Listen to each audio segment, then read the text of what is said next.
Split the bamboo in the morning, dry it till night. Shape and bend it nice and tight. Cross the strands to form a pattern, coat in silk, and you have a lantern. That's how you remember how to make a Xiao lantern. Did you get all that, Chi-Chi? Morning, split bamboo, traveler. Then get silk, make paimon. What? No, that doesn't even rhyme. Look, it's them. Hey, Xiao! Hey, Chi-Chi! Whoa, Traveler! Paimon, you're here! Happy Lantern Rite! What you up to? I'm teaching Chi-Chi to make Xiao lanterns. It's a real test of finger dexterity, so it'll help keep her nice and loose. Yes, I do finger exercises to be a nimble zombie. Wanna try too, you two?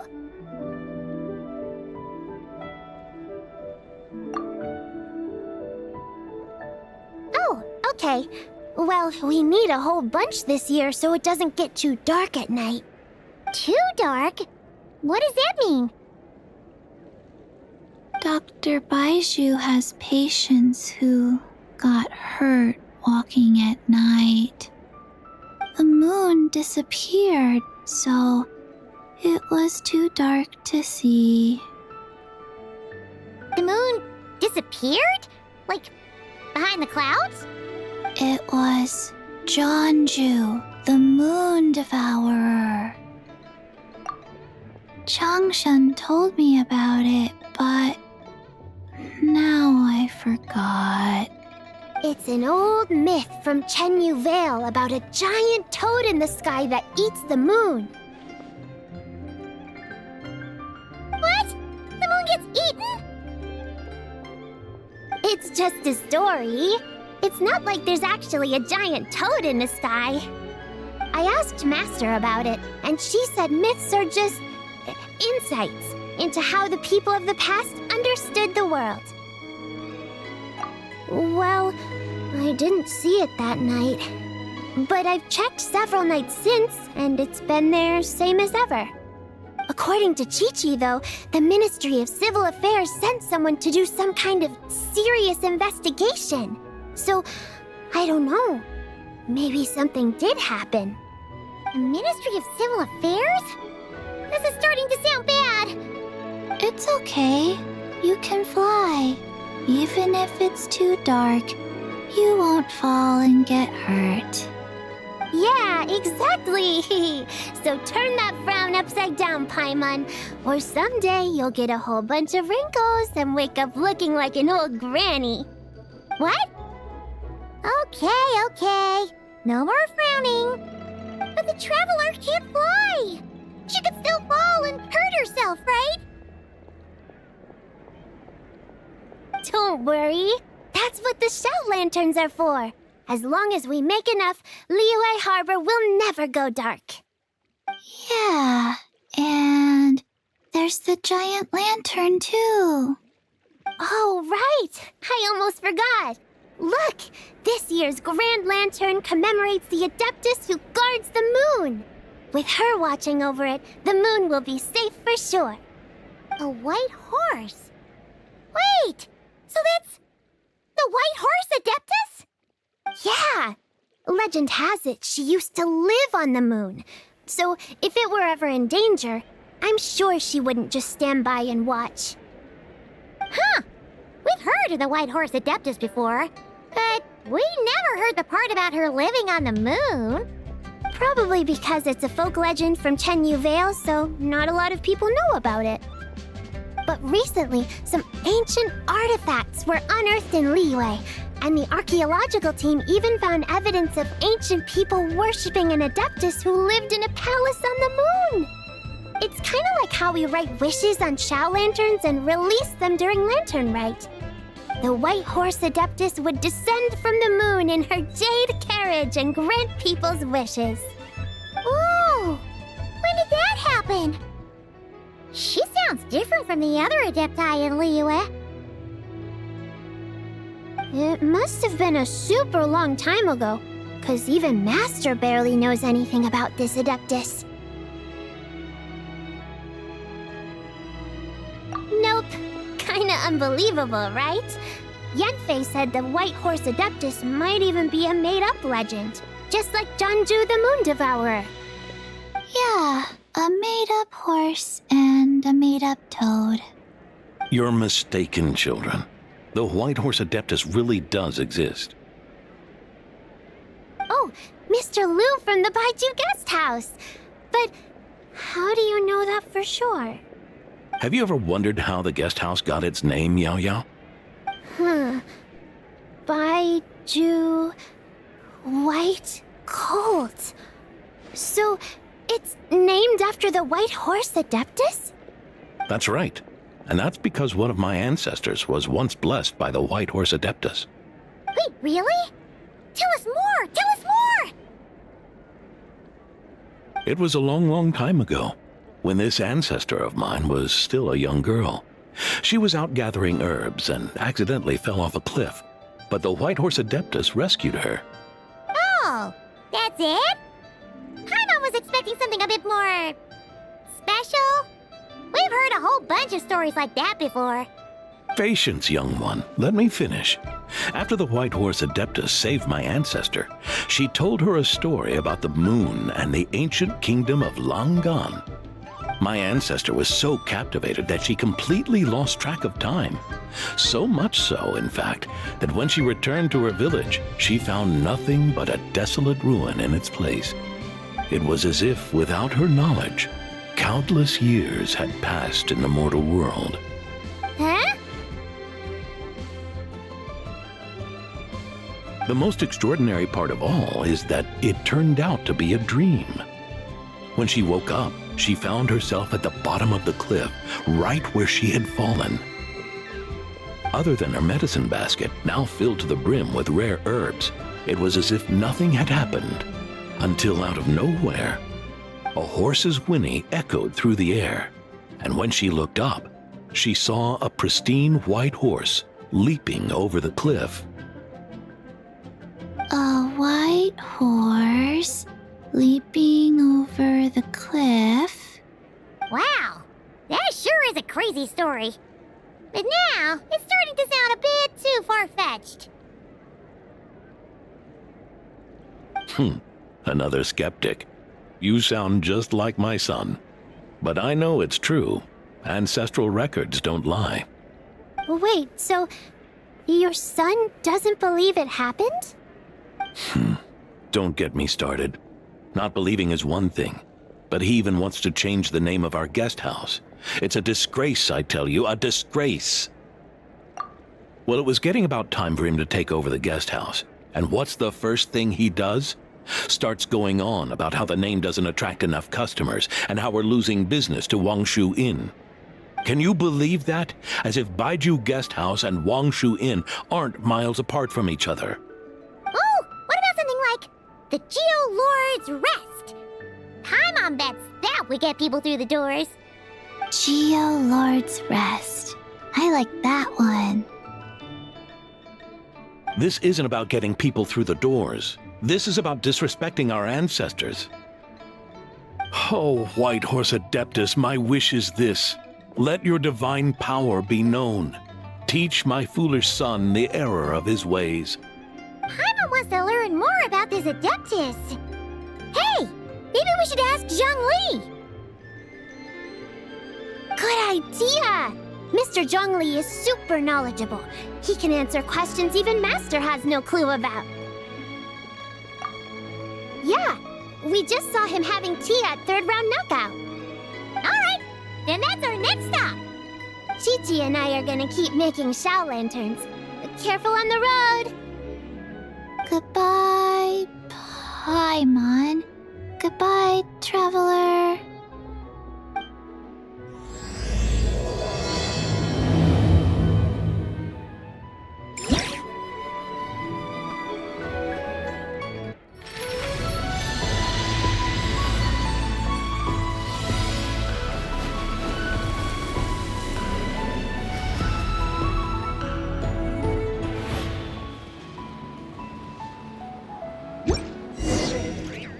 1, 2, 3, 4.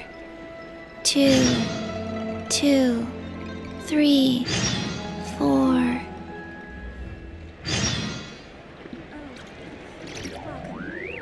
One, two, breathe. 3, 2, breathe. 3, 4, and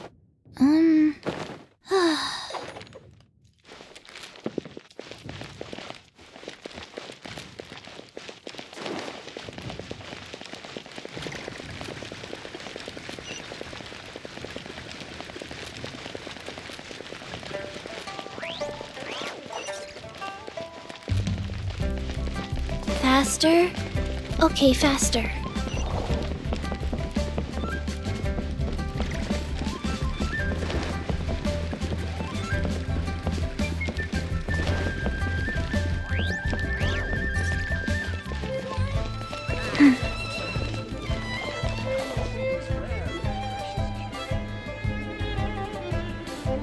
Oh, oh?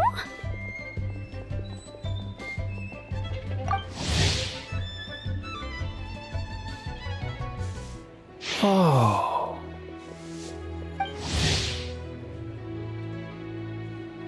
Curious.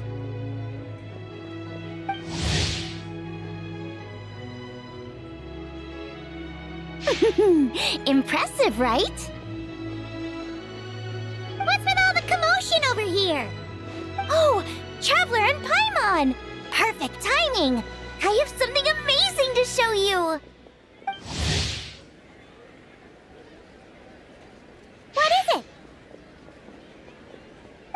Huh? What the? Heart of the Moon is blacked out! Was it really eaten by a giant toad? Huh. I didn't expect you to know the story of Jonju the Moon Devourer, Paimon. Don't underestimate Paimon. She learned a whole bunch of things in Sumeru. But Jonju the Moon Devourer is a Liyue legend. Well, knowledge knows no borders, so there. You're right about that, Paimon. But this dark circle doesn't look anything like a toad to me. A toad's egg, maybe? But that's about it. Oh, wait, Traveler! You've been in Nodcry, right? The people there worship the moon goddess. So you should know what's going on here.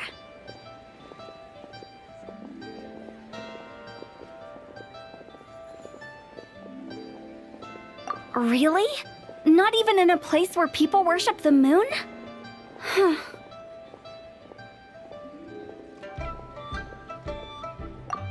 Oh yeah! Master told me that the tale of Jianzhu, the moon devourer, was how ancient people explained a certain celestial phenomenon. But what is it exactly? Some kind of omen of disaster? How so? Oh, but in this picture, the moon is being covered from the center. So this can't be a normal eclipse. Then it's still an omen of some impending calamity? We never said that. Ugh, some crazy customer left it at the restaurant. Just thinking about it gives me the chills.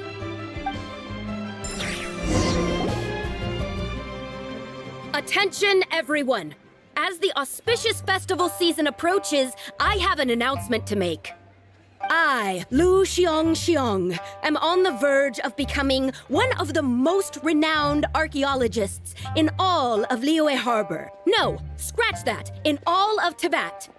Even though I never trained at a prestigious academy, I've still managed to dig up tons of treasures. And I understand practically a whole dictionary's worth of big words, too.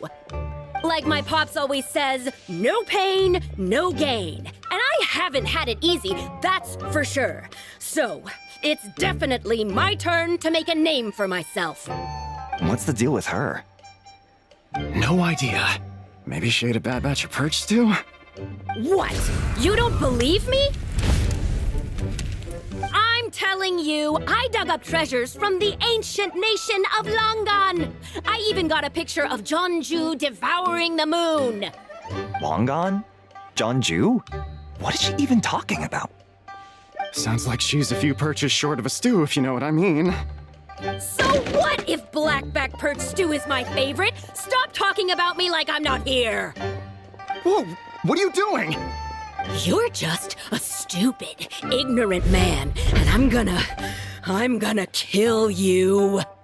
Young lady, you need to calm down.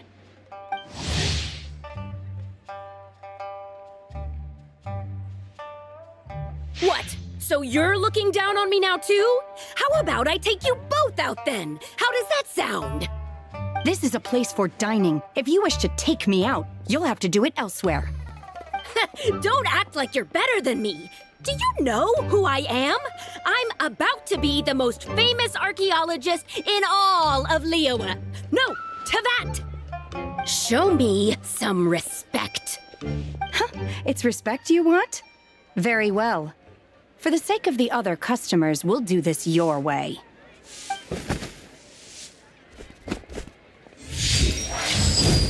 What? So Shen has started the fight? She had no choice. The woman pulled a shovel out of nowhere and started going crazy, flipping tables left and right. She even injured 2 other customers. Shenna did what she had to do to restrain her, then took her to the Ministry of Civil Affairs. Thank goodness Aunt Shenhe was there. Or who knows what might have happened. Yeah. I started cleaning up after all the commotion, and that's when I found this photo. I thought it might be the one she dropped, so I rushed over to show someone. She said she took a photo of Jeonju the Moon Devourer. This must be it. Can we really trust what she said, though? Clearly, something is going on with her. Paimon's got a point. It sounds like she wasn't acting right at all. How do we know she wasn't possessed by some kind of evil spirit? Aunt Shenhe would have noticed if she was possessed. All right. But what about the part about Long Gone and the treasure she found? What about it? What if she raided a tomb and dug up some super special relic, then got herself haunted by an ancient ghost? One so powerful that even Miss Shenhe couldn't sense its presence. Your imagination is something else, Hu Tao. Why would an ancient ghost come to Wanmin restaurant, huh? To eat my blackback perch stew? Hey, it could happen. I'd want to eat your food if I was a ghost. Wait a second. She mentioned the ancient nation of Longon, right? Paimon's heard that somewhere before. You know what? My brother mentioned that some ancient artifacts were unearthed in Liyue recently. Mostly colored glass, fine jade, and bronze relics. Some of the text inscribed on them has already been deciphered. There were some poetic verses, but the word long gone popped up as well. So, does that mean this Longon place is real? Still, Paimon knows we've heard the name somewhere before. Do you remember, Traveler? Right! His ancestor heard about it from the White Horse Adeptus. The White Horse Adeptus? Oh, so you must have been to see the giant lantern already. Yep. And it turns out that the White Horse Adeptus is super mysterious, too. Even Madame Ping hasn't met her. Wait, I thought she was the gold-eyed Celadon Mare of the 8 Adepts. That's just the interpretation you believe in, Hu Tao. There are other theories out there too. The elders of Qingce village believe that during the Archon War, a white horse leapt from a clear spring, transforming into an Adeptus who aided Rex Lapis in battle. In Chenyu Vale, some of the tribes take her to be the daughter of time and trace her deeds to an even earlier era. Yet in other ancient texts, including the relics I just mentioned, she appears as an emissary who listens to mortal wishes, bestowing the blessings of the heavens and moon upon the mortal realm, which is why we write our wishes on Xiao lanterns. That's so complicated. So what's the verdict? Which version is the truth? I'm afraid there's no definitive answer to that. You two have been all over Tevat. Do you have an idea? Nope, sorry. We were actually on our way to ask Zhongli. He knows even more about this kind of stuff than us. Ah, looking for a consultant, huh? He's having tea with Miss Linlong. She Grantiques is hosting an exhibition tonight. An exhibition? For what? All those antiques Xingqiu just mentioned. So if you head to the big ship docked in the harbor tonight, I'm sure you'll find him.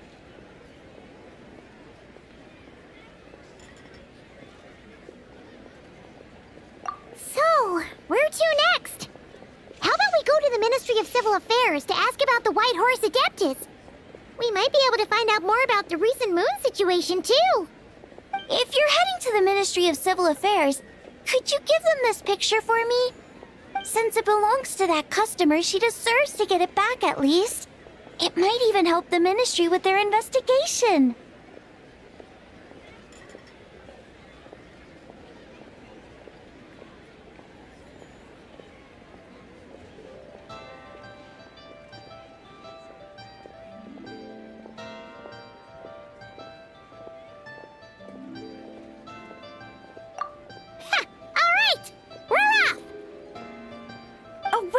I almost forgot! Happy Lantern Rite! Come have a meal with us when you're free. We'll be there, or we'll be... square.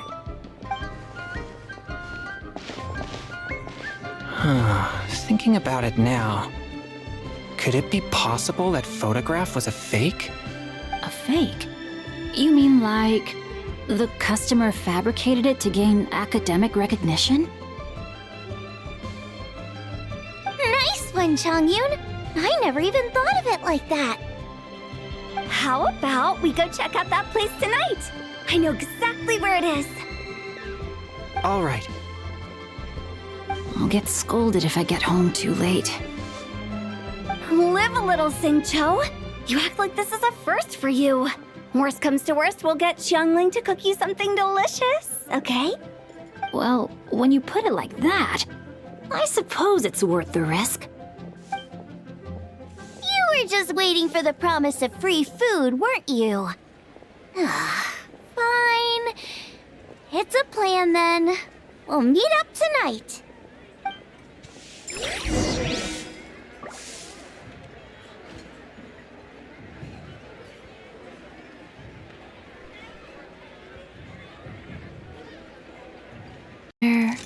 Cooler.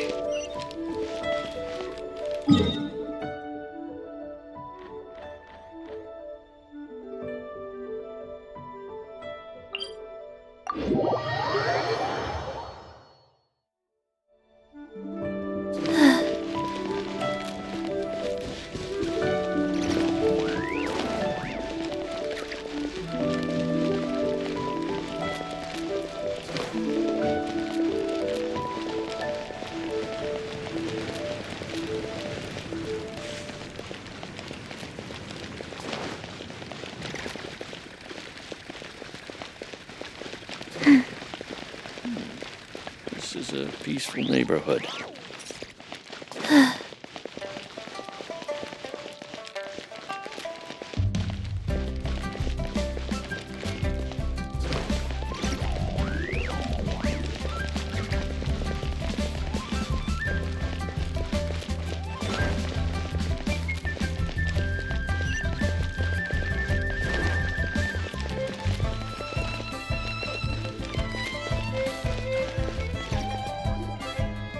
Your grandfather is of the same opinion, Miss Lanyan. Yes. On Lantern Rite, the moon shall go dark. That's what the signs are indicating. Celestial observation isn't Grandpa's strong suit. But he discussed it with several other elders from our clan, and their conclusion was the same.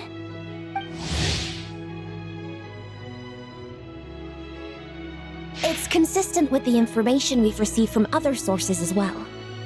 You mean the whole thing? About the legend of Jianzhu the Moon Devourer? Happening in real life? Yes, that's one of them. So it's true. I thought it was just a rumor. It's true. But right now, the bigger issue is that all our sources indicate the phenomenon's gonna happen again. I'm not sure this bodes well. Let's remain optimistic for now. We're making progress interpreting the artifacts, and Ganyu is consulting with the Adepti as we speak. Besides, apart from the incident at Wanmin Restaurant, there haven't been any other moon-related disturbances. Ningguang, Keqing, and Lanyan! You're all here!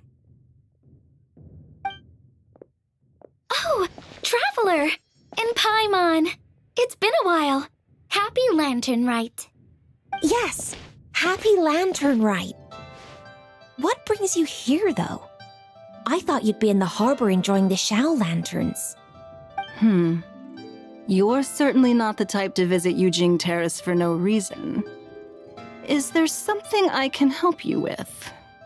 What? We're not allowed to just drop in on our friends during the festive season? I was only teasing. You're welcome to visit us anytime you wish. Happy Lantern Rite.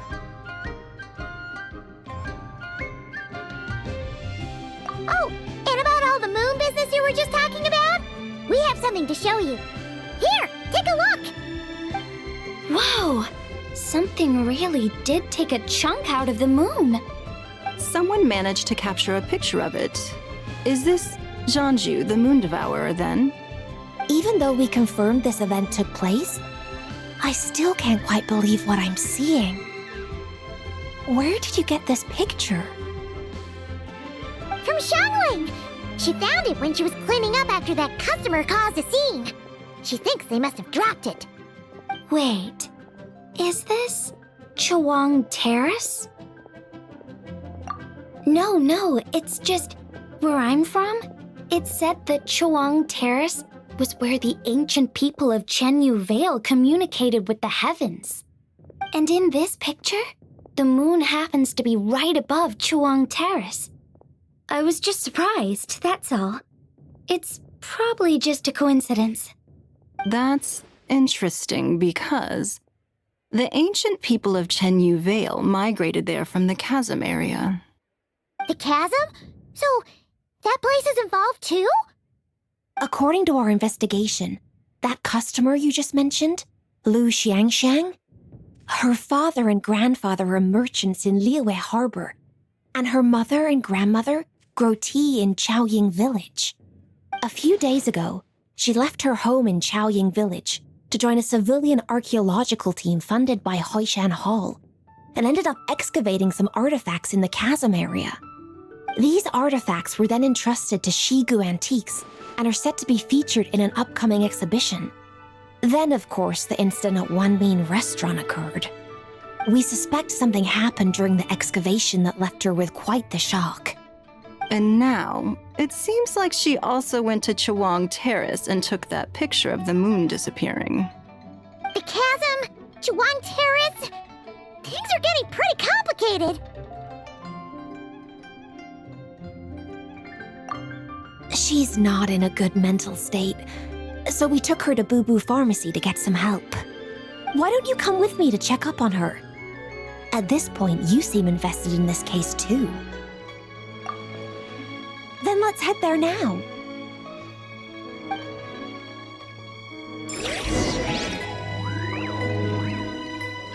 Rise. Now that I see this picture, it looks less like a piece of the moon was eaten, and more like something is obscuring it. But what sort of thing could block out the moon?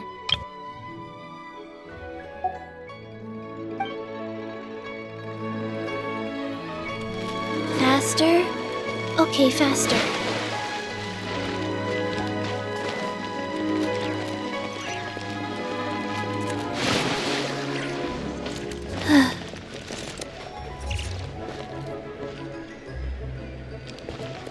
Faster? Okay, faster.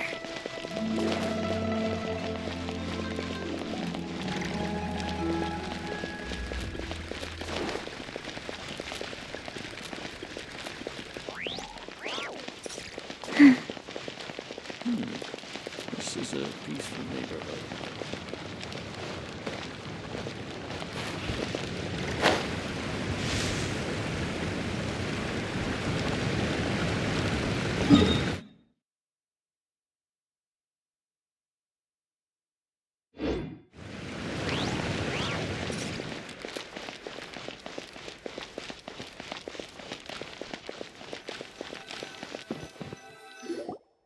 Ah, Lady Yuheng. Oh, and the Traveler and Paimon are here as well. What a pleasant surprise. Happy Lantern Rite. I hope we're not interrupting, Dr. Baiju. Not at all. I assume you're here to see the patient? Unless it's urgent, however, it would be best not to disturb her rest. It's quite unstable. She's even more agitated than when she first arrived. And she refused to cooperate when we tried to check her over. I had no choice but to prescribe a calming draught and to have her rest for 2 days. So she's getting worse? That isn't the news I was hoping for. It's just a precaution. Based on an earlier conversation with her, it seemed more like a fixation than anything else. She hasn't lost her mind. That's right. When we asked about it, she kept insisting she was going to be famous far and wide. Well, it might not be far and wide, but she certainly made a name for herself around Yujing Terrace. Even some of the Qixing know who she is. Not often, that's for certain. From my initial assessment, the patient appears to have experienced some sort of shock, and whatever it was seems to still be haunting her. But what could have caused such a thing? The relics from the chasm? Or the moon above Chuang Terrace that night? Come back in 2 days, and you might just have your answer. I suppose that's all we can do for now. We'll take our leave then, Dr. Baiju. Of course. If you need anything else, don't hesitate to stop by. Speaking of those relics from the chasm, aren't they being featured in an exhibition tonight? That's right. Are you planning to attend? Yeah! We wanted to have a talk with Zhangli anyway, and now Paimon's even more curious about these relics. I would, except every item in the exhibition had to be registered with the Ministry of Civil Affairs. So I'm afraid it's been spoiled for me. I reviewed them all myself. There are some rather peculiar artifacts, that's for certain. We're still working on decoding the ancient text that appears on them. Yeah! The word jade appears a whole bunch, doesn't it? Huh? How did you know? Xingqiu told us. He said there were some ancient poems on them, too. He's quite well informed, isn't he? Well, he's right. We believe they're direct references to the ancient nation of long gone. As for the other text, instead of regular poetry, it seems to be more like ceremonial language used to worship the moon and the gods. The moon and the gods? Well, looks like it's almost time for the exhibition. You two should head over. There's an usher at the harbor who will lead you to the venue. Not at all. The exhibition is free to the public. The people of Liyue have a great respect for our history and are eager to learn from it. Plus, the exhibition is being organized by Linlong, the owner of Shigu Antiques. As far as I know, it's been a long-time goal of hers to hold a cultural exhibition of this scale, where people can learn all sorts of information about the past. Guess we're in for a real treat tonight, then. Yes, have a great time. There's still more artifact decoding work I need to finish, so we'll have to part ways here. After seeing the picture you brought, there's a few ideas I'd like to follow up on. You're hard at work even during festival season? Huh! You haven't changed one bit, Keqing. I'm simply fulfilling the responsibilities of my position. That's all. All right, I should get going. See you later. Well, guess we should head over to the harbor and find that usher.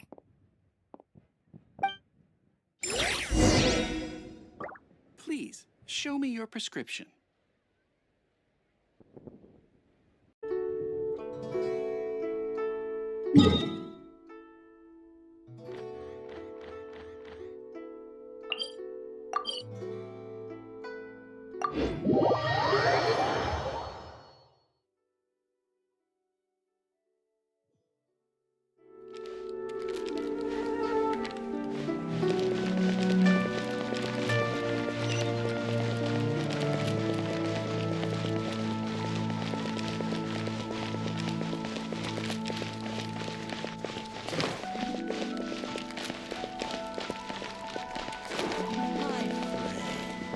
What can I get you?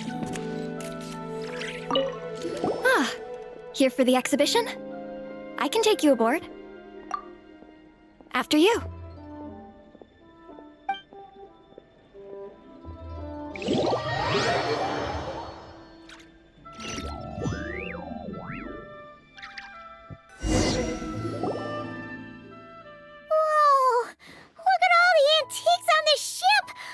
It's almost too much to take in! Greetings. I trust you've been well since last we met? Aha! Speak of the devil! You're right where Hu Tao said you'd be! Ah, so Director Hu gave me away, did she?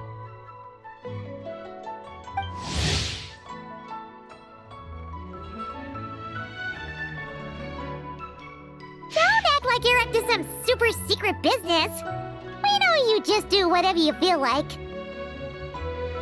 Yo, Traveler! Paimon! What's up?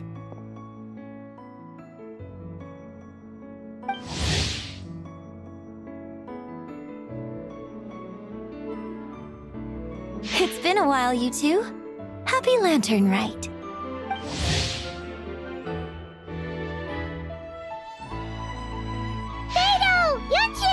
It's great to see you! You're here for the exhibition too? Yes. When I heard these artifacts were from ancient times, I just knew I had to come learn more about them. I mean, what a discovery, right? Yeah, Ningguang pretty much said the same thing. She thought coming here might help culture me up or something. But as you know, I'm more of a fists and punches type of person. I doubt one exhibition is gonna change that. You're too modest, Captain. You're the leader of the Crux fleet. That takes far more skill than just fists and punches. Plus, at the end of the day, you still decided to come, even though you didn't have to listen to Ningguang. Well, she's the Tianquan. If she can't even get an average ship captain like me to do her bidding, how's that gonna look? You sure know how to think from her perspective, huh? I guess I do. Anyway, how's everyone enjoying the exhibition? I heard that if you see something you like, you can negotiate the price with the owner and take it home.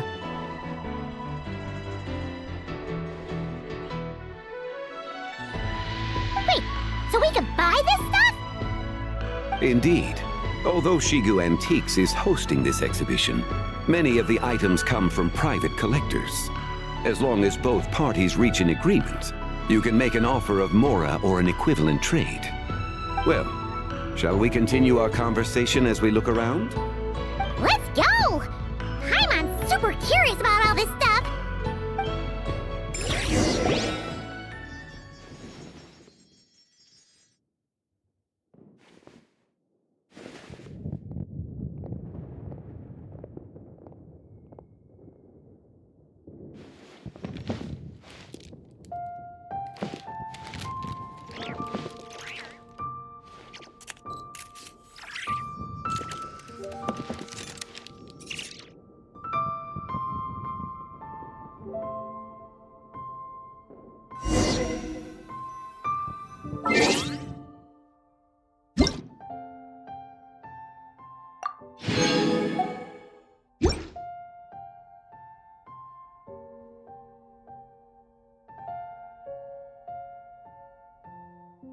Let's go somewhere.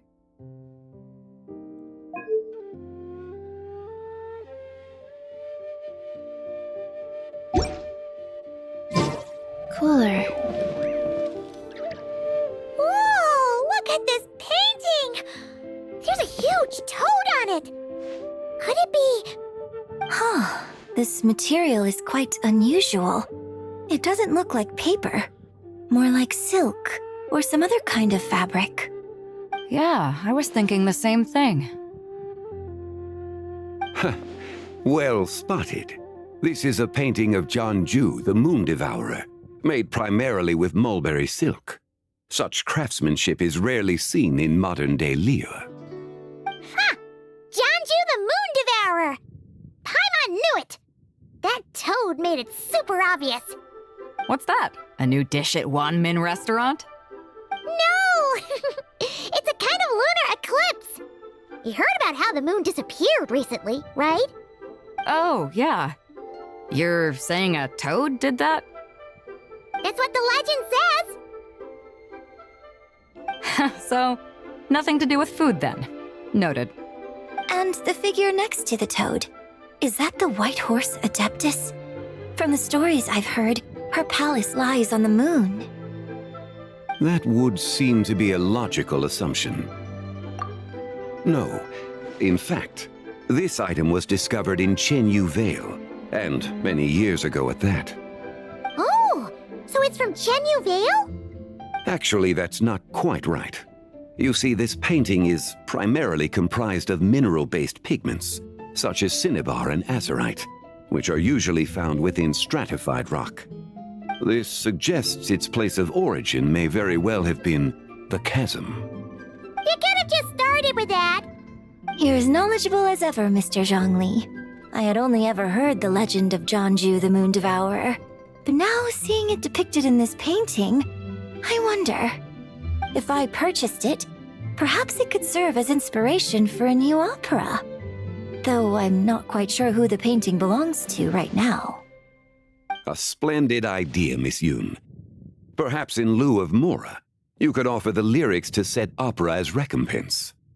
The lyrics? But to whom? Why, to me, of course. I am the owner of this painting, after all. Wait, so you're one of the private collectors of the exhibition? No wonder you knew so much about the painting. But lyrics in exchange for a precious antique? My work could never possibly be of equal value. I don't know about that. I'm not much of a scholar, but even I know your operas are in a league of their own. An astute observation, Captain Beto. In my possession, this painting is nothing but a lifeless artifact. In your hands, however, it could be transformed into a new piece of art entirely.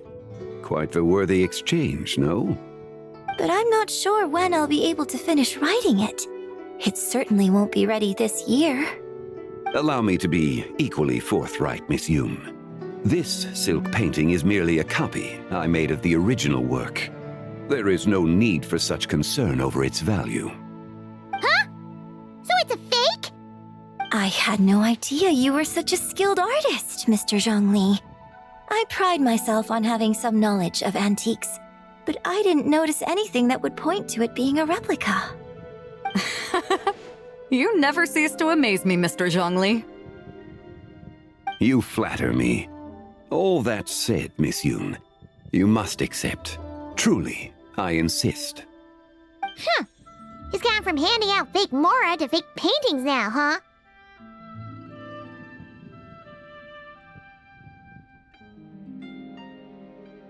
Your kindness is impossible to refuse, Mr. Zhongli. Rest assured, I'll be sure to return the favor. I shall look forward to it. Man, that was quite the find. I should buy something too, if only so I can show it off to Ningguang.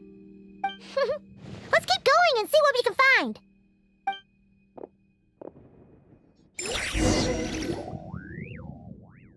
Wow, this bronze war chariot is really something. It must have quite the story behind it. I've never seen anything like it before. Do you know what this is, Zhongli? Ah. I heard from Miss Linlong that a carriage made of Celadon jade was unearthed in the chasm. A copper canopy, a body adorned with flowing clouds and geometric patterns. Yes, this must be the one. A precious piece indeed.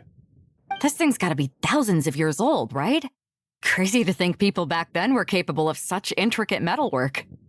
Too often, we view the past and future through the lens of the present. Objects that fascinated us as children seem crude later in life, and that's only after a few decades or so of separation. If one were to stretch time across hundreds or thousands of years, one might discover that time is not always a force that pushes things forward. It would seem the people of that era managed to create a remarkable civilization in their own right. Makes me want to get my hands on this even more. Ningguang's gonna be so jealous, don't you think? Ah, has this war chariot caught your eye, Captain Beto? Oh, you must be Linlong from Shigu Antiques. Nice to meet you. This exhibition has been amazing so far. Well, that's all thanks to supportive patrons like you and Mr. Zhongli, of course. As for this war chariot, it was discovered by an archaeological team sponsored by Hoishan Hall. The price comes in at 90 million mora. How much? 90 million? Woo, looks like my eyes were a bit too big for my wallet. Quite a bargain. A bargain? 90 million mora could feed Paimon for like 1,000 years! And if you actually went on an eating spree that long, perhaps you'd be considered an antique worth that kind of mora, too. What, 90 million? Nuh-uh! Paimon's worth way more than that! Well, if Mr. Zhongli thinks it's a good deal, I'm sure it's worth it. Beto's putting way too much faith in Zhongli. What if he's only here to drive up sales? I'll take the chariot, Miss Linlong. Someone will come by with the payment. Quite the discerning eye you have, Captain. After the exhibition ends, I'll have someone deliver it to the Alcor. Actually, could you send it straight to Yujing Terrace? I'd like for the Tianquan to see the proof of my discerning eye for herself. Understood. Great. Yunjin and I both found something. What about you three? Want to keep perusing? And don't worry about the mora. It's all on me. Nobody's going home empty-handed tonight. I appreciate your kindness, Captain, but I'm afraid I have some private matters to discuss with Miss Linlong. In that case, don't let us keep you, Mr. Zhongli. Right this way. Traveler, Paimon, perhaps you would like to accompany me. What, so you can show us another bargain antique that's so far out of our price range it's not even funny? Other people are always demanding Mr. Zhongli's time, but it's quite rare for him to extend an invitation himself. I wouldn't pass up this opportunity if I were you, Paimon. Yeah, just don't forget to come aboard the Alcor for a drink later. Yeah, guess you're right. Taking a quick look isn't gonna cost us anything. Let's go!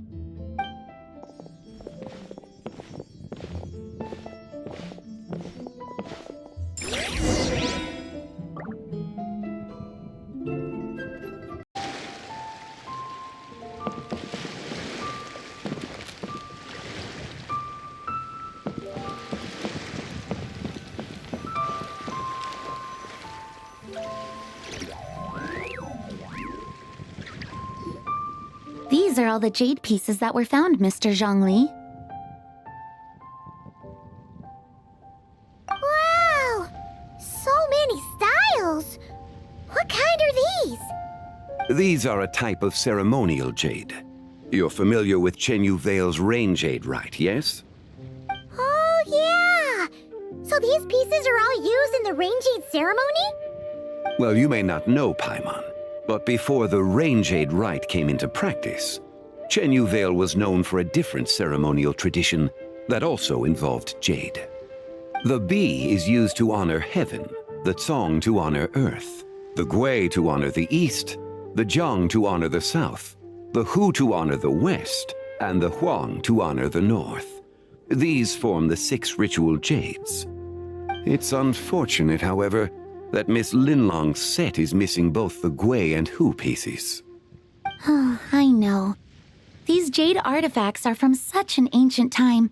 It's proved difficult to track them down, even for our establishment. No matter.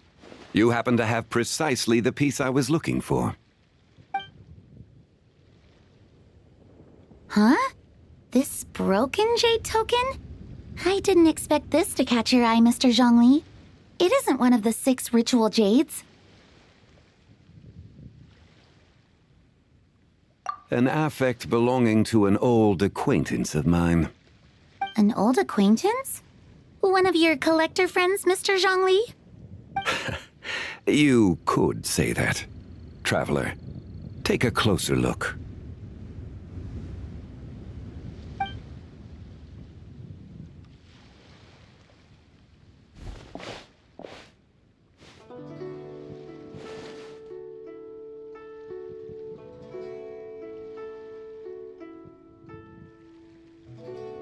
Huh. It doesn't look all that special to Paimon. Just seems like a broken artifact. Indeed. It's been thousands of years since the moon has appeared in such a form. So, in the past, the moon wasn't always full. Then, could this missing chunk be from when Jeonju devoured part of the moon? It's worth looking into. Your insight is invaluable, Mr. Zhongli. I had no idea how special this piece was. Since it has caught your interest, allow Shigu Antiques to cover the cost. Oh, that is far too generous, Miss Linlang. Not at all. I've always wanted to give people a chance to appreciate these snapshots of history. So holding an exhibition like this has been a lifetime wish of mine. And it never would have been possible without your help, Mr. Zhongli. I merely put in a good word with a few acquaintances of mine. And it had a profound impact.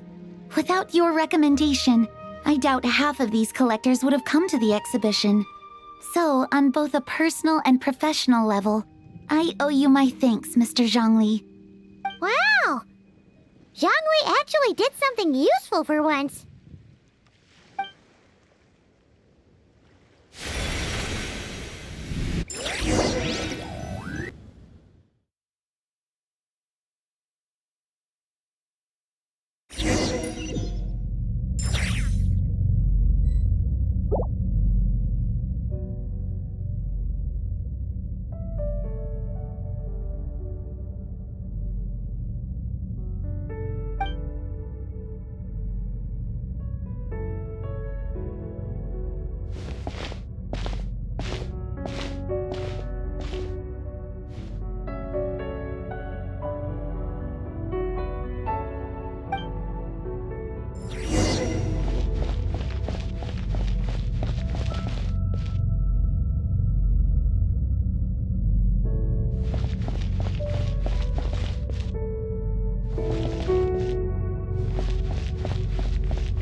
Three, 5, 7.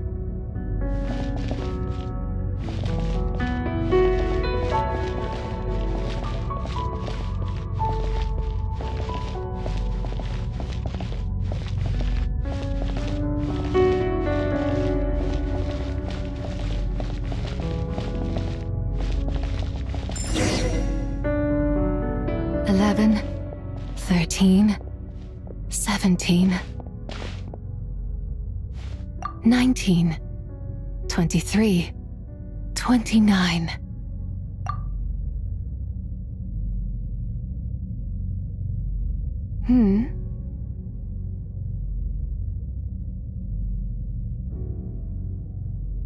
You also enjoy counting in such a fashion, lost child? The same loneliness as them.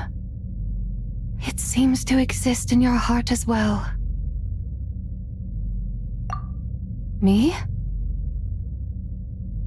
I'm sorry, I don't remember. The shadow of the moon? Or a dream of time? I'm sorry, no one has asked me such things before. I've been here for so long. There is much I have forgotten. I know nothing of your arrival. All I know is the longing in people's hearts. Yet, I sense the moonlight's guidance within you, child. Perhaps that is what brought you here. You seem confused. Perhaps I can help in some way. The path home is... that direction. I believe someone told me that before. but I was never able to reach the end.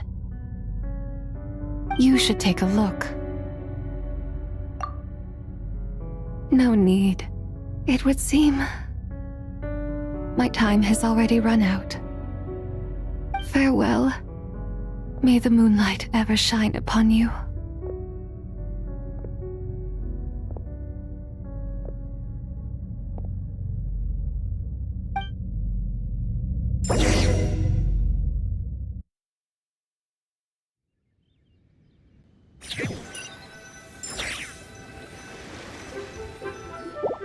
Wow! Jiangwei actually did something useful for once. Your complexion looks rather ashen, Traveler. Are you feeling all right? Yeah, what's wrong? Does your stomach hurt? Huh? What are you talking about? You were right here the whole time. Ah, I see. I'm afraid we must take our leave, Miss Linlong. My friend has taken ill and I must escort her to get some rest. Of course. Traveler, Paimon, please, come with me. Ah, yes. Regarding the payment for the Jade Token. Charge the expense to the Wangsheng Funeral Parlor if you would.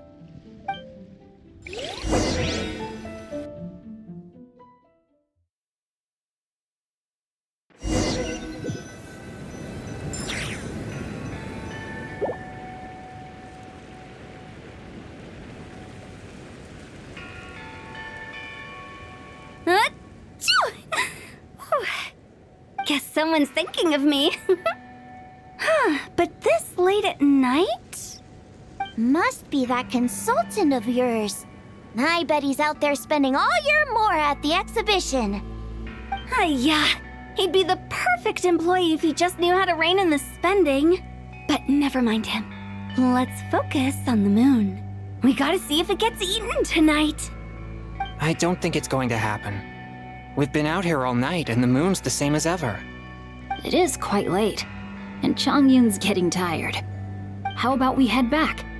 We can come back another time. Head back? Already? Actually, I do have a new dish I'm testing out tomorrow. And as part of my New Year's resolution, I'm trying not to oversleep. All right. Guess it just wasn't meant to be. Let's go.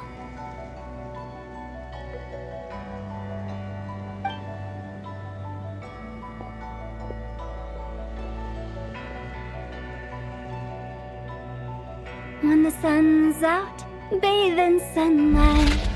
When the moon's out, bathe in moonlight.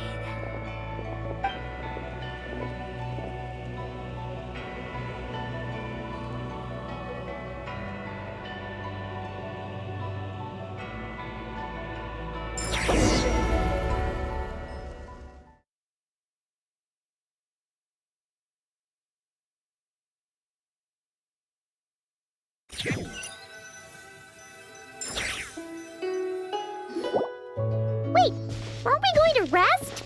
Why did you bring us here? Because I imagine the Traveler would like to know what just happened to her. Oh, right. Ugh, Paimon's confused, though. She could have sworn you were there the whole time. Oh, how is that possible? It sounds like her spirit formed an inexplicable connection with the being in that space. Ah, you suspected from the beginning, didn't you? Indeed, the being you met is the fabled White Horse Adeptus, and the original owner of this Jade Token. Her name is Zibai. Wait, does that mean she's inside this token? No, she does not reside within this token, but rather within the moon's shadow. This token is merely a medium. Word has it you accomplished quite the feat in Notcry. You and your friend brought the Frost Moon back to Tevat. Tell me, did you ever wonder about the other moon?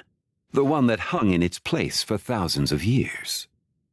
We never really thought about it, but it must have been a fake, right? A fake moon! Indeed, it was false. Its true nature, nothing but a projection of the moon. It also happens to be the prison that confines Zibai to this day. Wait, the White Horse Adeptus is trapped inside that projection? Then we need to rescue her! But the moon in the sky right now is the real one, right? Where did the fake moon go? And why can't Paimon see it? With the return of the true moon, the shadow naturally lost its place in the heavens.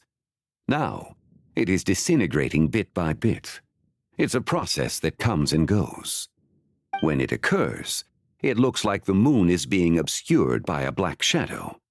But when it stops, the shadow disappears and becomes invisible to the eye. So, you're saying there's an invisible fake moon blocking the real moon right now? Indeed. Okay, this is not what Paimon was expecting.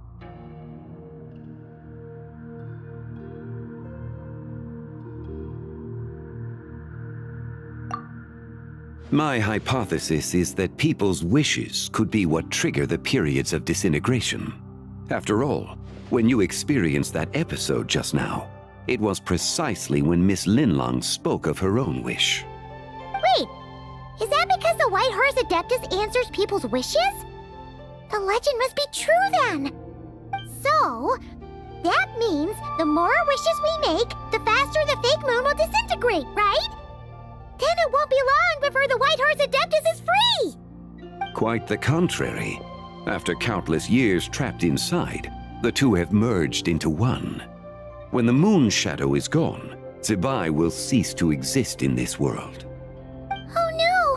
So, by bringing the moon back, we actually hurt the White Horse Adeptus? Do not burden yourself with such thoughts. Because of your actions, a promising opportunity has presented itself to us. Let us not forget, what is crumbling is also precisely that which imprisons her. Yes, and that is why I invited you here tonight. Your connection to that broken jade token confirms that you can do what I envision. However, while I had hoped to receive your assistance, this matter could have significant ramifications. I must admit a certain reluctance to implicate you in more of Tevat's secrets. Often, the deeper one's knowledge of such matters, the harder it becomes to extricate oneself from them. You are someone who once traveled through the boundless sea of stars. I cannot help but wonder, perhaps it is wrong for your fate to become too entangled with the fate of any one world.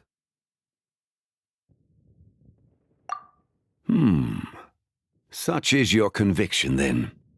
Since journeying beyond Liyue, you have had ample time to reflect on these matters, it would seem. Very well. The first secret I must reveal is that Zibai has long since passed away. The being within the Shadow Moon is merely one of the 3 deadly selves she severed before her death. Wait, the White Horse Adeptus is dead? Weren't you supposed to tell us how to fix this? Now it just seems even more impossible! Please, remain calm, Paimon, and allow me to explain. The 3 deadly selves is a practice used by those engaged in spiritual cultivation. The intent is to sever the 3 vice-laden mortal selves to reveal one's true, pure self beneath. However, Zibai's 3 selves are more complicated in nature. Because in the moment before her death, someone preserved the shattered essence of her soul and placed the fragments within her 3 deadly selves. If we retrieve the 3 fragments of her soul, there is a chance we can restore her presence in the mortal realm. So that means we can bring her back to life? Yes, provided we retrieve the fragments of her soul's essence from the 3 deadly selves. Indeed, the being you encountered was Zibai's first deadly self, Ziju. After Zibai's death, she ascended to the heavens and became one with the Shadow Moon. The essence that resides within her is a heavenly soul, also known as Taiguang. Thus, this self is the closest to Zibai's true nature. That said, because she is trapped within the Shadow Moon, we have no choice but to seek out the other two soul essences first. Then we can unite them as one.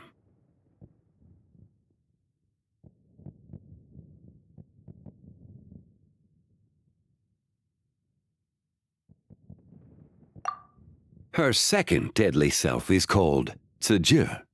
After Zibai's death, she fell into a slumber deep beneath the earth in what is now known as the Chasm. The essence within her is the Earth Soul, also known as Shuangling. She is the self that inherited most of Zibai's memories and wisdom.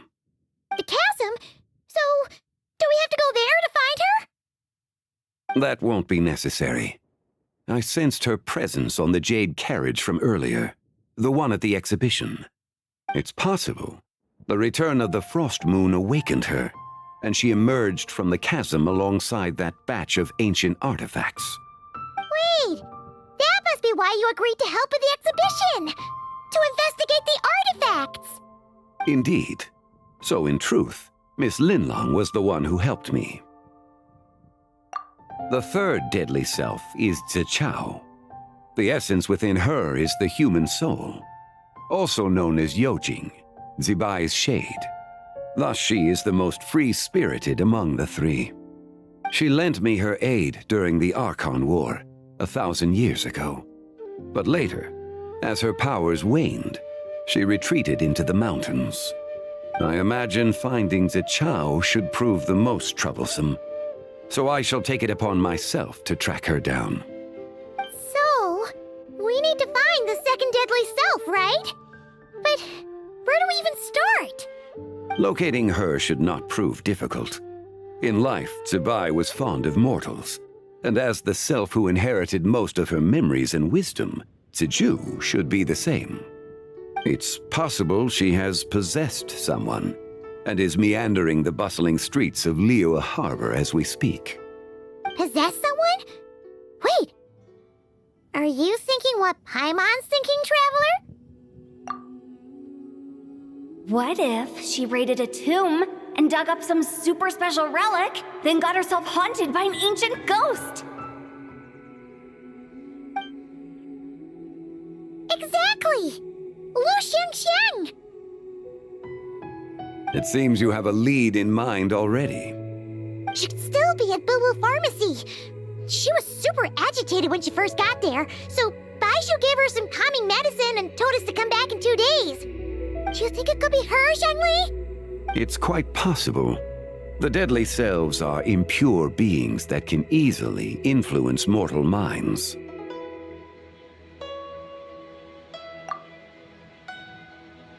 A sound plan. Well, I should get started on my own investigation then.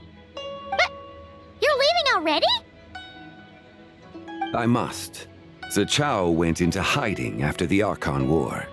If I am to have any success tracking her down, then there's no guarantee. I should start sooner rather than later. But there's still so much you haven't told us! Like, who the White Horse Adeptus actually is, and how she died in the first place! Not to mention who it was that preserved the fragments of her soul. Should our endeavor prove successful, then naturally those answers will follow. If not, speaking of them would be rather meaningless. Aw. It would seem that this is a question you are unwilling to set aside. Very well. I shall tell you. It was the Avatar of Time. Ah, so you know of her existence. The ruler of time saved her soul. Indeed. Preserving what remained of Zibai's soul in the moment before her death. Only the power of time could be capable of such a thing. However, there is no telling what effect it has had on the three deadly selves. In other words, You must exercise caution when seeking out Zizhi. On the night of Lantern Rite, countless Xiao lanterns and the wishes written upon them will be released into the sky. I estimate that this event will trigger the Shadow Moon's collapse. When that happens, the cage that confines the first deadly self will open. That is our moment to act, but also the moment where all could be lost. For if we fail to retrieve the other 2 soul fragments in time, Zibai's resurrection is hopeless. As I mentioned before, the answers to your remaining questions should come in time, providing our efforts bear fruit. Let us hope that all proceeds smoothly in the days to come.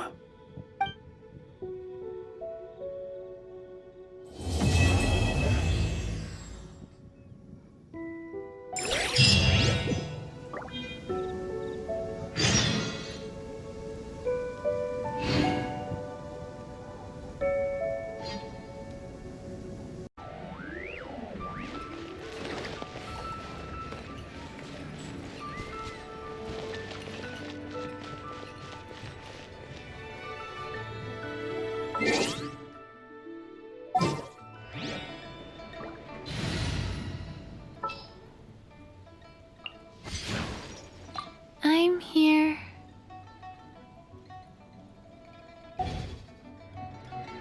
Ooh, what's happening over there? Can we take a sneaky peek? Huh? Can we?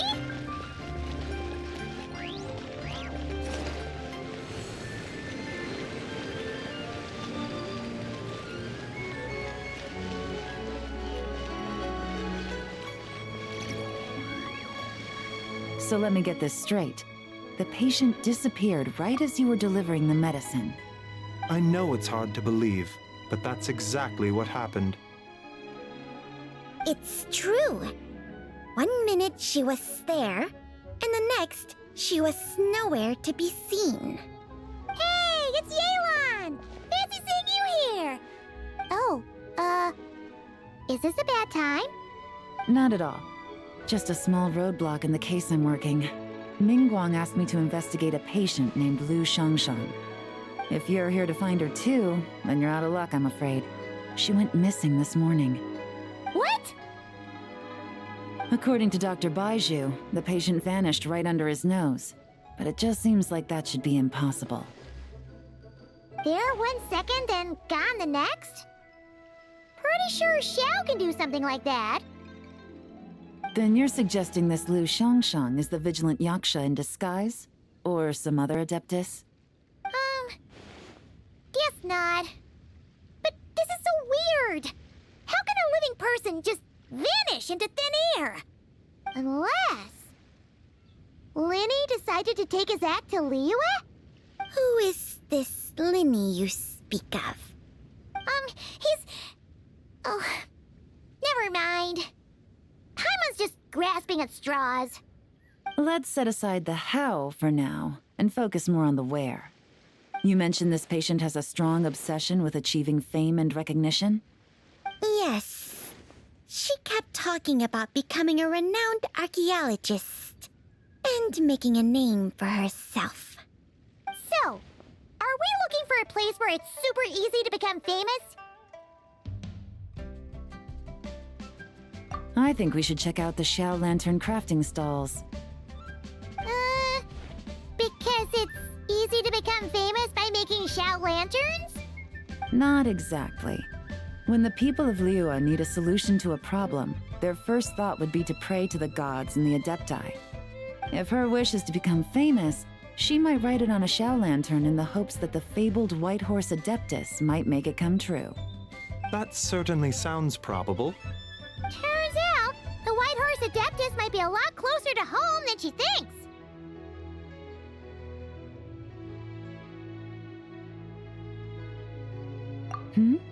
What was that? Nothing! Let's go check out those stalls!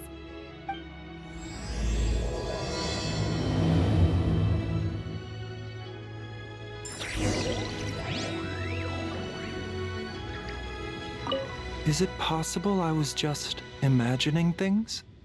But I saw it too. We can't both have been imagining it.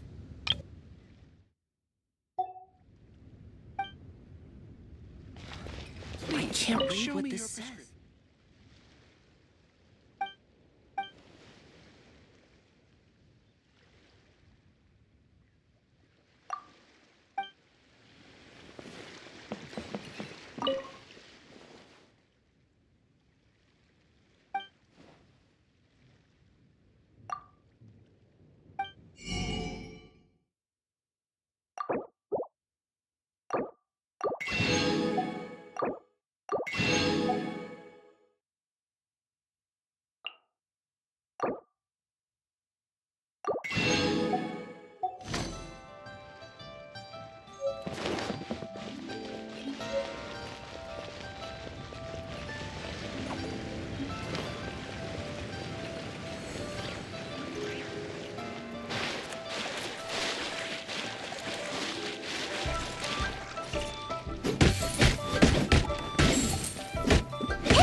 You're up!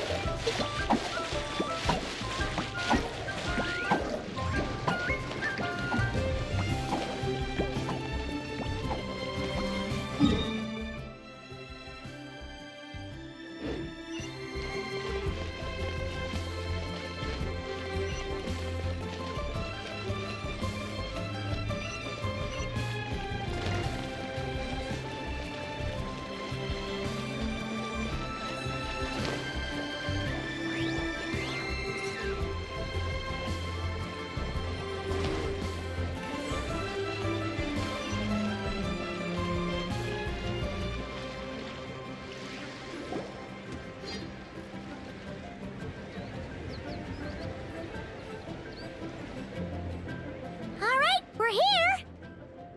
Still no sign of Lu Xiang, though.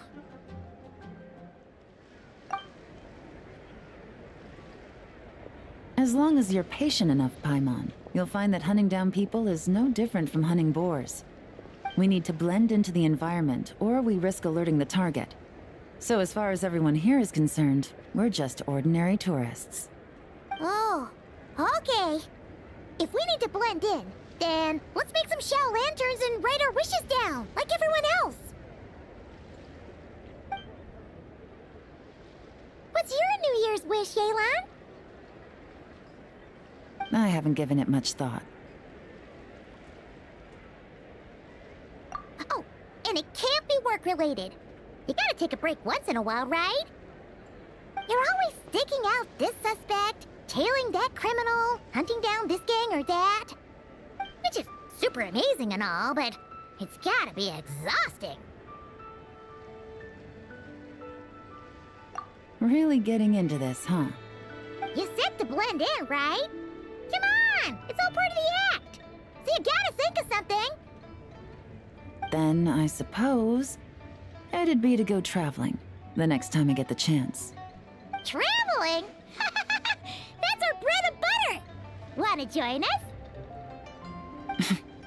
Thanks for the offer, but my desk is piled high with reports on your exploits.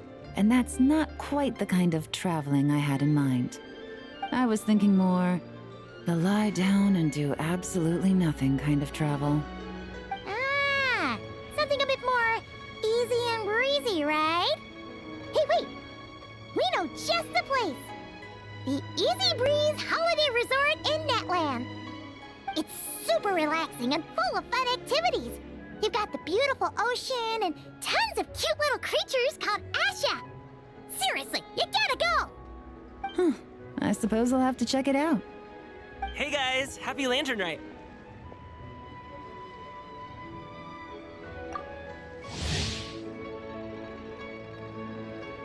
What a coincidence! You here to make Xiao lanterns too? Well, it's that time of year, am I right? Thought I'd join in on the fun. You can't have Lantern Rite without making one of these. What you gonna wish for?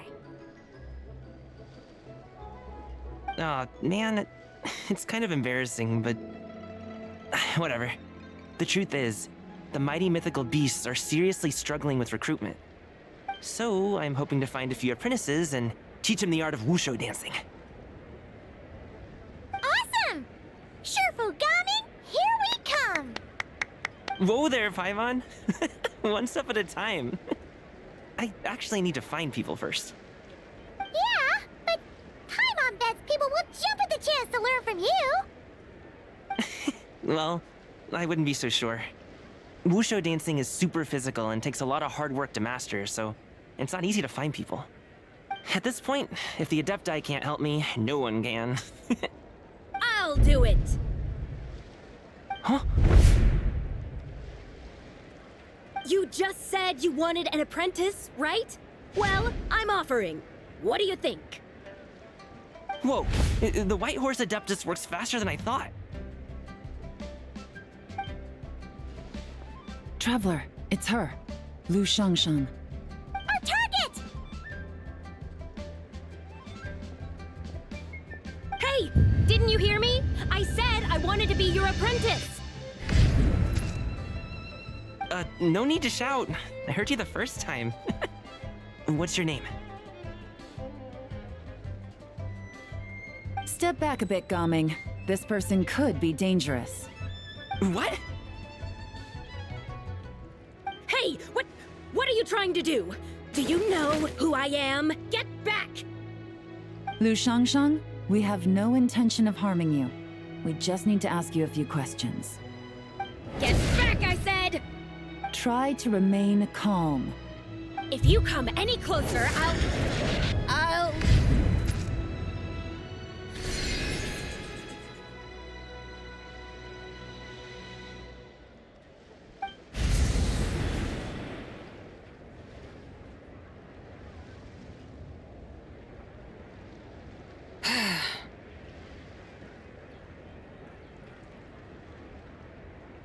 Little wisp of a being. How are you able to see me? So what if I am? Leave at once! You, a mere mortal, whose own life hangs by a thread, would dare reach for the power of life and death?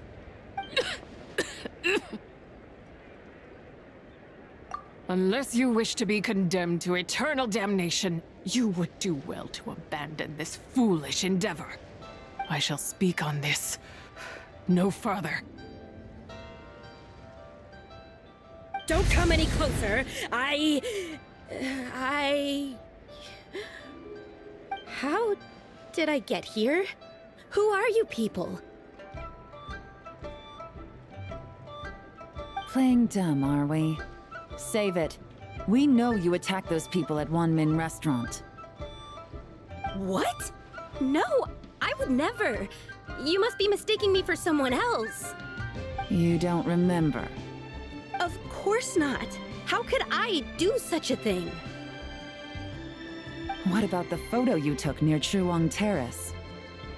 What photo? What's going on? It's like she lost her memory or something. Well, this complicates things. I'll take her back for questioning and let you know what I find. Take her away. But I didn't do anything! I swear! That's weird. She seems so normal now, but she doesn't remember anything. This is just great. An apprentice falls right into my lap and now she's gone! Don't worry, Gaming. This is a special case. I'm sure you'll find one soon. Unless you're gonna pony up and offer a real solution, Paimon, I don't want to hear it. Gaming? What's up with... I'm done here! I'm gonna go find an apprentice, and I won't take no for an answer! Gaming, wait! Is it just Paimon, or was Gaming acting super weird just now? What? How do you know? Whoa! So you saw the second deadly self? And you think she moved from Lu Xiangxiang to Gaming? Uh-oh. Then we better find him before something bad happens! Let's go!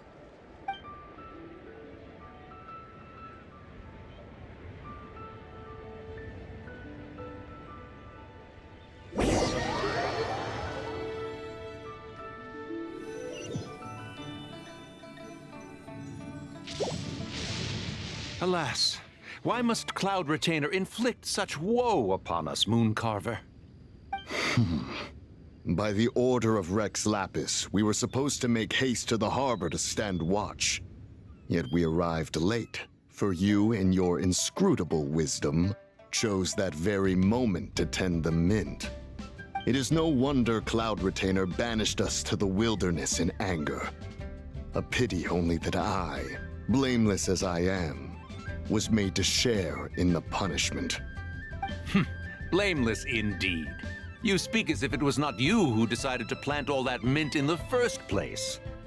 Yet now, in its wretched state, overrun by blight and vermin, you would turn away? Utterly heartless, I say. Were I truly that heartless, would I have rescued those seedlings from this desolate wasteland, granting them haven in your hallowed garden? Alas, if blame must be laid, let it fall upon Cloud Retainer for failing to recognize the virtue of our plight. Ah, at last a sentiment with which I can agree. If ever Cloud Retainer is away, we should steal into her abode and plant a veritable field of mint. A tempting little ruse, is it not?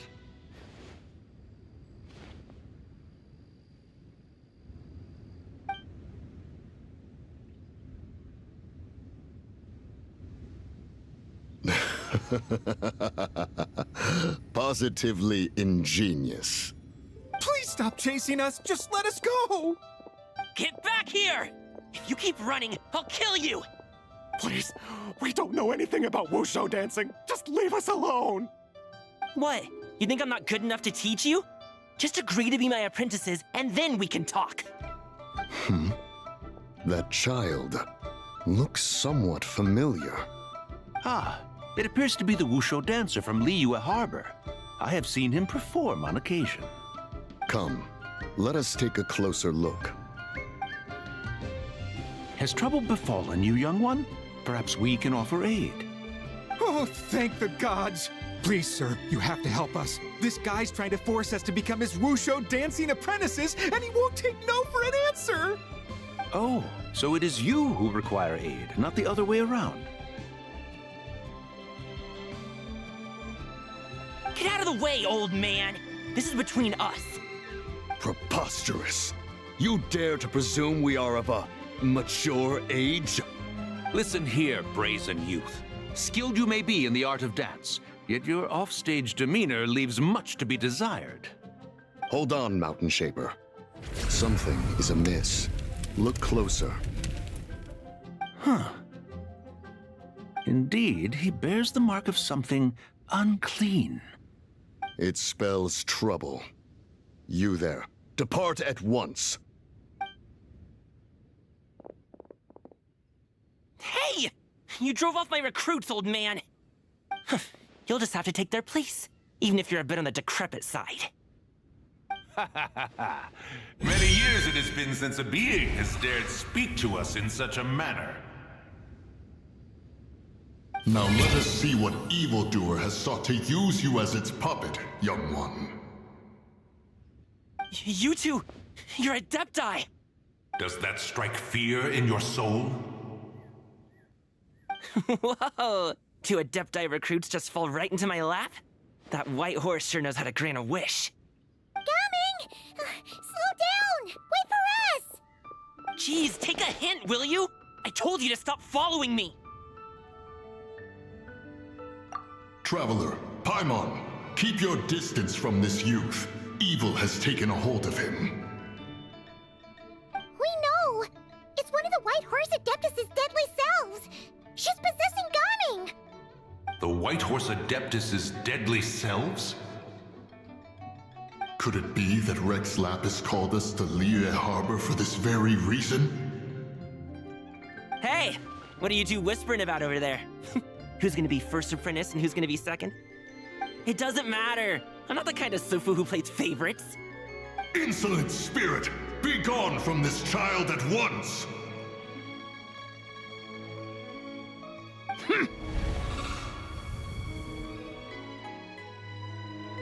Little mite of a mortal. Getting in my way again, I see.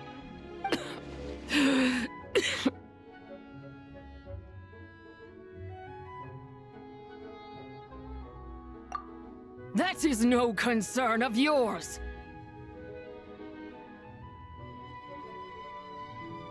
No, only by doing it myself will I find peace. Otherwise, rage will consume me. If I lose control, all will turn to dust. The curse of time. The memories this body holds. Come no closer! This is your final warning! Insolent spirit! Be gone from this child at once! Huh? Traveler and Paimon? And two Adepti? Where are we? Weren't we just making Xiao lanterns in the harbor? Gaming! You're back! Ah! The sun is most scorching. Agitation stirs within me. I require cooling mint to beat this heat. And speaking of, Cloud Retainer has scorned this verdant wonder long enough. It is time for her to feel its wrath. The wrath of mint! Mountain Shaper, where are you going? Oh no! Now Mountain Shaper's acting weird! Oh, you don't think it spread to him, do you? Spread to him? Quickly now, explain to me what has been happening.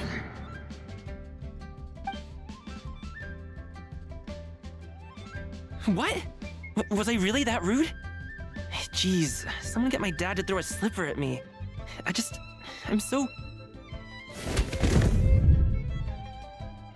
Oh, you okay, Gaming? He is fine. It is simply exhaustion. But to think Mountain Shaper would succumb to something like this, it is most unexpected. So, what do we do? We can't just leave Gaming like this, but we can't ignore Mountain Shaper either, right? My cultivation level rivals that of Mountain Shaper. Were I to give chase, Zizha would but flee from his form and take refuge in mine.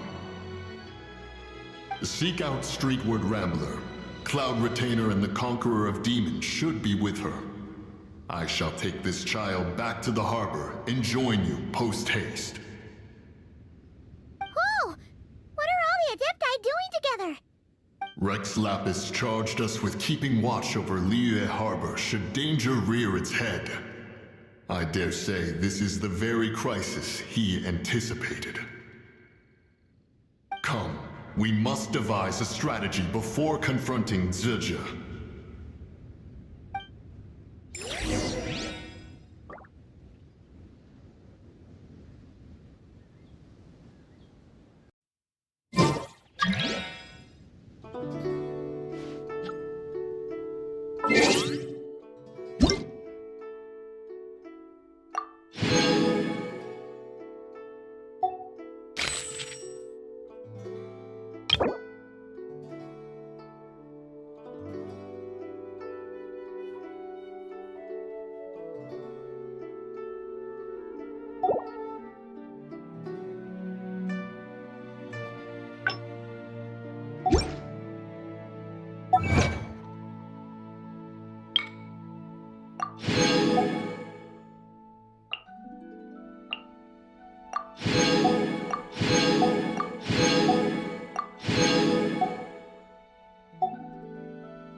The White Horse Adeptus?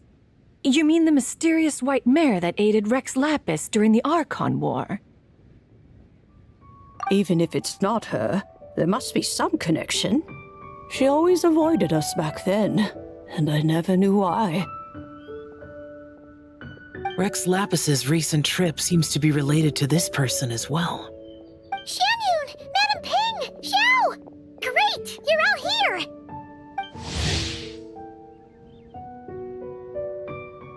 Ah, Traveler. It has been quite some time. Oh, happy Lantern Rite, Paimon. You're as lively as I remember. I trust things have been well. Sorry, Madam Ping. No time to catch up. Something terrible has happened. What is it? Has Mountain Shaper gotten himself into trouble? Mooncarver is here with you, but he is not.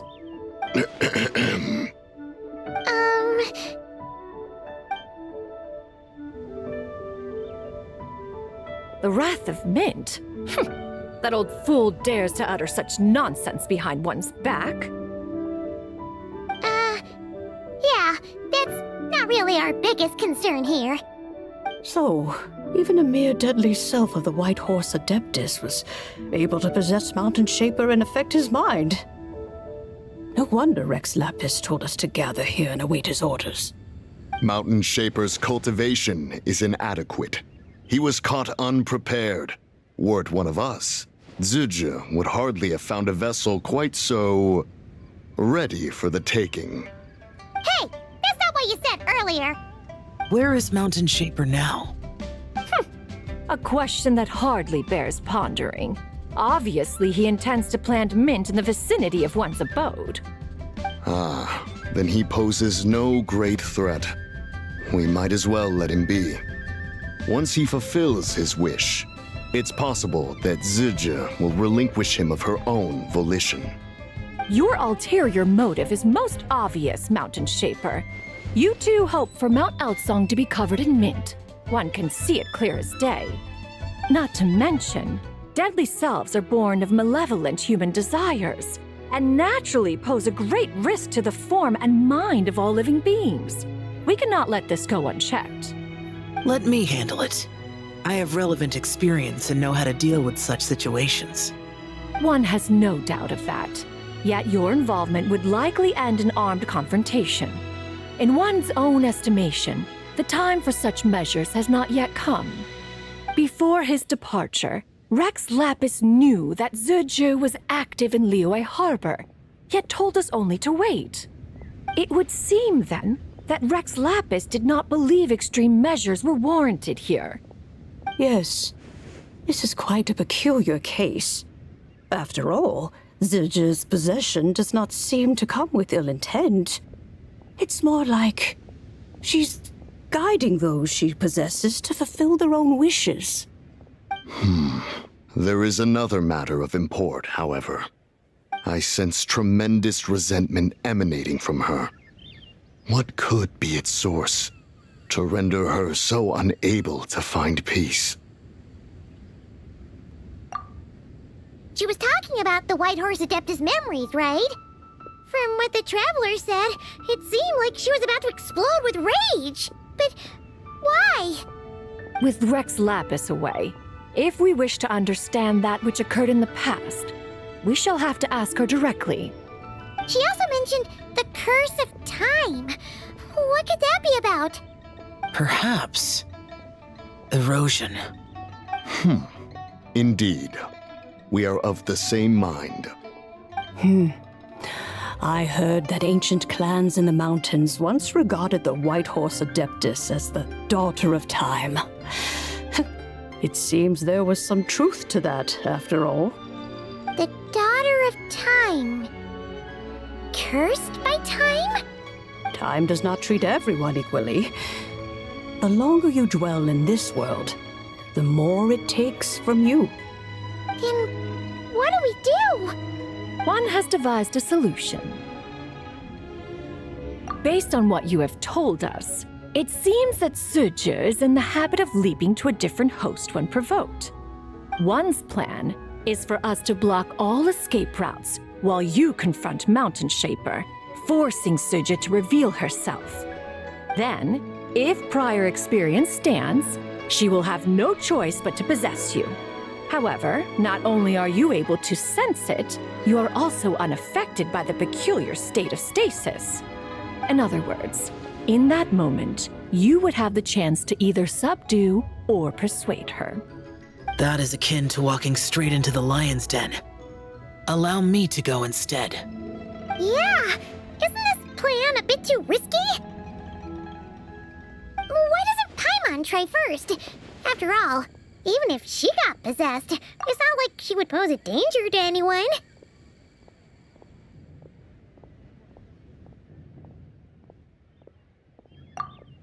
Paimon's wishes aren't all food-related, you know. One would not suggest this course of action if one had any such reservation. Time and again, the traveler has proved immune to Suja's influence. Consider for a moment why that might be. Oh yeah! That's what the first deadly self told you, right? Perhaps your time in Nodcry left you with the blessing of the newborn moon goddess, traveler. And this Whitehorse Adeptus clearly has a profound connection to the moon. Indeed. Indeed. I see. Have you other concerns, Conqueror of Demons? I was just trying to fathom why Rex Lapis left without explaining the situation in detail. But now I think I understand. Rex Lapis entrusted this matter to the Traveler, which means in his estimation, the Traveler must be the key to its resolution. So I have no other concern. I trust Rex Lapis, and I trust you. Then we are all in agreement on proceeding with this plan? Very well. We should depart at once, lest we lose our chance. Let us see whether that old fool truly dares to face one's abode with Mint.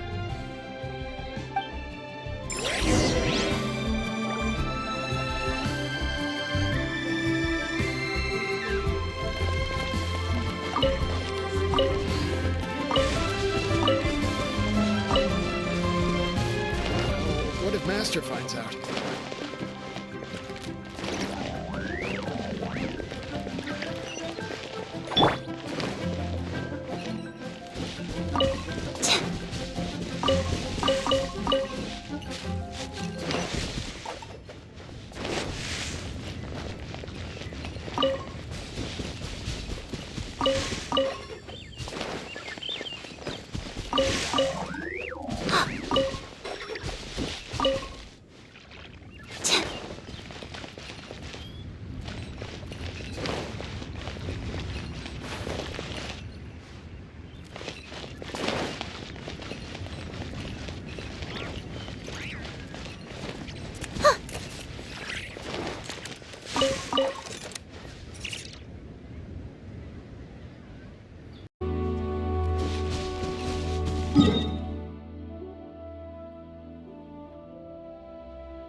One mint, two mint, let us plant a whole slew of mint!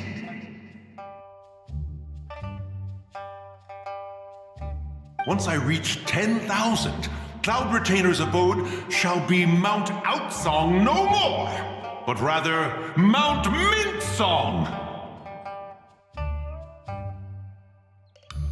Oh, to behold the look on her face when she is confronted with such verdant splendor!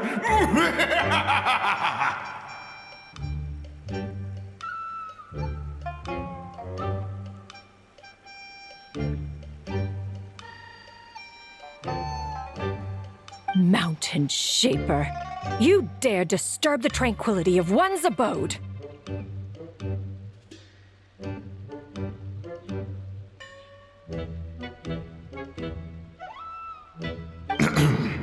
Do not take personal offense, Cloud Retainer. He is not in control of his faculties. Exactly. Let it go this once. Zitcha is the one driving him to do this.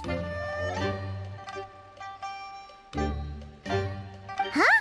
But Zidja just helps people fulfill their own wishes and desires. Not now, Paimon. Oops. Sorry, Mountain Shaper. Paimon might have just thrown you under the bus. When he wakes up, we shall have words.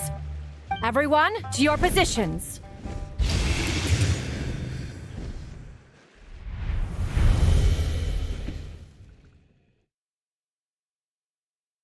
Be careful. A pest? I must catch it! Again!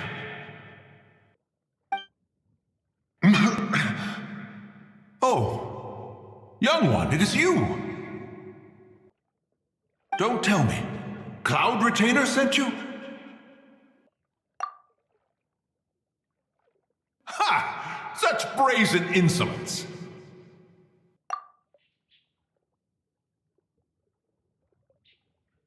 Such presumption. Such boundless avarice. That wretched adept's impudence knows no end. If she dares lay a finger on my garden, I shall smash her cuisine machine to pieces!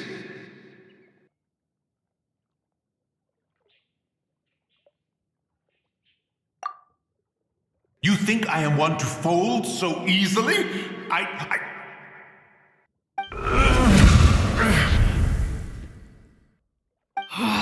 Insolent mortal! Time and again, you interfere in that which is beyond you. You make it exceedingly difficult to contain my rage. You have no conception of that which you seek. It is forbidden! You know nothing of my past. My warning was given. The cost entwined with this is beyond what you can bear. Stubborn mortal! You... Very well. If death is what you seek, who am I not to oblige? Come, let us see the extent of your resolve. Your wish is to behold the curse of time and the memories of this form? Then, let it be granted.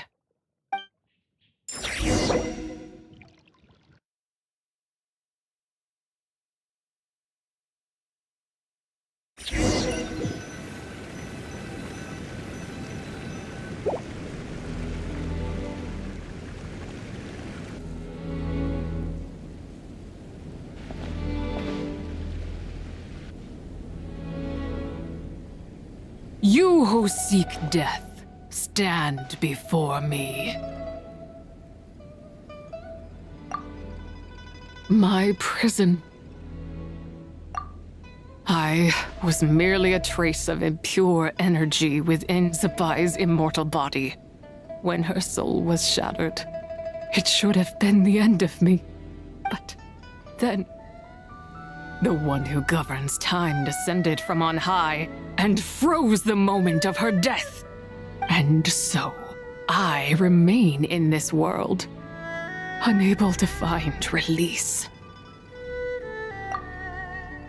A mortal who knows of her existence and would dare to speak her name.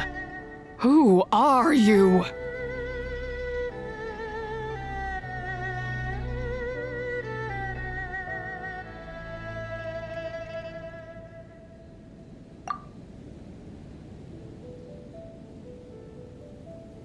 Help?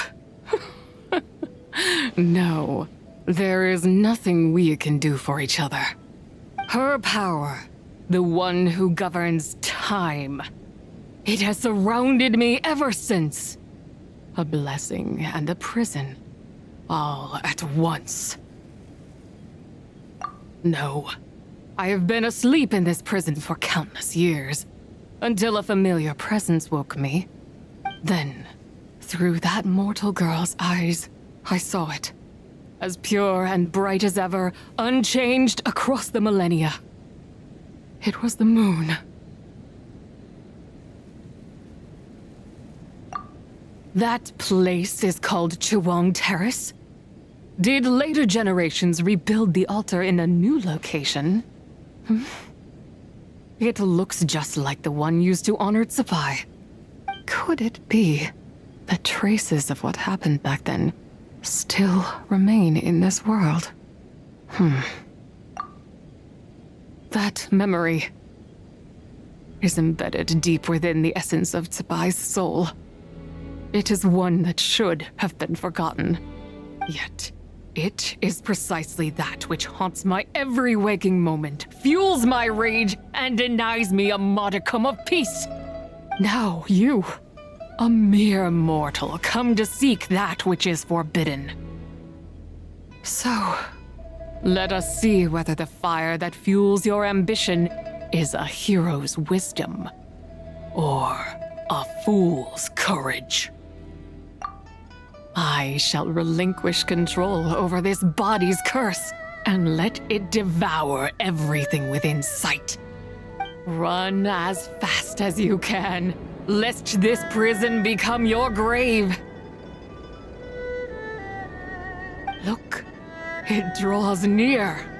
The river of time, come to sweep all into oblivion. A torrent of tears for the dead and departed. I shall wait for you at the end, mortal. Evade being swept up in its waters, and I will show you everything. Fail, and we shall sink into oblivion together.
I did not expect that you would make it to the end.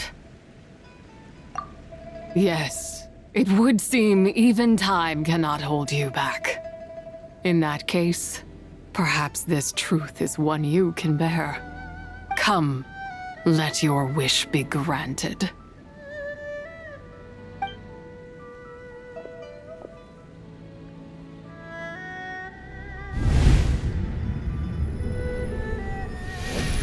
Under moon eternal, in radiant night, a maiden grants silk, soft and light.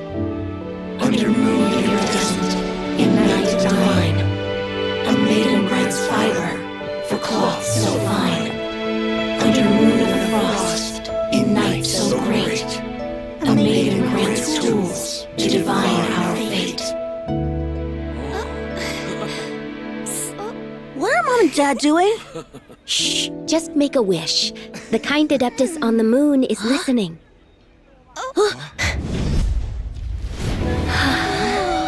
Look, it's Lady Tsubai. Wow! Lady Tsubai? Is she powerful? Of course. She taught us how to grow grain and beans, millet and rice, how to peel hemp and reel silk, spin thread and weave cloth, how to cut stone and build houses, cast bronze and forge tools. According to Mom and Dad, the Adeptus Tsubai is the god of soil and grain, who blesses our land and its crops. Huh? Lady Tsubai's leaving. It's all right. We just have to wait till next year. She'll be back.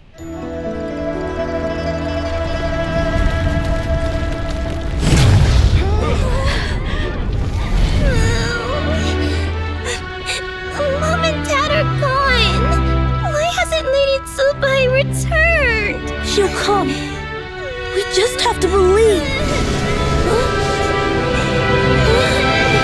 What is that?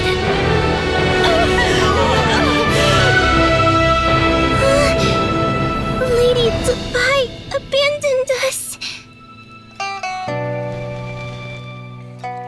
All places tainted by the abyss need to be purified. That includes Long Gone. And what of its people? You know what will happen. You are but an emissary to the mortal realm. This is Heaven's will. There is no need for guilt, and no place for hope. I wouldn't dare. But the people of Langan honor me, worship me, pray to me. If I do not answer, the guilt will be too much to bear. And if you do, you will meet the same end. Then as their god, I shall die among them.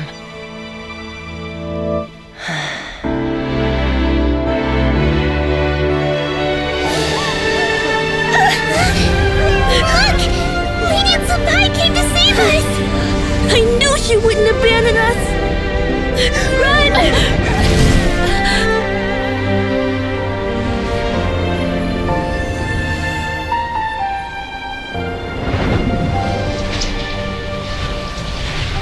You have done enough.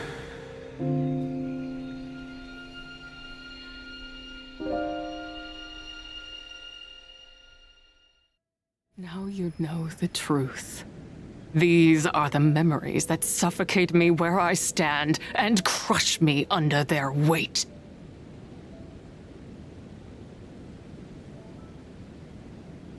Not just my nation, but the people I loved.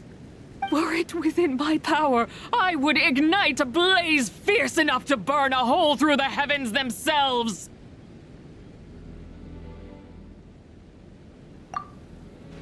It was a time of war, one that ravaged heaven and earth. Remnants of the battles tainted with cursed power fell from on high and devastated Langan. The heavens decreed that the tainted filth had to be cleansed. No matter the cost, if I just had more time, I could have helped more people to escape.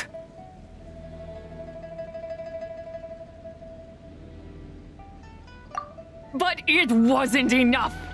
I just needed a bit more, and they all could have survived.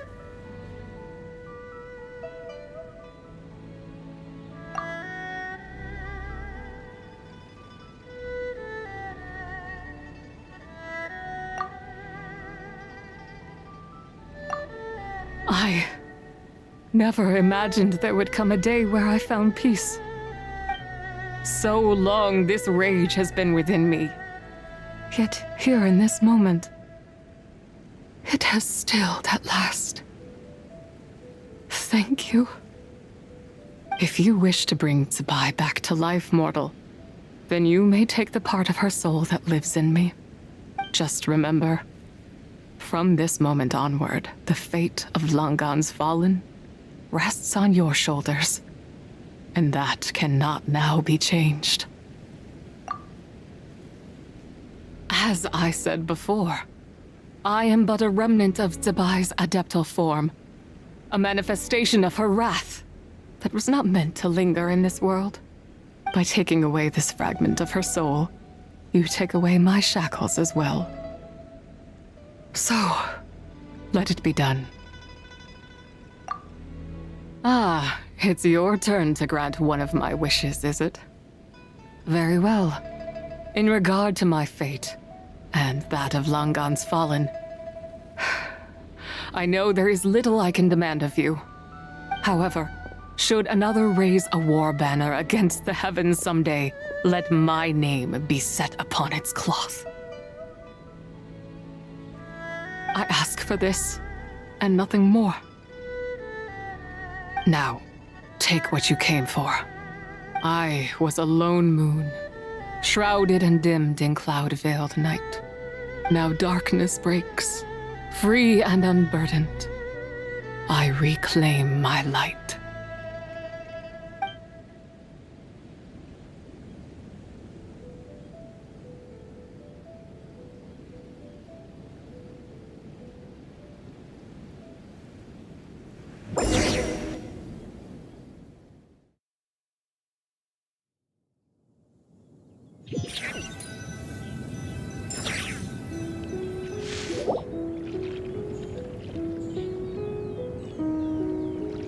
You think I am one to fold so easily?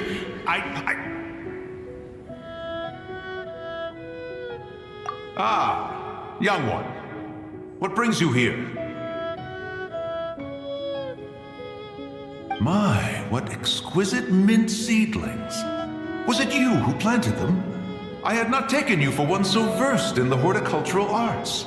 I must insist that you visit Mount Hulao. There is much we could learn from one another.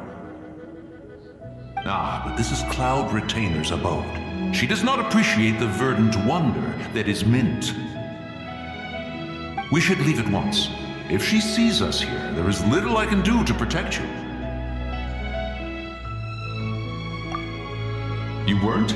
Was it Mooncarver then? My, what nerve he has. What? Looks like Mountain Shaper is back to normal. Has the matter with Zizhi been resolved then? Wow, that was fast. That took, what, like a second? A second to us, perhaps.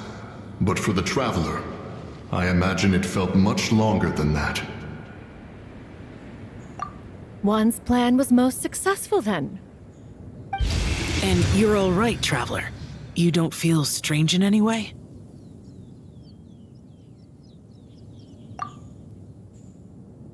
Well, sounds like good news all around. I'm glad this matter is resolved.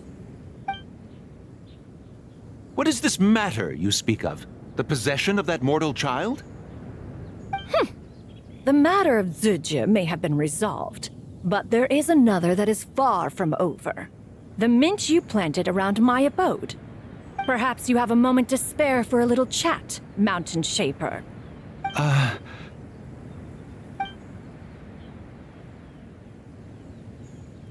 You seem reluctant to talk in detail about what happened with Zizhi.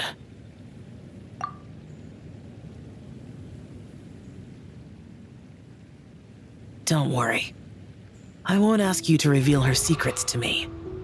And I doubt the other Adepti will either. Huh? You don't want to know what happened?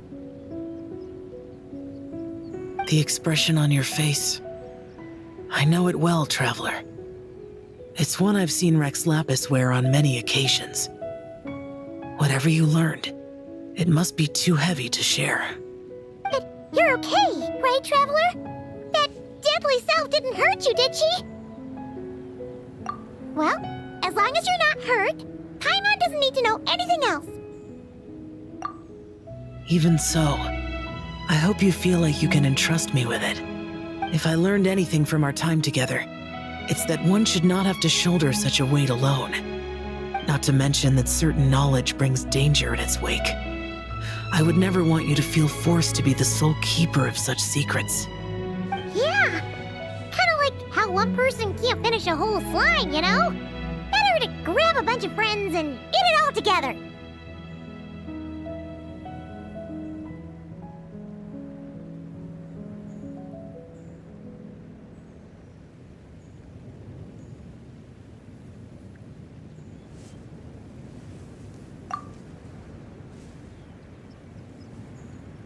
Exactly!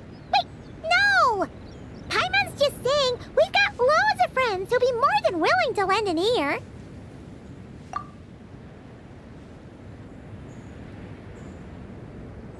I never knew there was such a tragic chapter in the ancient past of this land. So, the people of that nation worship the White Horse Adeptus as the god of soil and grain. It would seem then that Rex Lapis had a similar reason for withholding the details of his recent trip. I've often wondered if he had companions to stand by him before we met, or if he was forced to face things alone. Regardless, Lantern Rite takes place in 2 days. Let's meet back up again there. If there's no news of Rex Lapis by then, we'll have to come up with a plan. Fingers crossed it all goes well.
Hey, do you know? Time to meet back up with Xiao.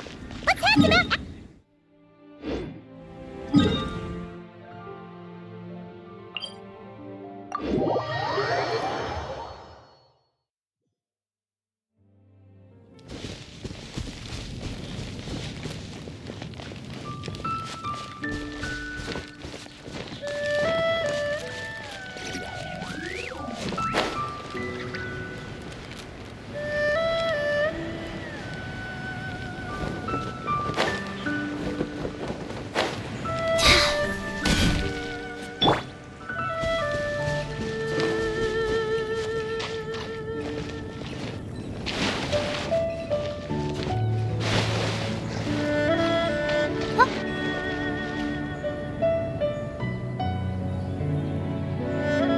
Xiao, Cloud Retainer, Madam Ping! We're here!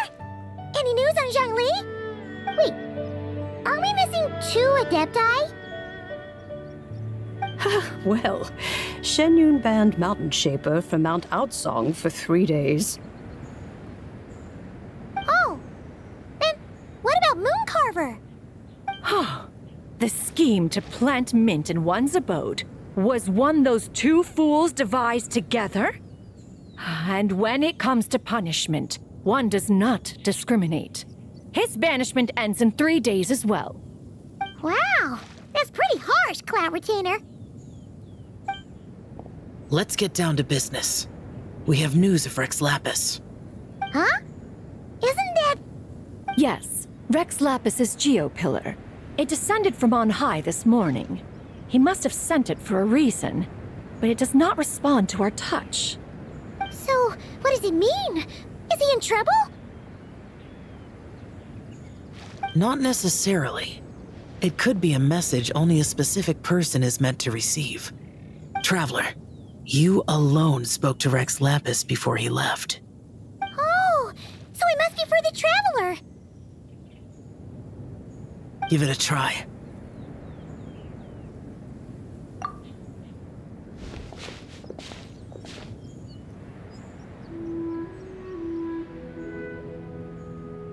Come to the spring on Mount Qingce. I have left an entrance for you.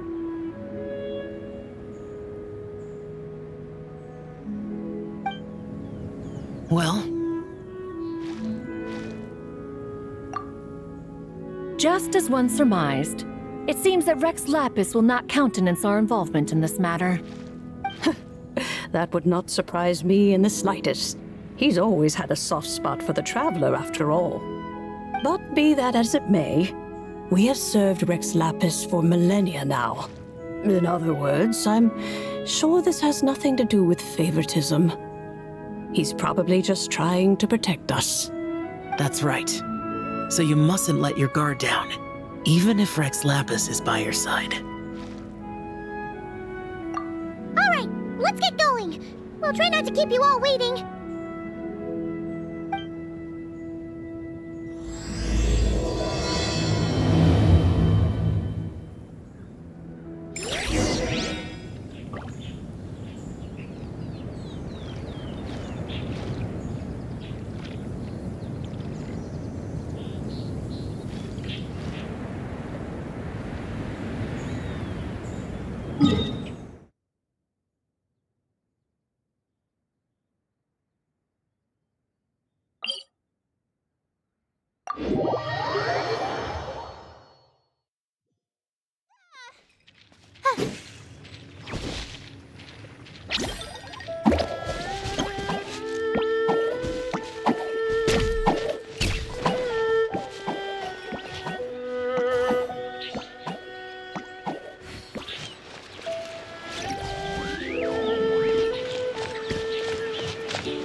Keep your eyes peeled.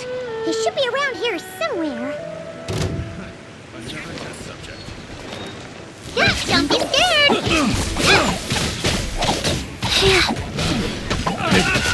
The wrong test subject. Oh. Have a little tick. I got you. Rise. Yeah.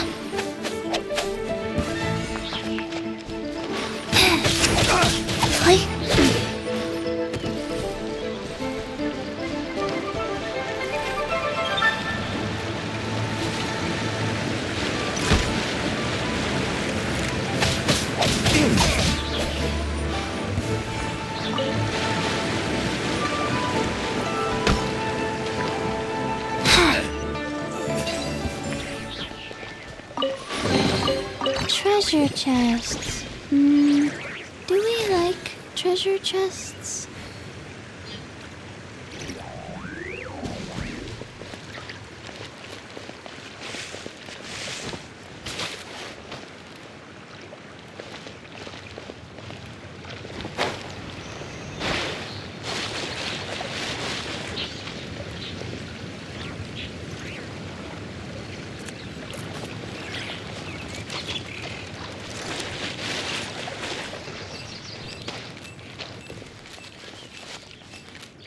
Neither do I. I already forgot.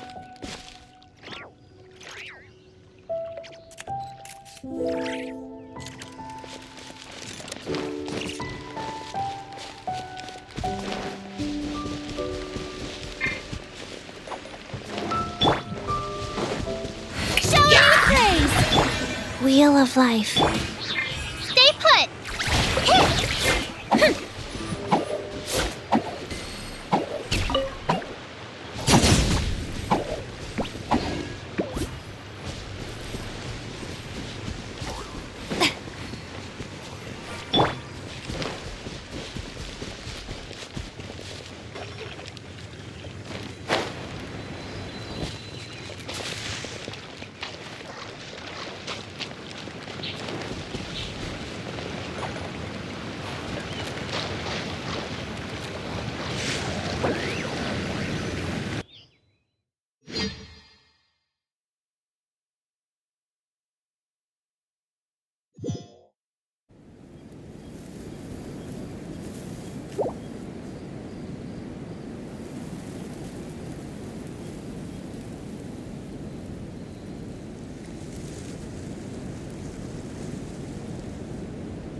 Who could have imagined that the once mighty Geo Archon might end up so, sitting on a humble stool in the woods, quietly weaving moon lanterns? You really do look like an old man now. This is a Xiao lantern, not a moon lantern. In ages past, when the gods waged war and the world was in turmoil, these lanterns were lit to guide fallen warriors back to their homes. Had you tarried in the mortal realm for but a little while longer, you might have become quite accustomed to them. Even so, it bears such a striking resemblance to the moon lanterns they used to offer up to the heavens. Could this truly be mere coincidence? Perhaps in some sense it is, yet in another, it isn't. For instance, who is to say that some of Langan's magnificent jade did not become part of the very foundations upon which Liyue Harbor now stands? It is conceivable that this ritual was transmitted in such a manner too. Now, let's not let ourselves get carried away. For all its splendor, do not forget that, in the end, even Langan could not escape its heaven-sent fate. Alas, it is just a pity that the little creatures of this world may never again lift their eyes to the moon, even should misfortune befall them. But you, Geo Lord, now that you rule this realm, why take the trouble, not to mention the risk, to visit one who bears such profound guilt as I? Are you not afraid that you might be sullied by the curse of time that was laid upon me? There is no risk to speak of. At least, not in comparison to that which you took when you defied the heavens all that time ago. As I have stated, time and again, it was not I who defied the heavens. Geo Lord, the ancient affairs of Langan have nothing to do with me, for I am but one of her deadly selves, severed before her demise. My name is not Zebai, but Xiao. Surely you did not take us for one and the same solely on the basis that we may all assume the form of white horses? Sorry to break it to you, but you seem to have found yourself the wrong white horse. Anyway, do tell me, what urgent matter brings you here? Very well then. I have come to ask for Zebai's shade. Oh? So, the Geo Lord has set his sights upon Zebai's human soul. And what is it that you intend to do with it? The world outside is changing. With the new moon's birth, the confines of the Shadow Moon are gradually disintegrating. In other words, the heavenly soul is set to return. Consequently, strange phenomena have manifested within Langan's former domain, leading to the earthly soul's reappearance as well. The last of the trio, the human soul, is in your possession. Most intriguing. My intention is to gather all three together, so that an old friend may finally make her return. I must admit, it seems that some remarkable affairs are coming to pass in the outside world. Yet there is one thing you seem to have overlooked, Lord of Geo. Back in the day, it was you that freed me from that painting. And afterwards, I took up arms in your name. Together we first subdued Chenyu Vale, then brought peace to Mount Qingse. It was for this cause that the contract between us was made. But now that the debt has been repaid, what cause have you to expect my aid? Zebai and I have long been friends. Given not only that you were manifested from a corrupt desire within her divine form, but that you also possess a fragment of her soul, how can you purport to be the wrong white horse? I think you'll find that we are now as separate and distinct as any two beings ever were. What once shone with radiant purity has long become dust. What you see is no longer what it was. Oh, great Lord of Geo, should this still be unclear to you, I bid you take your leave. It seems that the fault lies in my own lack of consideration. As you wish.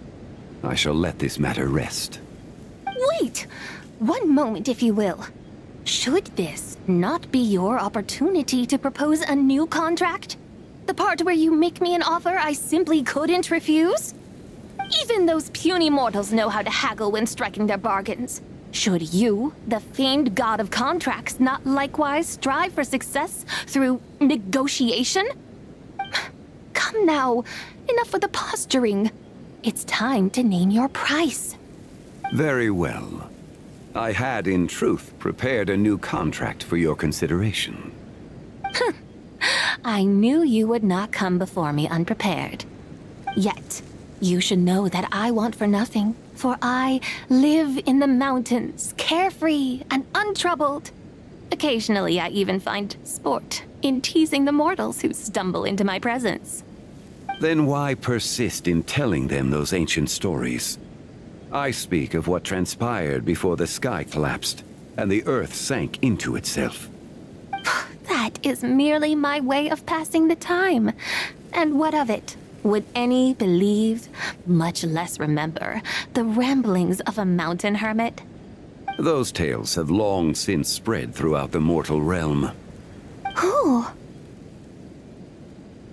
Should my words prove insufficient, I invite you to see the world for yourself.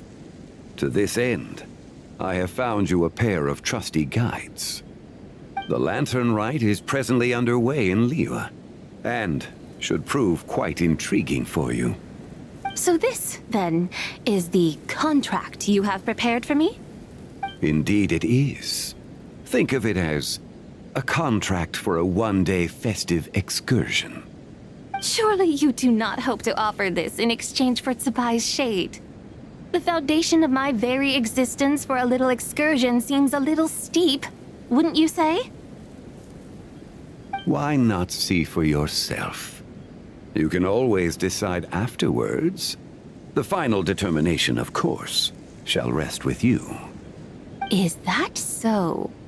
Then perhaps this deal might not be entirely off the table after all. Where then are these guides of which you speak? Hey, it's Xiangli! Oh, we've been looking for you everywhere. We thought... You're here.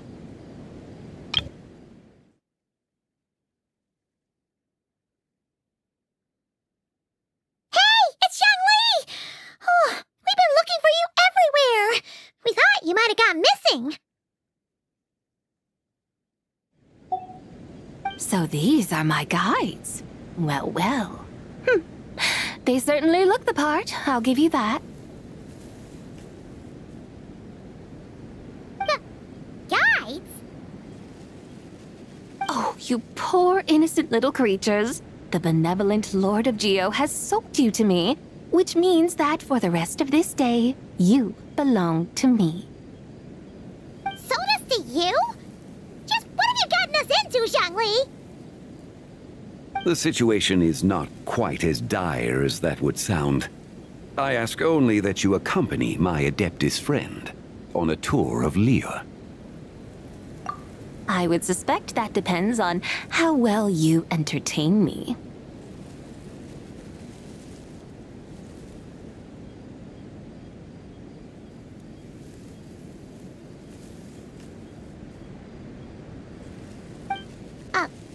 Entertain you? Let us start with this Liyue harbor of which I have heard so much. Nowhere is quite so fascinating as a place teeming with little mortals. How come this Adeptus sounds so different from what Paimon imagined? Okay, we'll take care of it. Get ready to find out why they call Paimon the best travel guide in all of Tibet.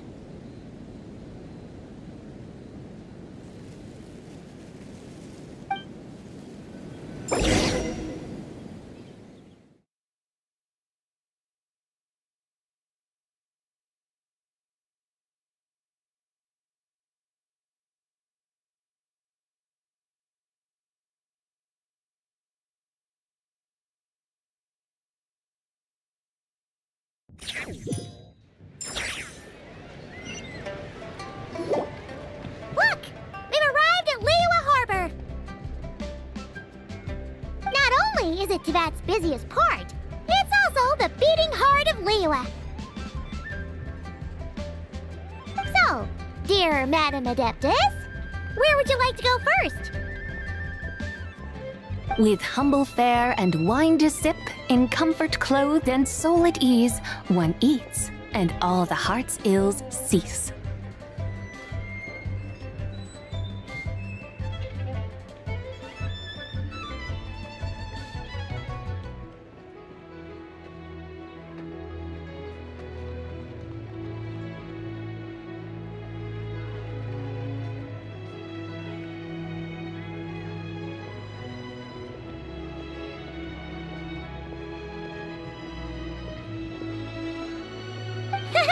So we're heading straight for the good stuff? Well, you're in luck, because Paimon's an expert when it comes to food.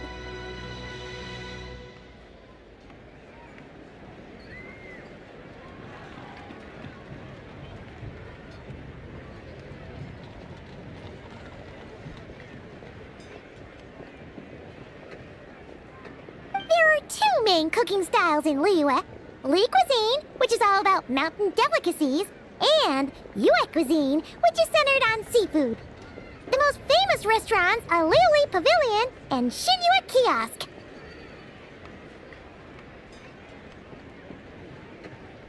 Oh, now Paimon's starting to drool. Yes, our only option is to go try them both. 2 meals back to back.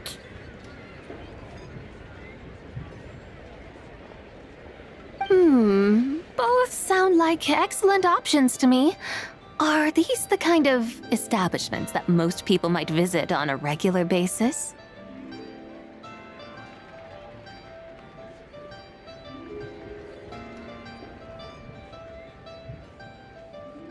Not exactly. Both Li cuisine and Yue cuisine are known for their pricey ingredients.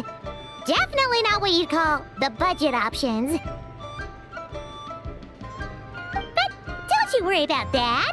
Just think of it as Zhang Li's little treat. Come on! Aren't you supposed to be pals with Hu Tao? I'm unsure we can afford to spend a little more of her mora at least. Hey!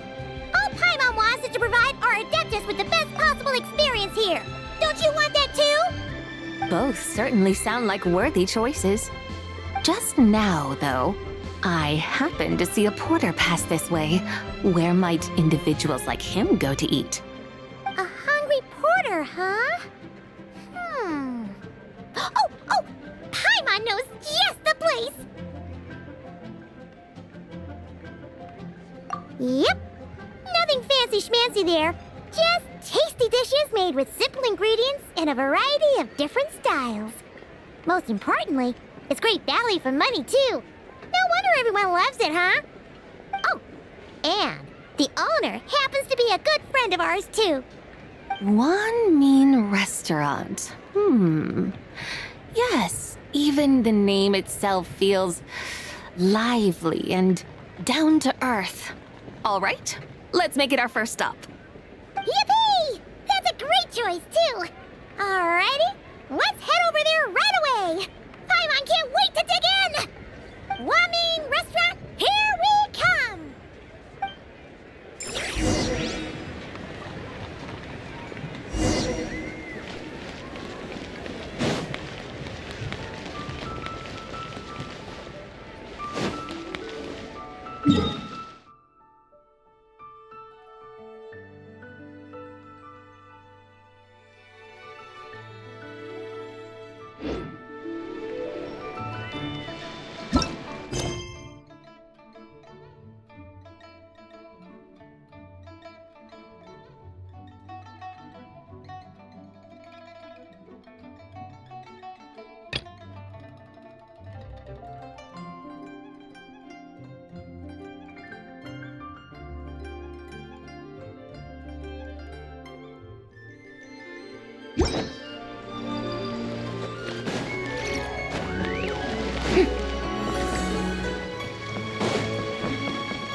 Xiangling! Chef Mao! We're here!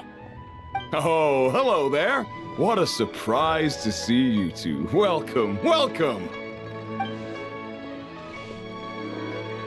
Hey there, Traveler and Paimon! We're a little busy today, so grab a table while you still can. But I don't think I've met this lady before. Is she a new friend? You could say that. Oh, I see. Well, hey there. A friend of the Traveler's a friend of mine, too. Don't worry, we'll take good care of you. Just order whatever you want, it's on the house. By the way, I'm Xiangling. I cook here at Wanmin Restaurant. What's your name? Miss Xiangling, have you ever heard of the White Horse Adeptus? Of course. What about her? I am her, and she is me. Huh? You mean you're an Adeptus? Oh, you young'uns crack me up. Come on, Xiangling. You've got to keep up with the times. Haven't you heard of cosplay? It's like a role-playing game where you dress up as famous characters and pretend to be them. Seriously, it's all the rage, and it looks like this young lady is quite the expert. Your friends sure keep their fingers on the pulse, huh, Traveler? Wow, Dad. Didn't know you were so tuned in. But how come I haven't heard about it? You gotta listen to our customers. Didn't I tell you to spend less time chasing after wild vegetables and more time making friends? You're even more out of touch than I am. Hey, I like making friends too. Isn't that what I'm doing right now? Anyway, even if it is just a costume, is it alright if I still call you White Horse Adeptus? Of course it's all right, because that's exactly who I am. Okay. I can see you're really committed to the role. How about I call you the real White Horse Adeptus instead?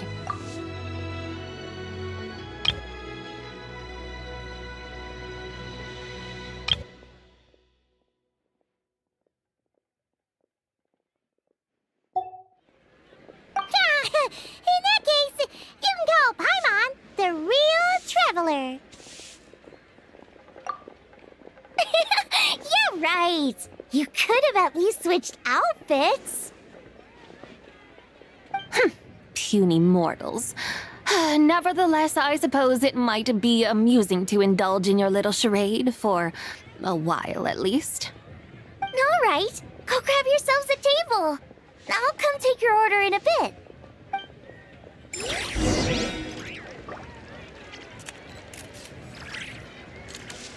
Cheap and tasty chop suey! Wow. Leo's really got a lot going for it.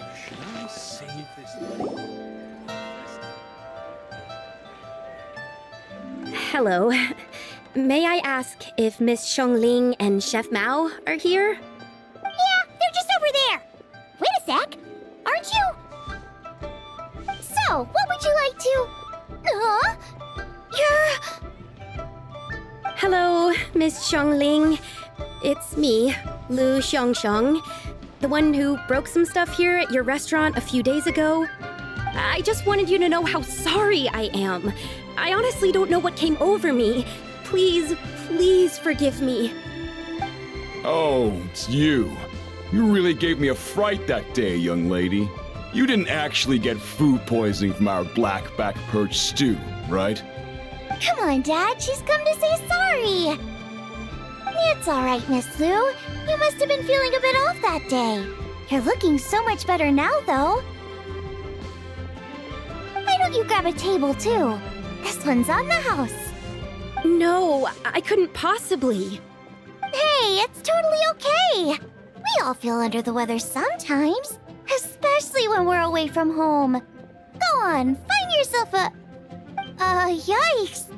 Looks like all the tables are taken. Wanna come sit with us? We've got an extra seat over here. Thanks, guys. So what would you like to eat today? Feel free to order anything you like. I should very much like to sample your renowned poisonous blackback perch stew. It wasn't poisoned. That was all on me. So that's one portion of blackback perch stew. How about you guys? Paimon wants...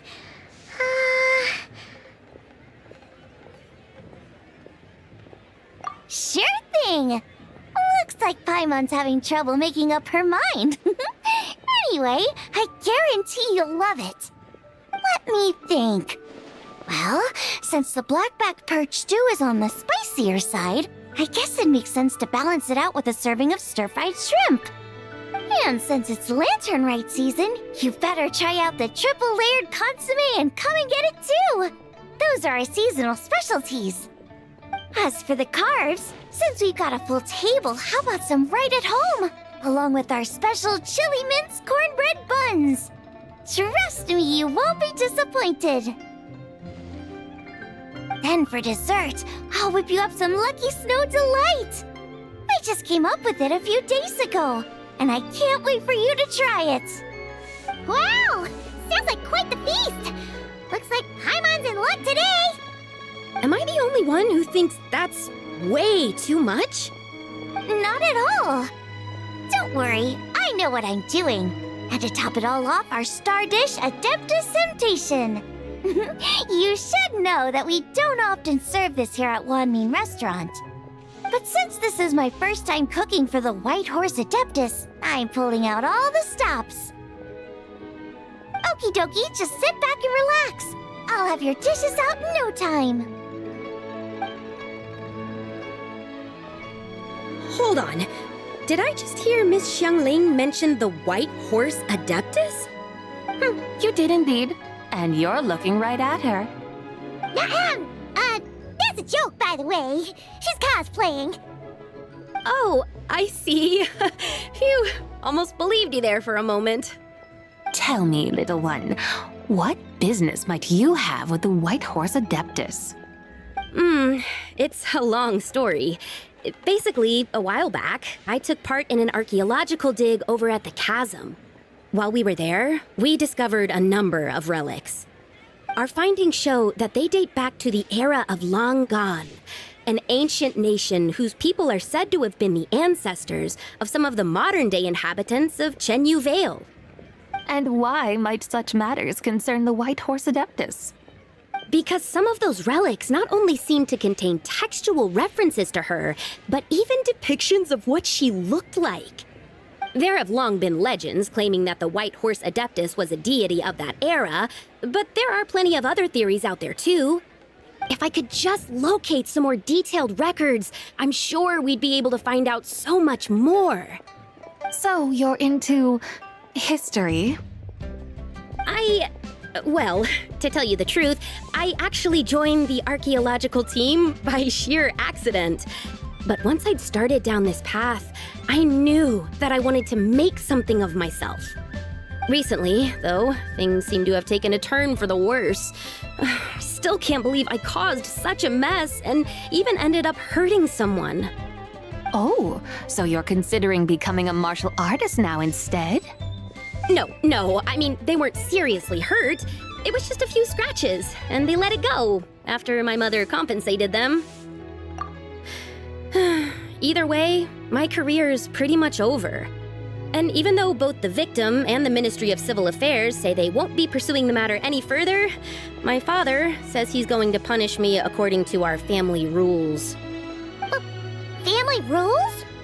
Yeah, he's decided to ground me. I'll have to return to Xiaoying village after Lantern Rite, and goodness knows when I'll be allowed to leave again. Wow, that harsh. Sounds like the kind of thing only rich, super traditional parents would do. We're not exactly rich, though.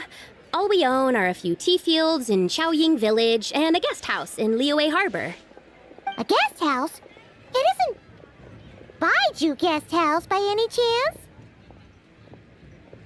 Yep, he's my grandfather. So, you've heard of the guest house before? Small world, huh? Come to think of it, didn't Boss Lu mention something about hoping that the White Horse Adeptus would show up and let her divine power be known?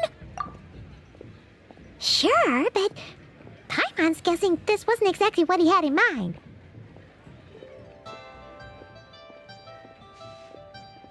Little one, it sounds to me that your family is rather well off after all. What then drew you to archaeology? Why subject yourself to such unnecessary hardships? Even if I stayed at home, there's no guarantee I'd lead a nice, easy life. Just look at my father. Recently, my grandfather put him in charge of the guest house, and he came up with a bunch of ideas right away, starting with changing its name. That didn't turn out well, though. My grandfather yelled at him for days, even calling him a bad son, and they still haven't let it go. Oh! Paimon thinks we might have heard about that too. Long story short, being dependent on others is never fun. You just end up being completely under their thumb. That's why I want to make it on my own out here, no matter how hard it is. After all, as the saying goes, to rise above others, one must endure the hardest of hardships. What's so funny about that? You poor, innocent little creatures never fail to amuse me. To think you would endure all manner of hardships in your brief time on this mortal plane, and all that merely to rise above others. I would have thought that the wiser path would be to simply roam this world as I do. Huh? Tell me, what is it that you truly delight in? Archaeology? Martial arts? Tea planting? Or perhaps the keeping of a guest house? What I delight in? Yes! Surely there must be something you don't find quite so exhausting. Whatever delights you should not feel like a burden. But do things like that really exist? Of course! Take Miss Xiangling, for instance. I defy you to detect even a hint of hardship on her face when she wields her walking spatula. So, since it seems you are resolved to tread the rocky path, you should strive with all your might to pursue that which brings you delight. You mean, like cosplay? I suppose you might say that. Looks like the White Horse Adeptus is really getting into her role. I think I get what you mean then. Maybe I should have a chat with Miss Xiangling before I head home. Okay, everyone. Sorry to keep you waiting. Here's your food. Wow. It all smells so good. Oh, finally! I get to try that famous poisonous stew. Hey! Didn't you hear what Shang said? It wasn't the stew. If anyone's to blame, it's that other you. What's up? How fiercely this mortal fare burns upon the tongue!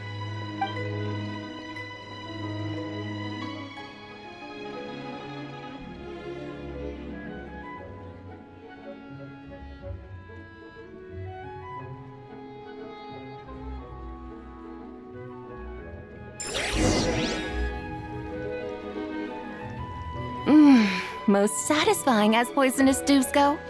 So, where to now? Time, I think, to seek out some diversion?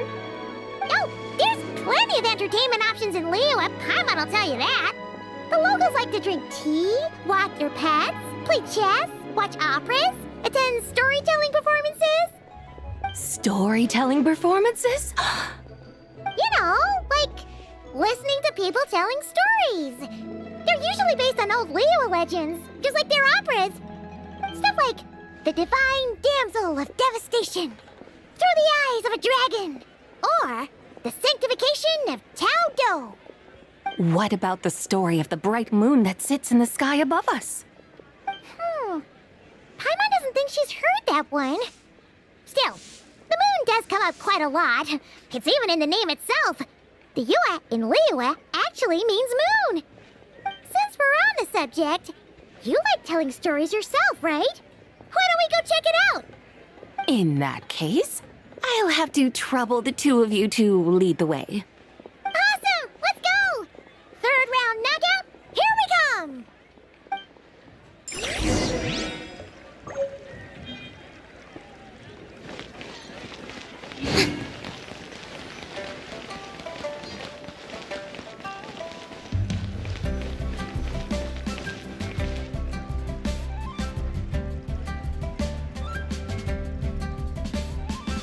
What a tongue twister. I'd have made a complete fool of myself if I tried to say it on stage without practicing it first. Huh. Call yourself Iron Tongue, Tien. Wobbly Tongue, Tien, more like.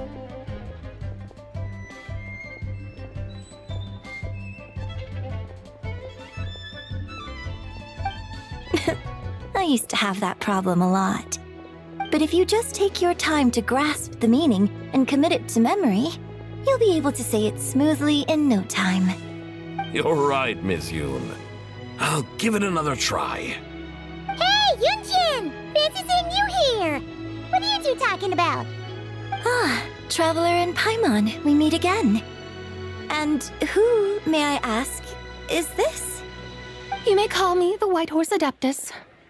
The White Horse Adeptus? She's not really an Adeptus.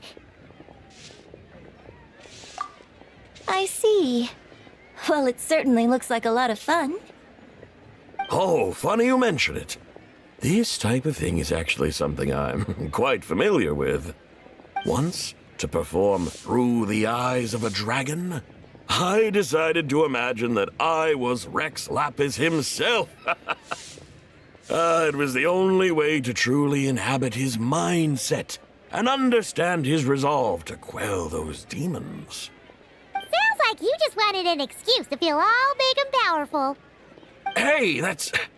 You just don't understand how inspiration works. You're one to talk. Paimon's traveled all over with the Traveler, and she's seen things that would make your jaw drop. All right, then. Since you claim to be so knowledgeable, why don't you prove it by reciting an ancient poem? An ancient poem? Which one? Ha! See?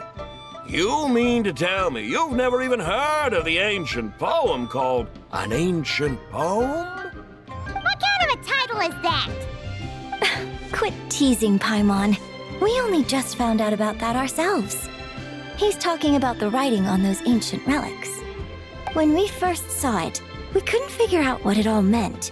So in the meantime, we decided to just refer to it as an ancient poem. However, thanks to the painstaking work of the scholars who were tasked with decoding it, it seems like that's exactly what it was.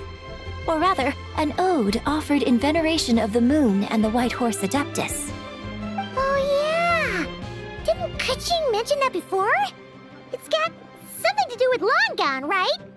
That is correct. The Ministry of Civil Affairs has issued a notice stating that, although it is true that the moon may disappear tonight, we should be in no danger. In other words, there's nothing to fear.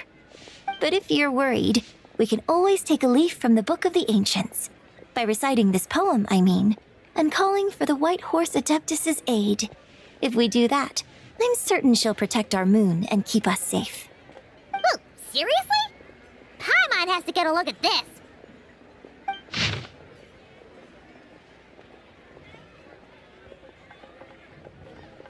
Under moon eternal, in radiant night, a maiden grants silk, soft and light? What in Tibet's that supposed to mean? Under moon iridescent, in night divine, blah blah blah, something cloth so fine. Something about fields being plowed, something else about seeds being sown from the earth. Seriously? What is this? The fields are plowed, the seeds are sown, and from the earth, life is grown. Whoa! You did that without even looking! Bravo! Bravo! We have an expert in our midst. Looks like this young lady really does know her role inside out. If I didn't know any better, I'd have taken her for the real deal. That's because I am the real deal. That's the spirit. This is exactly the kind of mindset I was talking about. Behold, mortals, I am none other than the indomitable Rex Lapis himself. Kneel before my godly splendor. Believe me, young lady, I know exactly why you do it. Back in the day, I was just like you. I must say you are rather amusing as mortals go. Miss White Horse Adeptus, it is a great pleasure to make your acquaintance today. I have some questions regarding the poem, and I was wondering, perhaps, if you might be able to shed some light on it? You want me to explain the full meaning of its verses? Your guidance would be much appreciated. Fascinating. Tell me, do all the people of Liyue still express such reverence for the ancient ways? Well, it's true that we hold a deep fondness for our history, but it is hardly our only pursuit. One of my good friends, for instance, is even more devoted to the modern Fontanian art of rock and roll. Exactly! And don't forget, great practitioners of the role-playing arts walk among us too. People like me and you, young lady. Yes. So rather than placing too much emphasis on our reverence for the ancient ways, it might be better to say that here in Liyue, 100 passions bloom, each with a voice of its own. I see. Then, I suppose it wouldn't do any harm for me to enlighten you. In truth, it is but a simple poem of blessings. Its meaning is this. As the eternal moon rises in the night sky, a maiden adorned with lustrous jade descends upon the earth. She blesses the kudzu vines and mulberry leaves, so that they may be used to make coarse cloth that is nevertheless soft, light, and comfortable to wear. As the iridescent moon rises in the night sky, a maiden adorned with lustrous jade descends upon the earth. She blesses the kudzu vines and hemp, so that they may be used to make fine, luxurious cloth. As the frost moon rises in the night sky, a maiden adorned with lustrous jade descends upon the earth. She blesses the mugwort and artemisia, so that they may be perfect for divination. So she really did come down from the moon? She shows the people how to use the plow and spade to purge the land of weeds, till the soil, and heap up the earth to make it fertile. Then with the hoe, she teaches them to sow their grain, bestowing the promise of life upon every seed. She blesses the millet and the beans, ensuring that their stalks and vines stretch forth without end. She graces the wheat and the rice, so that their heavy heads are filled with plump, glistening grain. Sounds like she's a real pro at all this farming stuff. The fruits of the field are harvested and brewed into sacred wine for honored guests. This we reverently present to the divine maiden, with every ceremonial step flawlessly observed, so that she may witness the depth of our piety and respect. Oh, divine maiden, how can your graceful presence in the sky not seem like that of a fairy descending from the heavens? Oh, divine maiden, how does your pure and radiant form not resemble the guardian spirit of our land? I send my heart's desire, ascending to the heavens, beseeching you to grant us good fortune and blessings in the coming year. Huh? So, that's what it's supposed to mean? I find myself speechless, moved beyond the power of words to convey. Oh, young lady, you have shown me the heights to which a true role player might aspire. A truly remarkable performance. I did not anticipate that anyone could unravel this poem with such depth and clarity, and so soon after the Ministry of Civil Affairs noticed, too. I'd even begun to consider myself somewhat versed in the matter, but as they say, there's always someone more knowledgeable out there. Allow me to extend my thanks to you, Miss Whitehorse Adeptus. You are far too humble, young one. I must confess, it is I who have been surprised, not only by you, but also by this Liyue harbor of the present day. Ah, so you're not from Liyue. And what, may I ask, has surprised you about it? Oh, it's nothing really. Just some old memories scattered here and there. Very well, my guides. I suppose it is time we set forth on the next part of our excursion. I'd like to go see that wharf now. What say the two of you? No problem! We'll take you wherever you want. Oh, leaving so soon? Before you go, allow me to introduce myself. I am Yunjin, director of the Yunhan Opera Troupe. May I ask your name in return? My own name is scarcely worth mentioning, but since you asked, perhaps I'll tell you the title of that poem instead. Huh? So, it isn't actually called an ancient poem? Of course not. Its real title is Odes of Long Zabai. Odes of Long Zabai. All right then, until we meet again.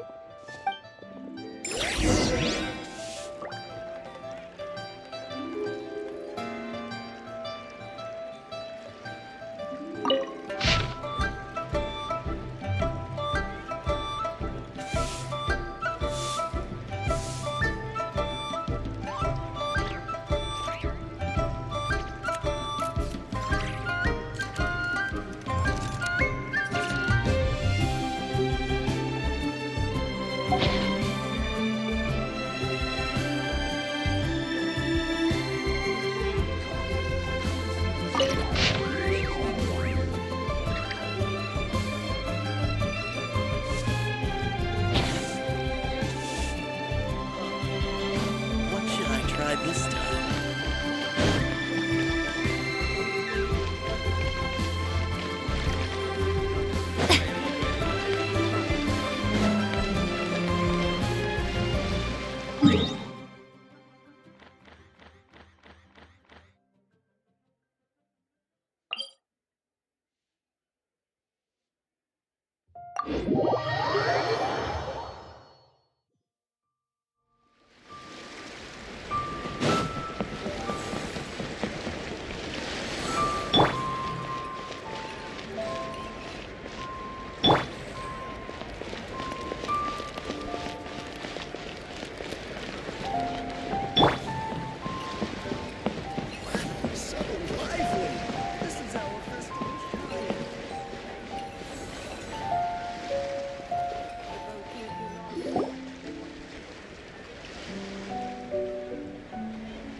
I almost forgot to mention.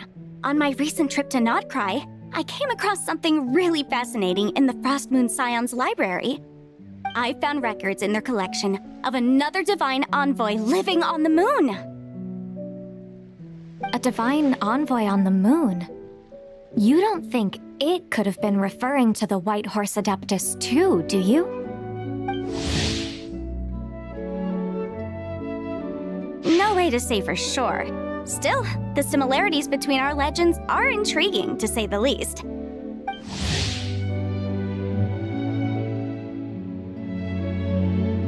Isn't it amazing? Especially when you consider how far apart we are. It truly is. We might live in different lands, but when we look up at the night sky, we all see the same moon and stars. Right? It's like we're all bound together, no matter where we are.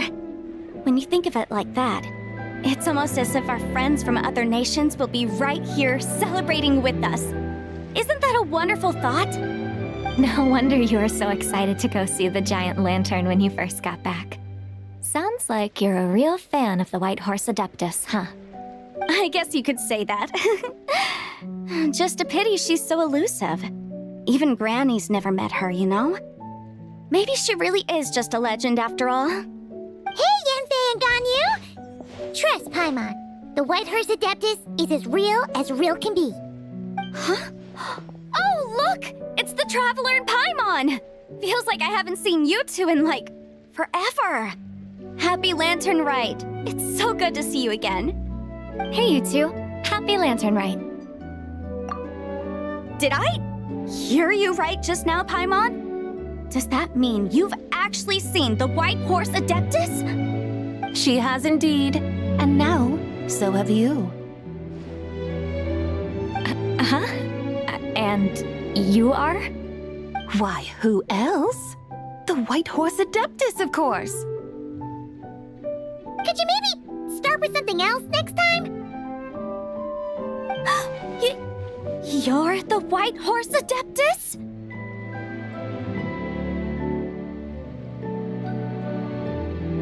That's right. Allow Paimon to introduce you to our new friend, Xiao. She's been low-key obsessed with cosplaying the White Horse Adeptus ever since we met her. I see. Well then, greetings, Miss Xiao. My name is Yanfei, and recently I've been low-key obsessed with learning everything I can about the White Horse Adeptus. I'm sure the two of you will get along like a house on fire. Oh, and by the way, I'm Ganyu. So, Miss Xiao, you must be here to see the giant lantern too, right? A horse-shaped Xiao lantern? Is that what I think it is? That's right. A lantern made to honor the White Horse Adeptus herself. Isn't it gorgeous? Huh? What are you laughing at? Both the lantern and myself. What do you mean? Oh, this lantern truly is an artistic masterpiece. But tell me this, have any of you ever seen a horse before? Come to think of it, Paimon can't remember ever actually seeing one herself. What about you, Traveler? Oh, this horse appears to be mid-trot, but it has adopted what is called a lateral gait, where the legs on one side of the body move together in unison. A rather rare sight indeed. Just now, I suddenly pictured myself, I mean, the White Horse Adeptus running the same way. The image was so absurd, I could barely contain my mirth. Oh, really? I never knew that. You learn something every day, huh? Oh, come on! It's basically a giant piece of fan art! Who cares if it's different than the original?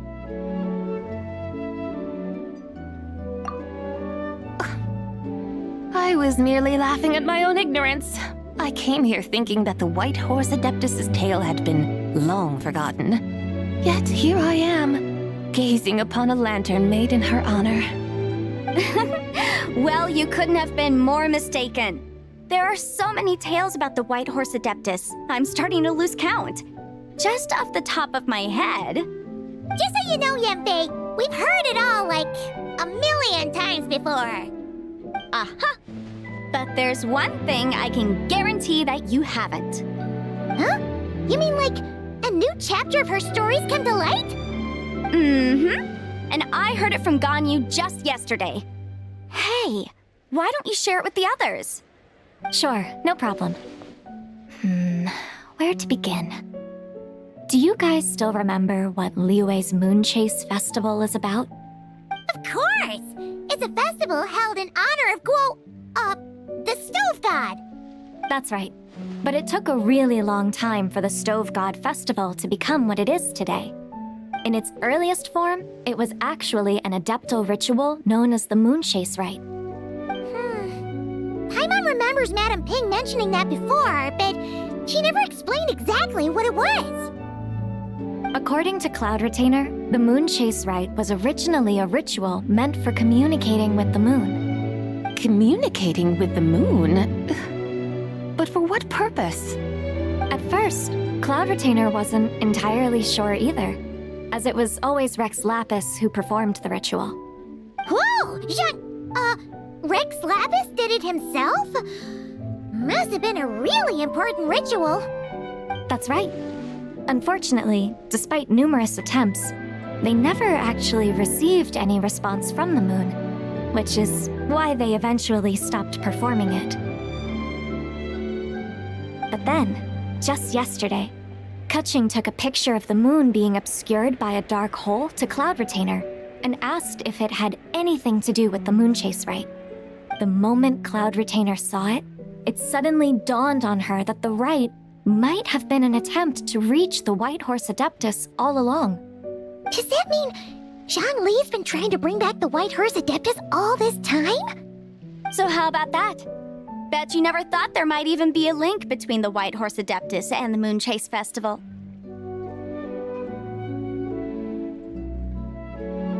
If Kutching hadn't taken that picture to Cloud Retainer, we would never have known any of this. This is probably what Kutching was referring to that day when she mentioned there were some ideas she wanted to follow up on. So, Geo Archon. All this time, you've been striving to awaken her. Huh? What do you mean, awaken? Nothing. What I truly meant to say was, this new insight you've provided has been truly eye-opening. Oh, by the way, my trusty guides, I've been meaning to ask, where in Liyue Harbor might one enjoy an expensive scenic view? Huh? We're off to the next stop already? But Paimon's barely done digesting that lore bomb just now. All the more reason to find the right spot to let it sink in. Oh, so that's what you're up to. A tour of Liyue Harbor? In that case, if you're looking for a spot with a panoramic view, I'd recommend Yujing Terrace. That's a great idea. Since the terrace is on higher ground, the sea view from up there's so much better. Great! Well, the lantern rite's about to start, so we should get back to Granny's now. Hope to see you all at the festival tonight. Oh, you're off too? All right then. See you both soon. See you soon.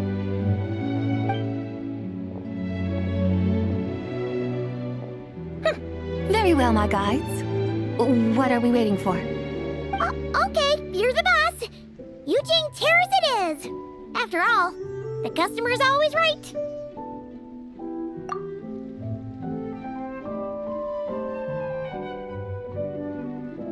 Something else you needed to do?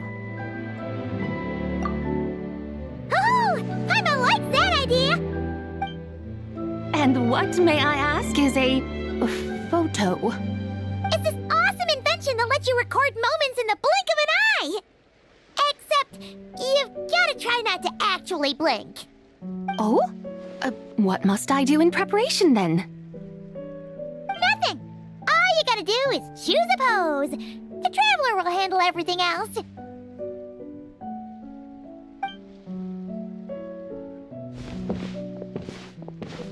Come on, let's give it a try. Look, we got a great picture. Paimon's gonna call it The White Horse Adeptus Meets the White Horse Adeptus in Liyue Harbor. Huh. They've even discovered a way to preserve moments in time. Now I truly am curious to witness what else these mortals might accomplish. Very well, let us proceed. Yujing Terrace lies in that direction, does it not? Hey, wait for us!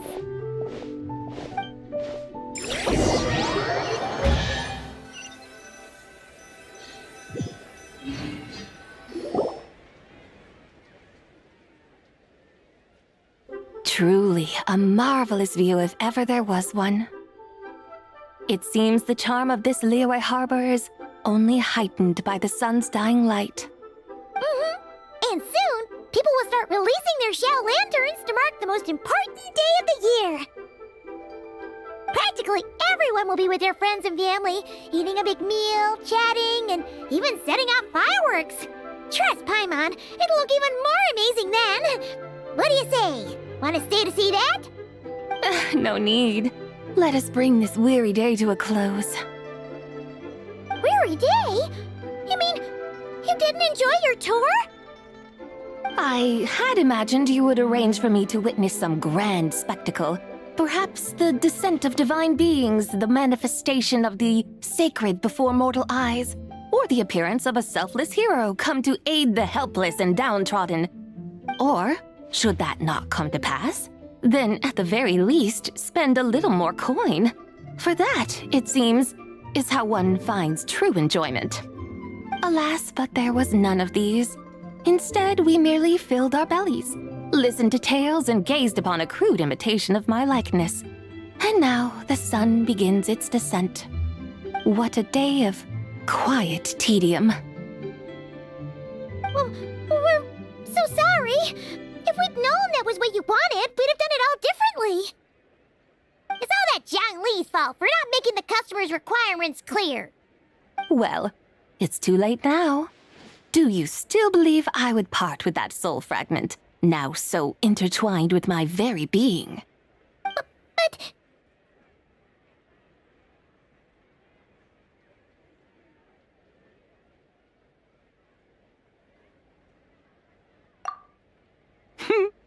I knew you were the more astute of the pair.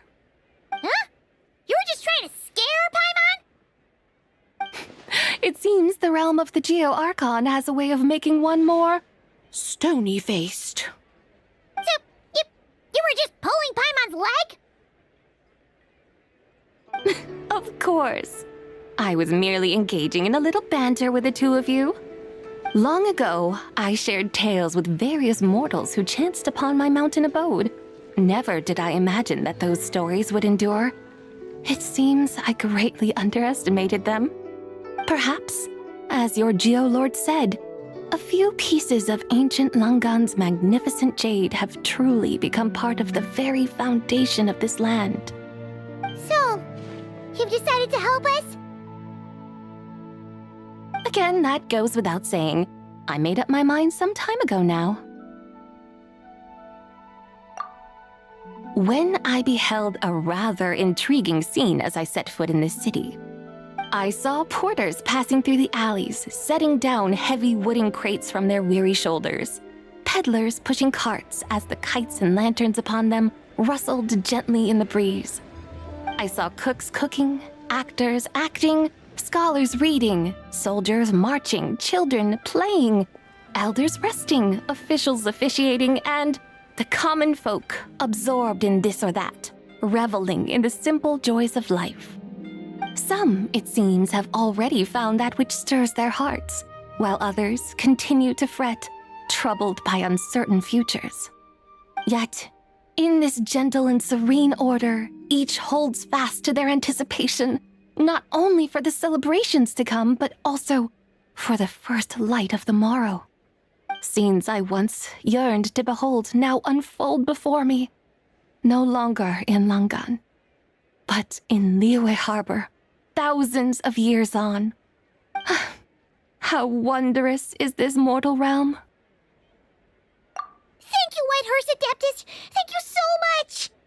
Adeptus, Adepti, perhaps the singular art in which we are truly proficient is that of sequestering ourselves within the high mountains. But once we leave our mountain refuge, we find ourselves drawn back to mortal ways all the same. So, it is I who should offer my thanks to the two of you. Traveler, Paimon, you have made this day more delightful than any I've known in a long, long time. Come now, and take what it is you need. You mean, like, right now? But don't you think we should wait for Zhang Li? That won't be necessary. All things shall meet again in their time, for the waters know no rest, and the flowers their appointed season. One need not fear that life is but a journey of goodbyes.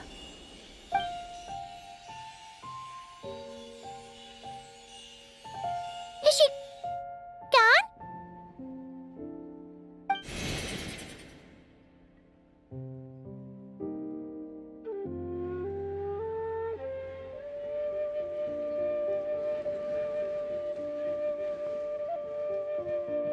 Yes, she's gone. A deadly self is formed from the body's impure vapors, so naturally it cannot survive long in this world. Had it not been sustained by the remnant of Zibai's soul, it would have faded away a long time past. Now that the remnant is gone, it has severed its ties to the mortal world. Zhengli! When did you get here? A while ago. Paimon would have thought you'd at least want to say goodbye. Though mountains endure, the ceaseless waters will, at last, wear away their sharp edges. Thus must I meet the marks wrought upon her by the ruler of time with great caution. It may be goodbye for now, but someday we will meet again. Really? And when might that be? Who can say for sure? Years and years from now, perhaps. Or maybe tonight, at the Lantern Rite. Are you saying that if the White Horse Adeptus were to be resurrected, she'd still have the memories of the three deadly selves? That she'd still remember us? We will find out soon enough.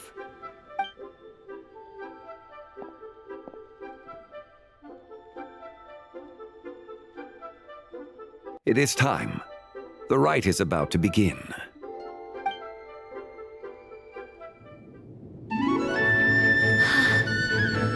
The rite is about to begin.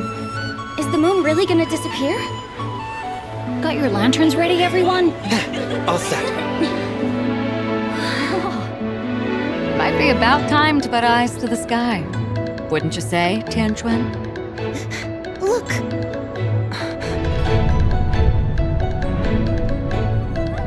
When the sun's out, eat the sun! When the moon's out, eat the moon! Whoa, is this the lunar eclipse? Under moon eternal, in radiant night, a maiden grants silk, soft and light. Under moon iridescent, in night divine, a maiden grants fiber for cloth For so you. fine. Under moon of frost, in night so great, a maiden grants tools to divine our fate. The fields are plowed, the seeds are sown, and from the earth, life is grown. The seedlings stretch, the crops do rise, and all unfolds before our eyes. Fruits are gathered, sweet wine is poured. These gifts we offer to our Lord. Pure as heaven, so fair and bright, she shines as light in this dark night. And with her does this, wish take flight.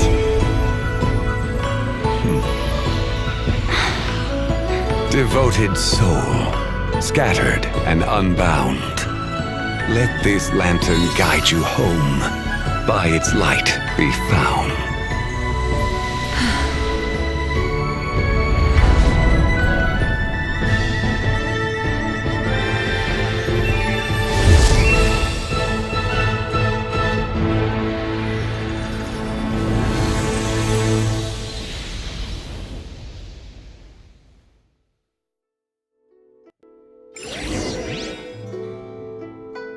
Did we do it? Do we finally get to meet the real White Horse Adeptus?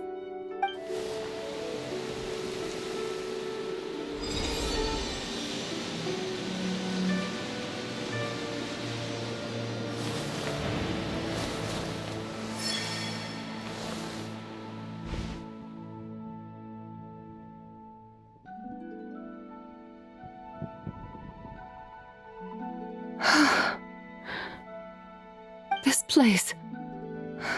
Where am I? A familiar land, now known by the name of Liyue. Liyue? The peaks adorn the clouded moon. Then, who might you be? Oh no! She seems to have lost all her memories after all. And those countless lights in the sky, what are they? These lights, each like a dwelling in glad accord, usher in this day of joyous rebirth. And whose rebirth might that be? That of my old friend, Zibai. Zibai? Yeah, that's you! Don't you remember anything at all? That's... me? Oh, yes. The envoy of the Lunar Palace. My name is Zibai, indeed. Then you must be... the Lord of Geo, Heaven's Star. Many years have passed since we last saw one another. Zibai, my friend. Welcome home. Home? But why does this place, this Liyue, feel at once so strange and yet so familiar?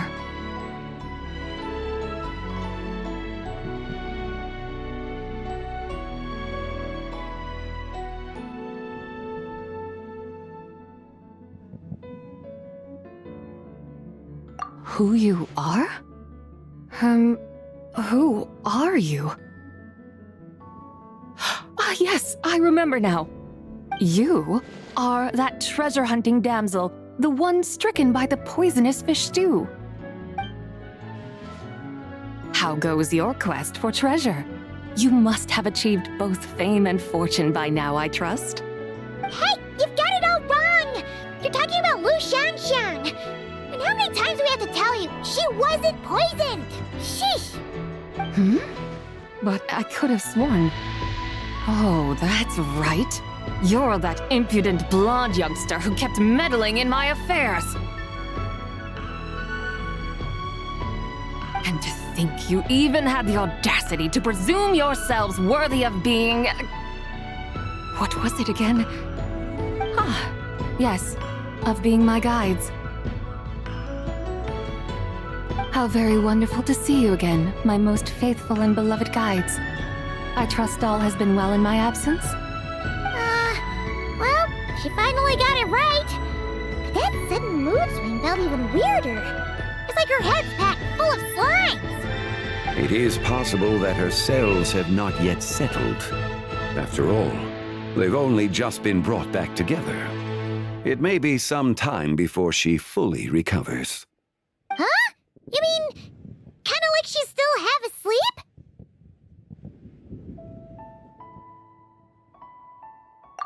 That I cannot say for certain. Perhaps a few days, perhaps a few years. A few years? Mortal years are but a poor measure when divine beings tread the realm of dreams. Well, if you say so.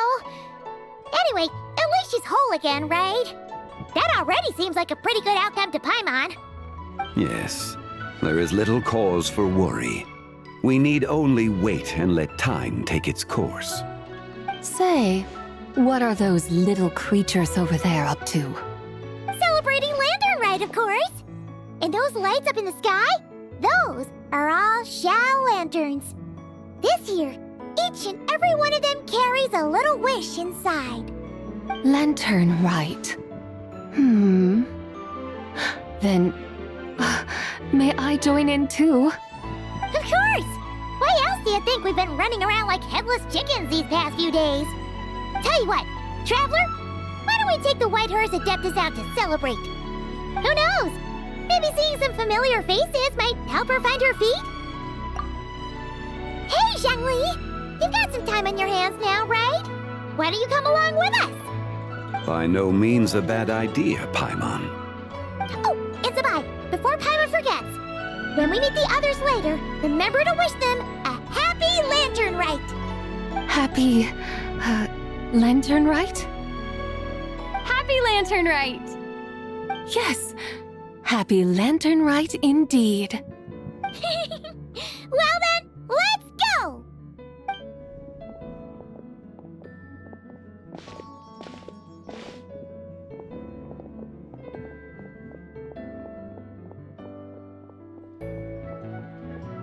Lantern Rite.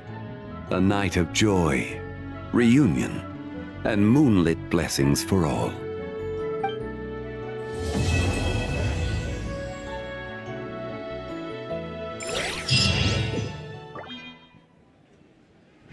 Horse Adeptus is getting along. Maybe we should check in on her? We could ask Zhangli where she is.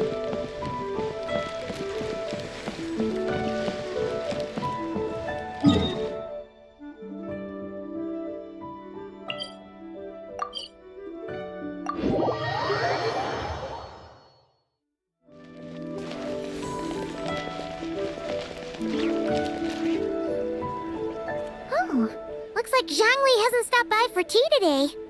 Hey, are you two looking for your friend? Try going up that way. Is Zhangli up that way? No, but that young lady who was dressed up as the White Horse Adeptus the other day is. She's your friend, right? I just saw her head toward Wan Min Restaurant. I was wondering why she was eating alone. But then you two showed up hot on her heels. Oh, what luck! We were just on our way to find her. But what's she doing at Wan Min Restaurant? I have no idea. I said hello, but she completely ignored me. She couldn't have forgotten who I am, right? I mean, we're kindred spirits, aren't we? Maybe she's still half asleep. Her brain might be a little fuzzy. Oh, that makes sense. I was wondering why her eyes were so red. Her eyes were red? Oh, that doesn't sound good.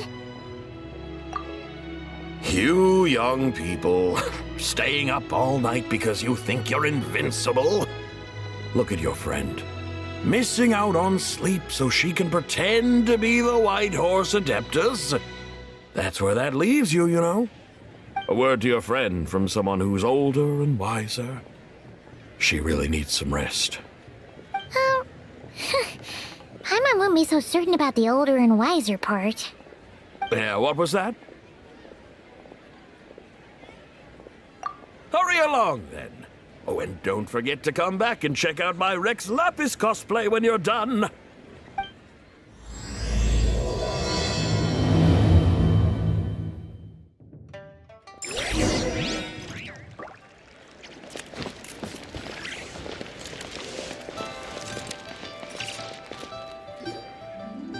Where's the proprietor? Come out and see me at once! Xiangling and Chef Mao aren't here right now. What can I help you with? And who might you be? My name is Shenhe. I work here at Wan Min Restaurant. Shenhe. Shenhe. Are you that crane adeptus who loves planting mint? It's been a few days. Have you improved your gardening skills? Did you manage to cover the slopes with mint? Mint? I don't know anything about mint. But I am familiar with Genshin and glaze lilies. Ha! Already casting mint from your mind. How can a practitioner of self-cultivation be so fickle, chasing after every new plant that catches their eye? I'm not sure I get what you mean.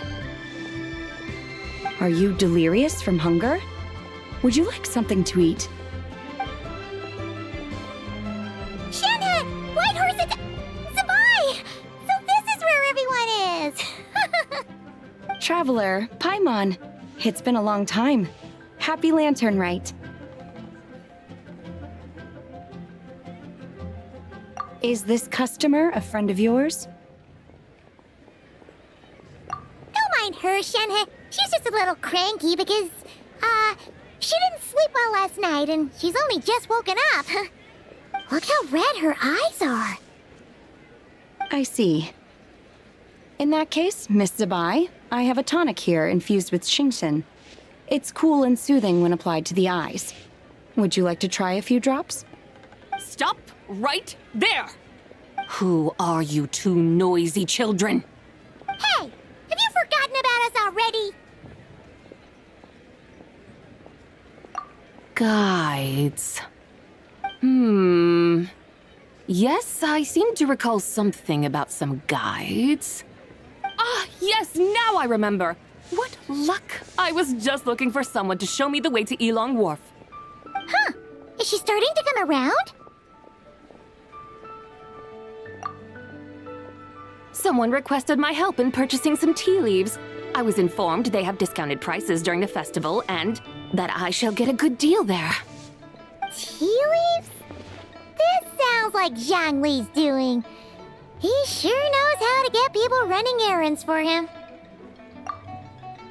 Your friend Rex Zhongli initially requested the most expensive tea, but then a young lady in a hexagram hat mentioned he'd burned through the Wangsheng funeral parlor's yearly expenses at an exhibition a few days ago. As such, he is only permitted to buy items that are discounted this month. Oh, that's his boss, Hu Tao. It's about time she realized the problem and put a stop to his spending sprees. Oh, I see. So that's why you're here. Unfortunately, Wanmin Restaurant doesn't sell tea leaves. If you're truly in need, I could gather some wild tea from the mountain slopes. You don't sell tea leaves? But I remember your boss, Miss Lu, saying that she owns tea fields. You really should get some rest. The person you're talking about isn't the boss of Wanmin Restaurant. She's just like you. She came here to eat. Is that so? Life really is full of surprises. What surprises? Your brain really is as gooey as a pack of slimes. I can't believe Zhongli entrusted you with going all the way to Yilong Wharf and buying tea.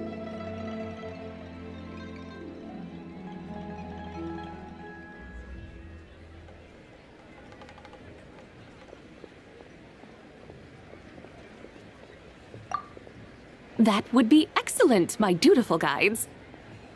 Ah, yes, Miss Crane. I apologize profusely for my improper behavior just now. Please forgive me. I completely understand. Master often says that the human body is like a mechanism in need of regular maintenance. When a person cannot rest at night, they are sure to become irritable and on edge. Miss Crane, you appear reasoned and compassionate on the surface, yet I sense dark forces churning within your spiritual core. Those red ropes you wear are what bind them, am I correct? Oh, you can sense that? Indeed.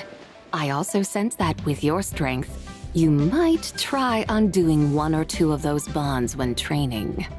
Untie Shen has ropes? Wouldn't that be risky? Though the use of red ropes to bind the soul is a wondrous technique, practitioners must eventually learn to break free from external aids and look within themselves for restraint. Master has told me similar things, but I am not ready yet. Your self-cultivation has progressed far enough. Then I will seek further guidance from my master. If you still have doubts, you can find me at the Baiju Guest House. I'll be taking up residence there for a while. For now, my dutiful guides, let us be off.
Aren't we going to Yilong Wharf? How do we end up on this mountain? Is that small town over there not Elong Wharf? I sense a familiar scent wafting through the air. You're right! Except for the smell part. Paimon doesn't smell anything. That is because this scent is the essence of jade, which can nourish the spirit. Oh, yeah! Shenyu Vale does have a lot of jade, but Paimon didn't think jade smelled like, anything. Naturally. This has reminded me of something. Hmm? And what's that? A few simple tricks for mastering one's power.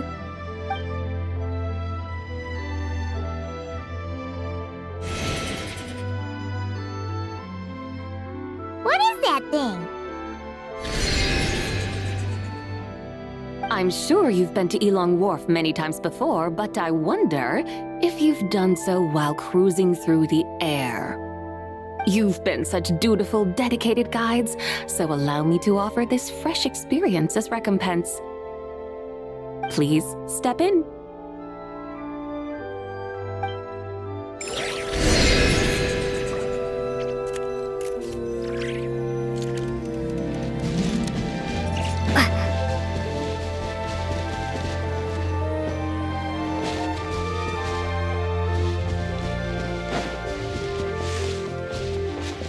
Prepare to be blown away!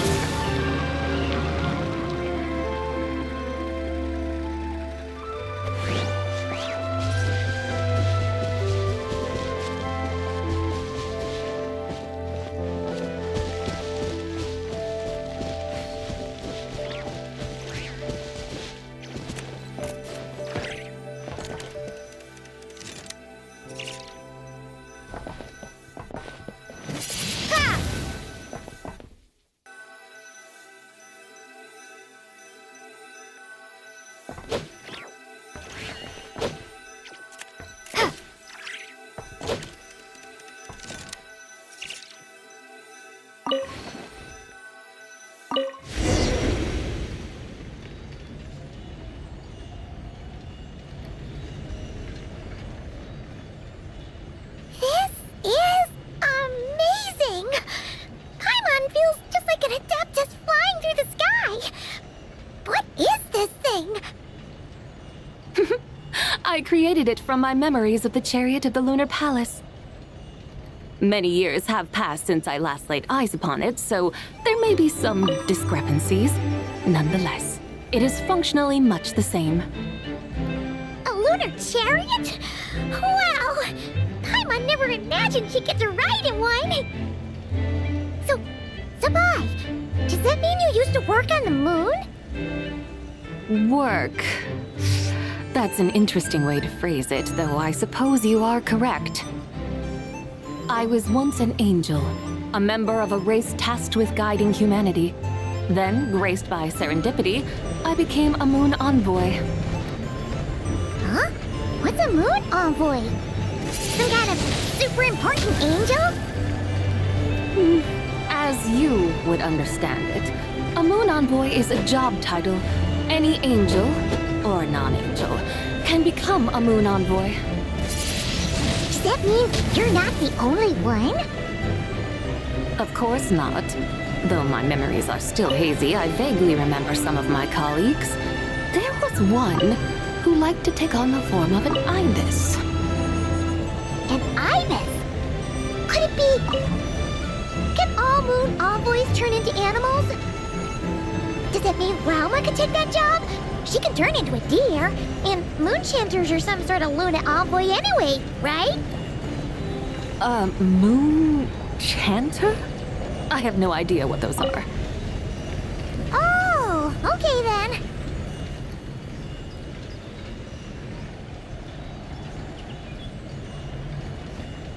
Look! Paimon thinks she saw a tea vendor over there! Very well. Let's take a look.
Welcome, please have a look around.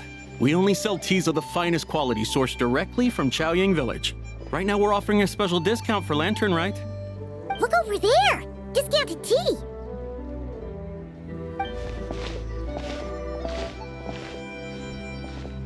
Dear customers, are you looking to purchase some tea leaves? I can see from your bearing that you are no ordinary customers.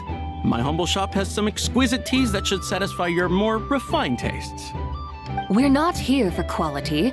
We're looking for a discount. A discount?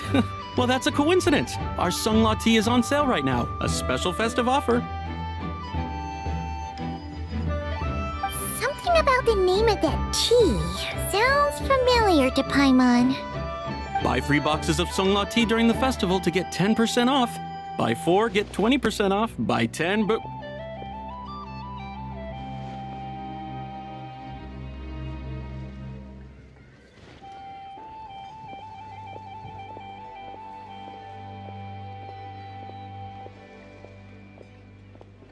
That's right! 10 boxes at half price. Have you been to our shop before by any chance?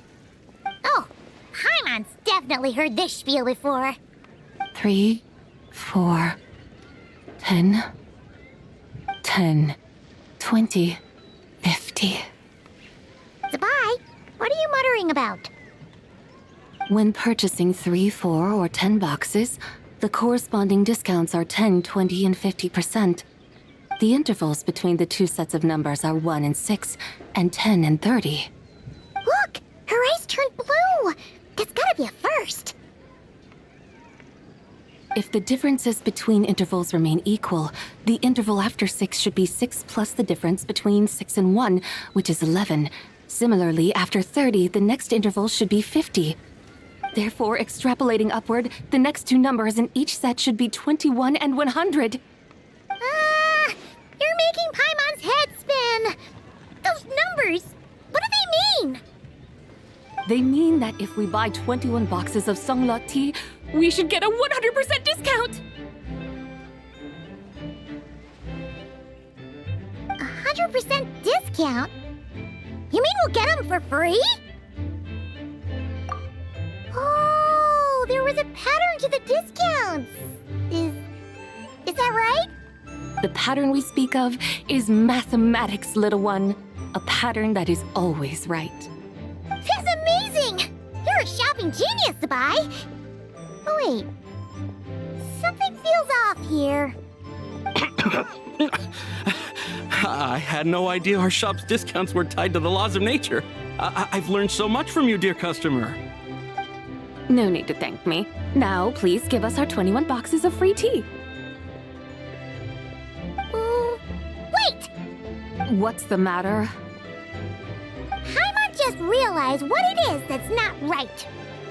It took you long enough. We got the short end of the stick! Think about it. If we don't have to pay when buying 21 boxes, then if we buy even more, the vendor should be paying us money instead, right? Huh? Hey, Zabai, work this one out. If we buy 100 boxes, we'd make loads of money, wouldn't we? It stands to reason. Wait a moment, dear customers. Don't you think you're haggling a little too hard? You are the one dictating the discounts. We're simply extrapolating the numerical patterns within. As such, we are hardly haggling. You have a point. However, that's right. I'm so sorry. I just remembered. My supplier didn't come today, so we don't have any tea after all. Such a shame. Terribly sorry about this. Awful, awful luck. Where can we find your supplier? Well... Not to fret. We'll save you the effort and go straight to the source ourselves. Well, you see, dear client, the supplier's discount isn't as generous as ours. You won't be able to get the same price from them. Huh? Does that mean they won't pay us for taking their tea? They might not even offer you a 100% discount. How very unfortunate. Nevertheless, as the original supplier, they must offer some sort of discount. Besides, we're not looking to make money. We just want a good deal. Well, that's great. My suppliers are all tea farmers from Xiaoying Village. You can go ask around the village, but please don't say I sent you. Do not worry, we appreciate your generosity. Referring customers to your business partners, even choosing to remain anonymous, the demeanor of a true gentleman indeed. Your business will surely prosper. I hope you're right.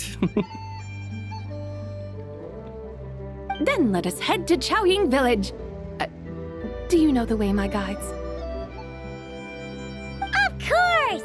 Just follow us!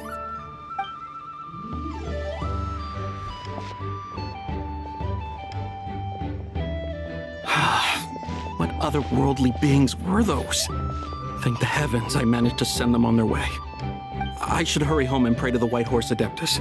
May she bless me such that I never encounter such customers again.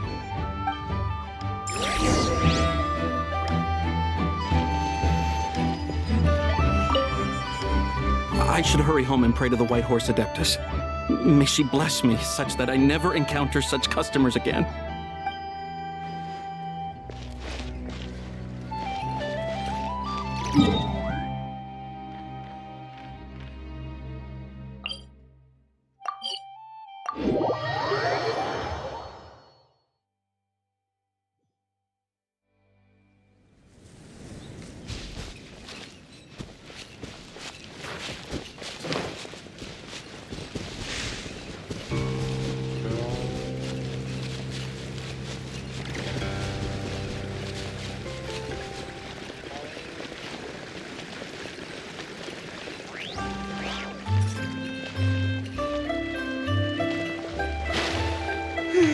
I wonder how much we'll make this year.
Here we are!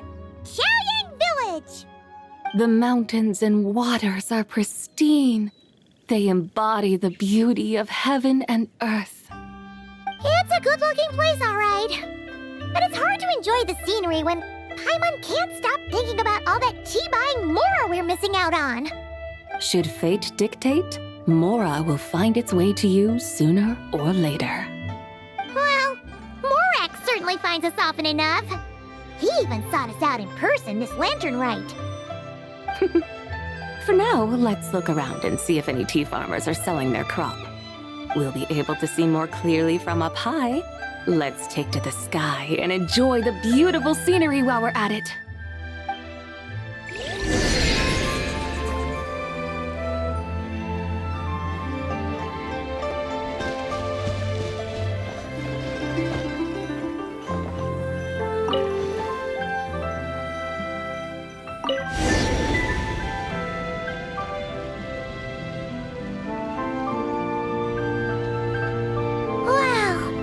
Xiaoying Village looks beautiful from up here. Indeed, the houses here are quite different from those in Liyue Harbor. They follow the natural contours of the mountains, forming unique, elegant structures. Yeah, it's super beautiful. The white walls and dark tiles frame the emerald waves of the terraced fields, while the curved eaves and tall gateways juxtapose each other with grace. It's almost too beautiful to be true. The crowing of roosters and barking of dogs, the calls of farmers working the fields, a vibrant pastoral chorus overflowing with earthly vitality. Yeah, it's incredibly beautiful, huh? Have you studied the linguistic arts by some chance? Huh? Your vocabulary for beauty seems rather constrained. Paimon knows how to say pretty as well. I see. Now then, let's take a look around and see if we can find any farmers selling tea.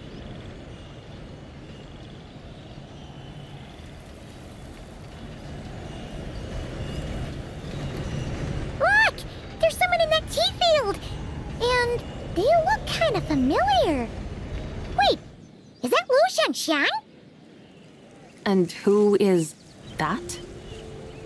Oh, you'll remember her once you see her up close. Hey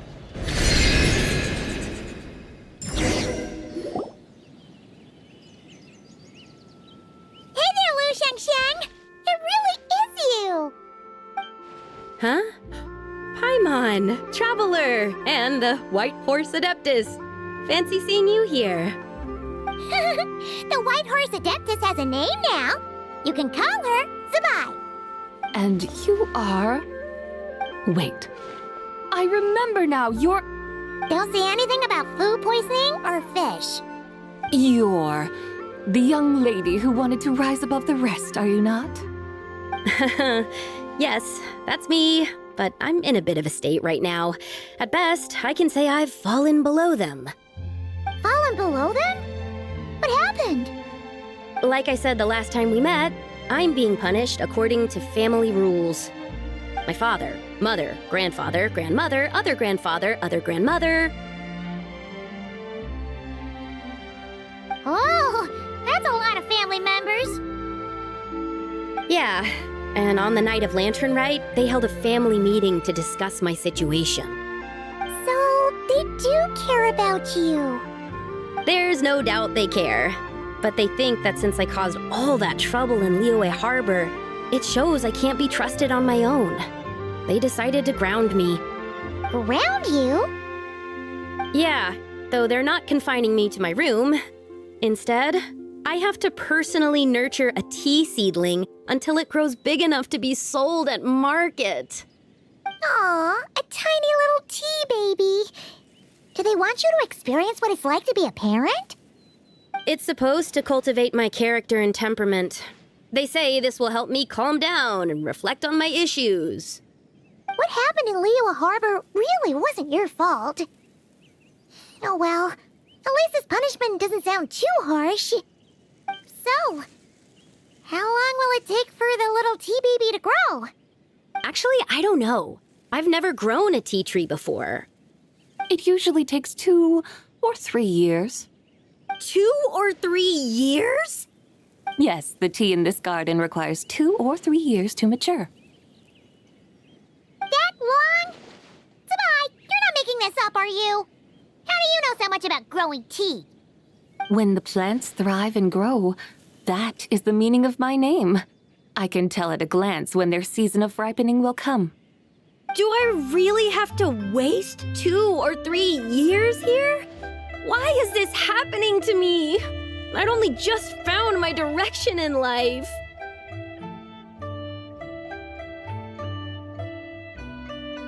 Yes, during the night of Lantern Rite, I heard many people reciting poems from Long Gone in praise of the moon. In that moment, I suddenly felt a great sense of pride.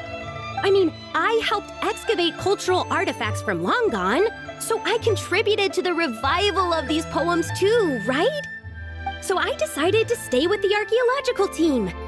I want to unearth even more history. I see. And are you sure that's what you want to do? If you don't achieve anything significant in the years to come, will you still enjoy it? Yes, because archaeology gives me that boom shakalaka feeling. Wait, did Xiangling teach you that? That's right. I was asking her for advice. She said that if something gives you that boom shakalaka feeling, then it has to be worth pursuing.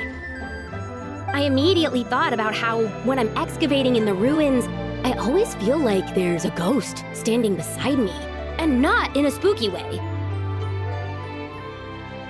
It feels like my great-great-great-great-great-grandmother patting me on the shoulder and saying, "Keep going. You're about to rediscover some grand ancestral knowledge." Right? It feels like I've made some kind of connection with my ancestors. Isn't that amazing? Since you've made up your mind, you should give it your all. And I'd love to, but I'm still grounded. Run away, summon up a little boom shakalaka, and leave the tea garden behind. Flee this village. That might be going a bit far. You don't want to lead others astray, Zabai.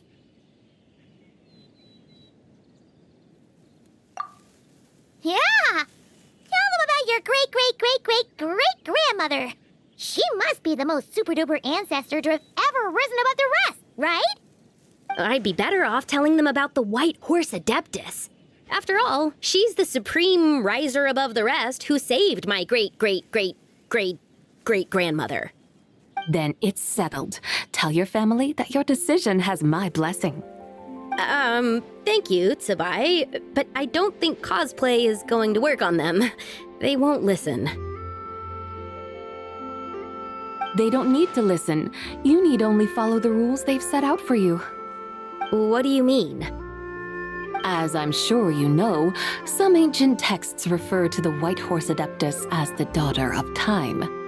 My family history contains such records, but what of it? If the White Horse Adeptus were to manipulate time to make your tea seedling grow overnight, then you'd be free, correct? Is that how it works? If the White Horse Adeptus were to really get involved, my grandfather would let me leave right away, but who really believes that she'd show up and help? It's not as if you have any other options. Why not try calling out for help? It won't cost you any more. Guess I might as well. I've got no better ideas anyway. White Horse Adeptus, if you can hear me, please save me from my predicament!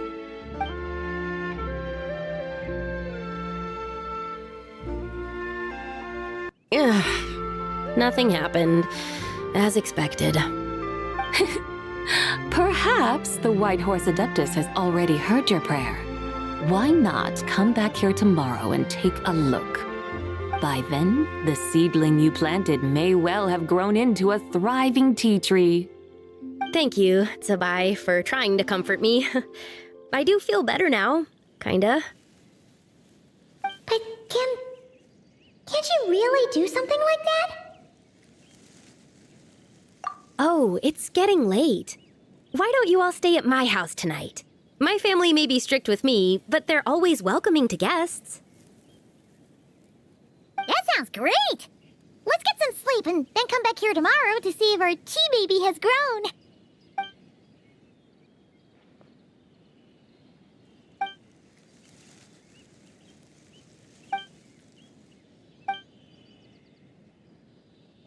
Oh, the tea tree! Whoa! Your tea baby is all grown up! Indeed, it has grown into a mature tea tree that can stand tall in the face of wind and rain. How is this possible? It must be the work of the White Horse Adeptus.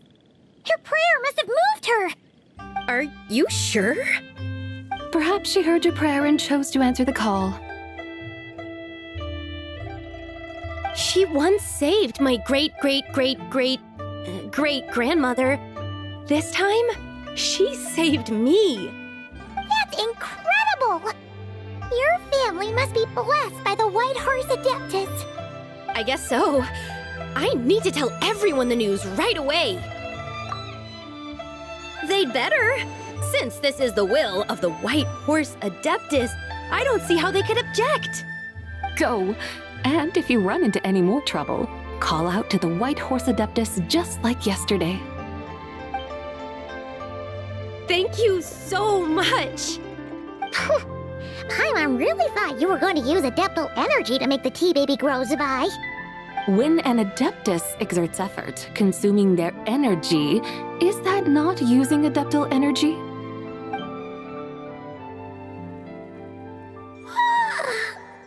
Alright. What are we doing out here in the middle of the night? We're here to help Lu Xiangxiang fulfill her wish, of course. Can you really make the tea baby grow? It won't be easy, but there are ways.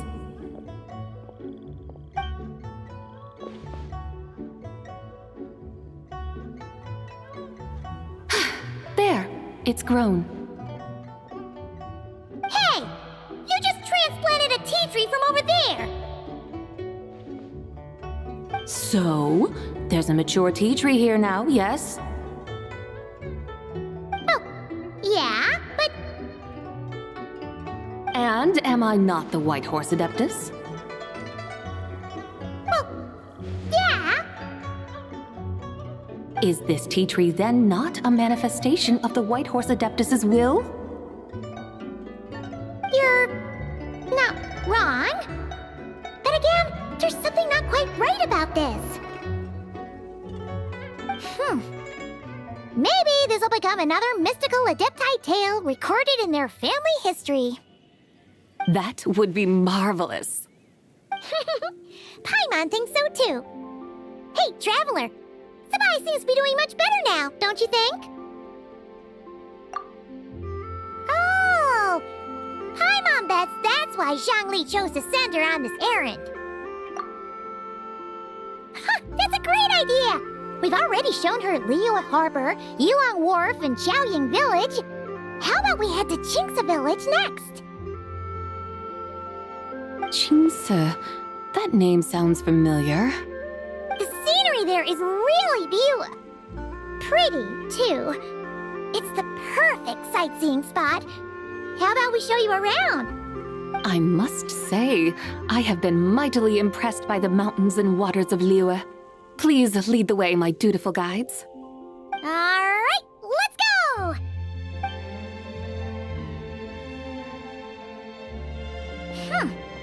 Paimon can't help feeling like we've forgotten something. Pay it no mind. I've already forgotten more than you will ever know.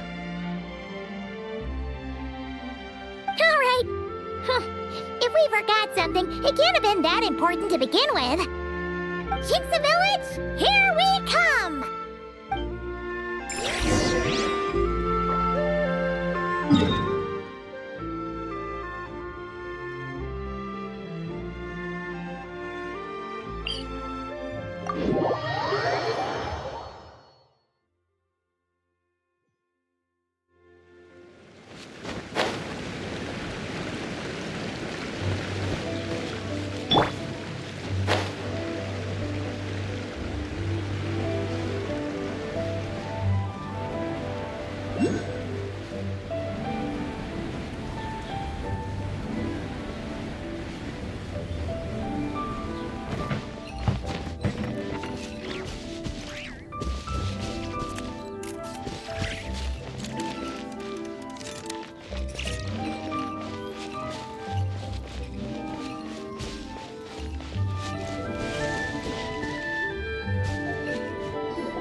We should plant cucumbers. We should plant canolas. We should plant cucumbers. They're easy to sow. We should plant canolas. The flowers are pretty. What are you arguing about, little ones?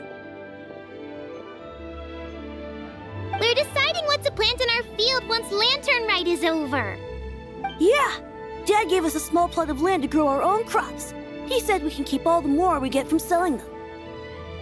We should plant cucumbers, right? Dad plants cucumbers every year. We should plant canolas. We can press the seeds for oil. It smells good and sells for a good price. Ah, an agricultural debate. This should be easy to sort out. Granny, are you a farmer? Could you tell us what to do? Granny? What did you just call me, you rapscallion? Oh no, her eyes are gonna turn red again. It's just, my granny smells really nice, and you smell nice too, so... Sorry. How about we call you Auntie instead? Auntie?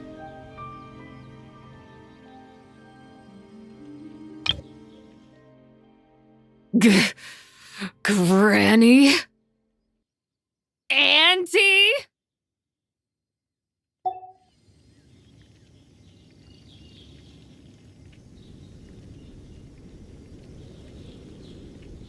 Oh, all right. Big Sis Zubai, can you help us decide whether we should grow cucumbers or canolas in our field?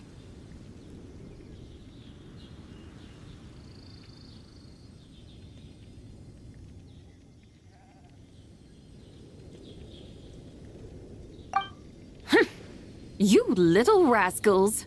Using priceless land like this just for cucumbers and canolas? What a waste of heaven's gifts! Huh? What should we plant instead? With the coming of spring, when all things awaken, the field should be sown with the 5 grains. What are those? The 5 grains are life's staples, the heart of the people's table.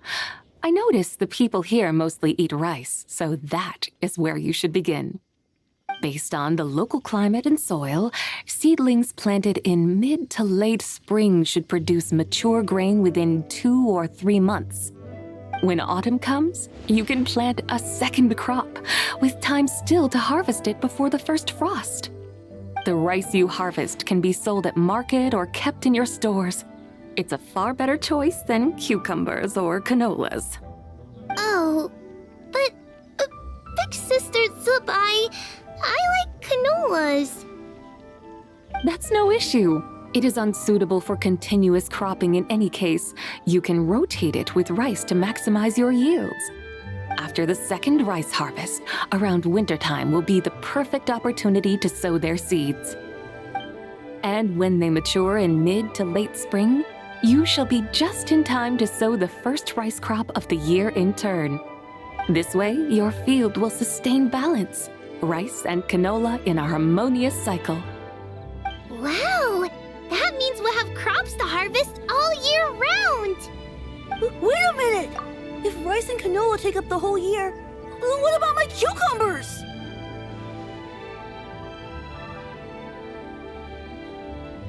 A firefly dares rival the brilliance of the moon? In what twisted universe should cucumbers vie for land with rice? Big Sis Zubai, you're going to hurt Lil Bee's feelings.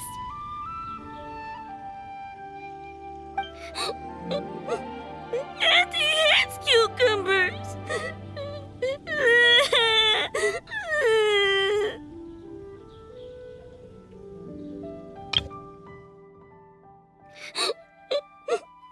Auntie hates cucumbers.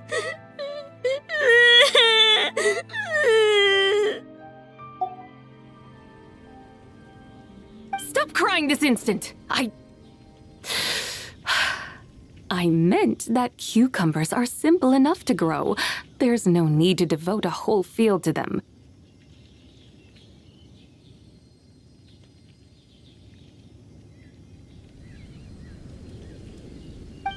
Just find an empty corner of your yard, scatter some cucumber seeds in the earth, and before you know it, you'll have a thriving patch of vines. Cucumbers delight in sunlight and moisture, but they suffer in cold weather. If you wish to plant them this early in the year, you should make sure they're protected from frost.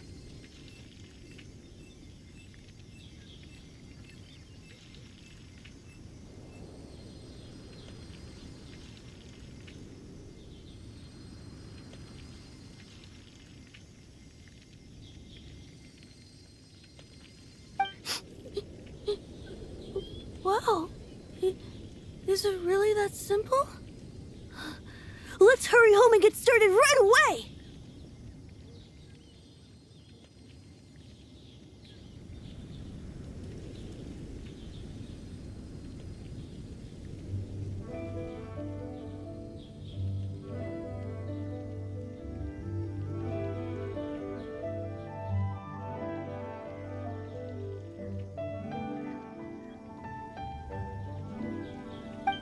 Are you really in that much of a rush?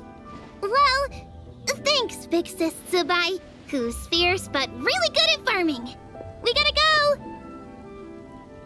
Thanks, Big Sis Tsubai! See you around! Paimon never imagined you'd know so much about farming. What's so strange about that? The people of Longan called me the god of soil and grain. Are the fields not made of soil? Is rice not one of the 5 grains? Huh. That's true.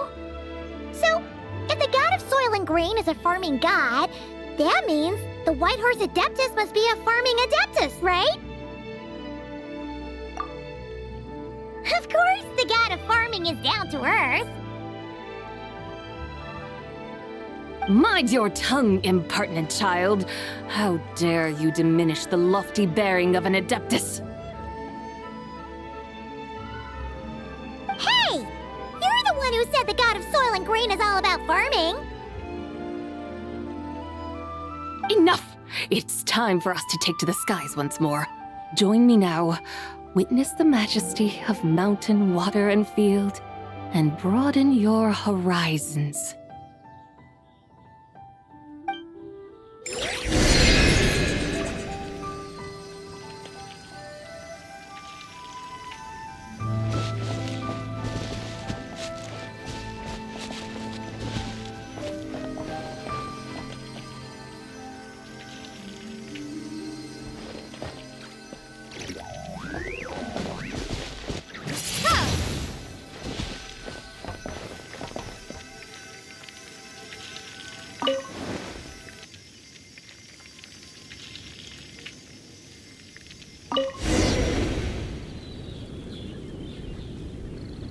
Wow!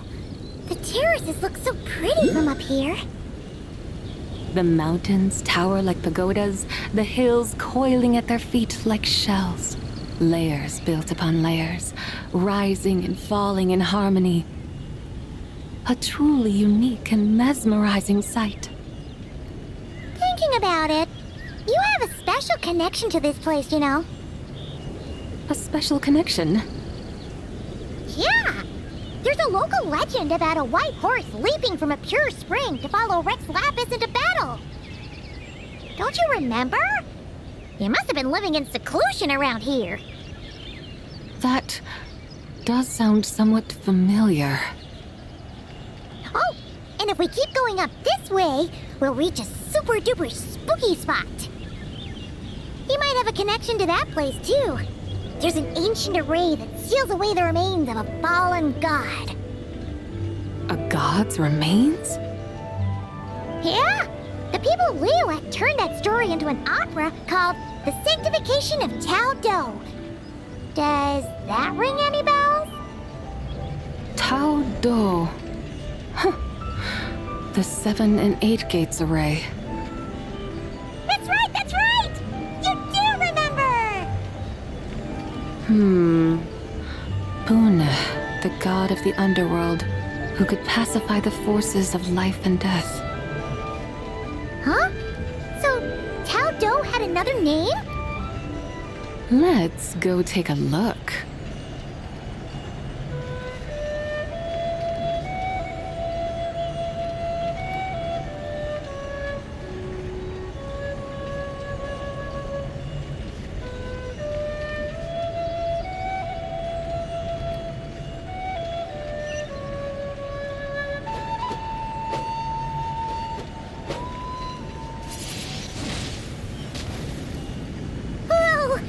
We've arrived at Wulwang Hill.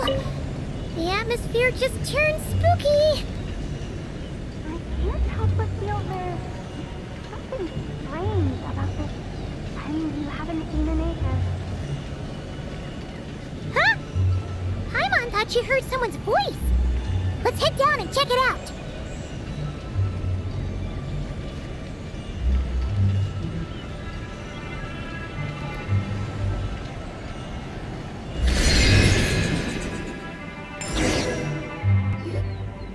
I can't help but feel there's something strange about this friend you haven't seen in ages.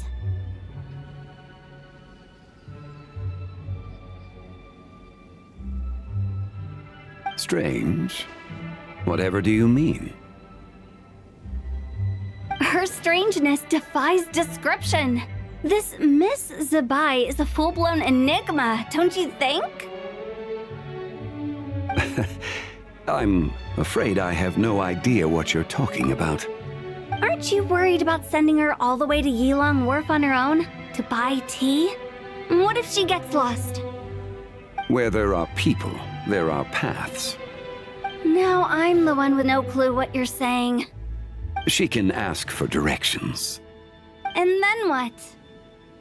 She will meet strangers in unfamiliar lands, build friendships, part ways. Hers will be a long journey indeed. The further the journey, the more footprints one leaves behind. The deeper those footprints, the harder it is for time to erase them. Ah, so you want her to make new friends. I see. But from what you say, it sounds as though she's not from Liyue. I believe she was not, but perhaps she will be. You're sounding stranger by the second. Huh. Oh, over there. Oh, look who's here. Hu Tao! Zhongli! What are you doing here? Traveler, Paimon, fancy meeting in a place like this. Oh my, and Miss Zabai too.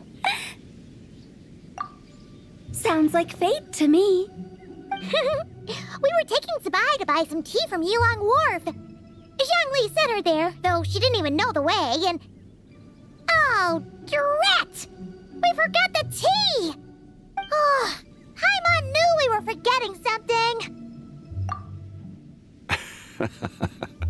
What's done is done.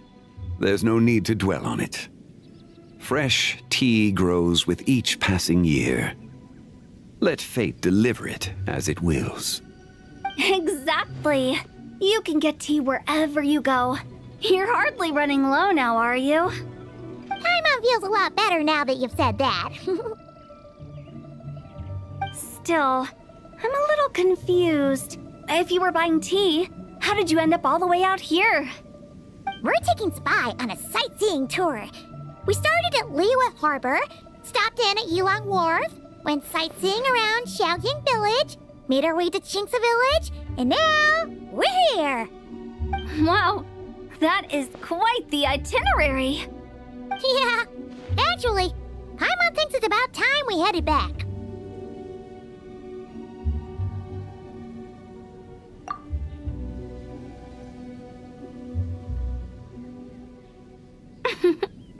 I'm here to pay my respects to my ancestors. My dear consultant kindly agreed to join me. It is Lantern Rite, after all. Adepti and ancestors should be venerated alike. Ancestors? Wait, could you be? Are you heir to the Wuwang kid? Or perhaps the lone butterfly of the Crimson Flame? Whoa, have you got all your memories back? Huh? Miss Zabai, you know about the Wangsheng funeral parlor and the 8 adepts? I happened to hear a storyteller expound on the sanctification of Taodo. Lots of people know that story, sure, but very few can discern my family lineage from just a glance. Well, Zhongli, your friend here really is quite something. Unfortunately, there's no time to dally right now. We have a hill to climb. Perhaps once today is done, we can find time to chat over tea, recite poetry, and admire the moon? That would be wonderful, Director Hu. Oh, and before we go, you've been traipsing around all day. I suggest you stop off at the Wangshu Inn on your way back for a good night's rest.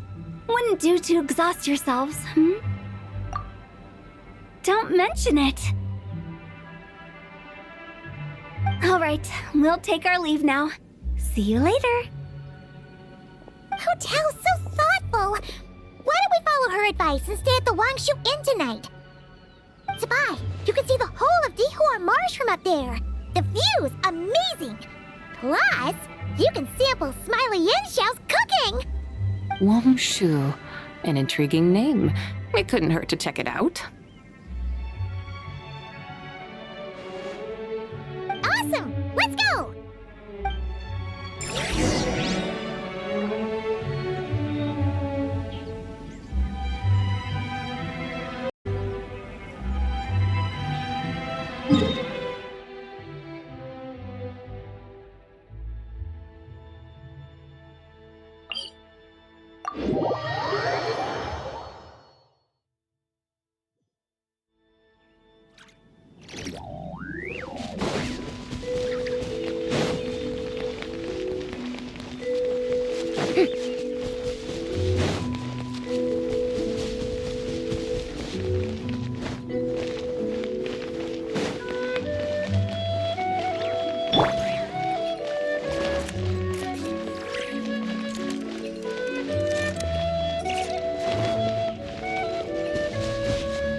towering structure Wangshu Inn.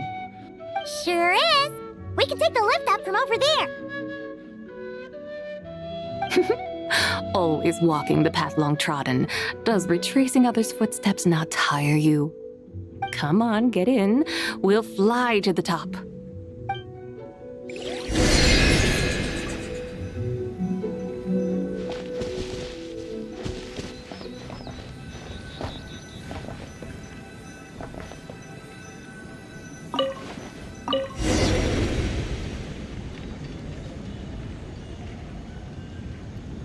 Are we really going to fly up to Wangshu Inn? Isn't that a bit showy? All the guests are going to see us. Is that a bad thing? To be able to witness an Adeptus.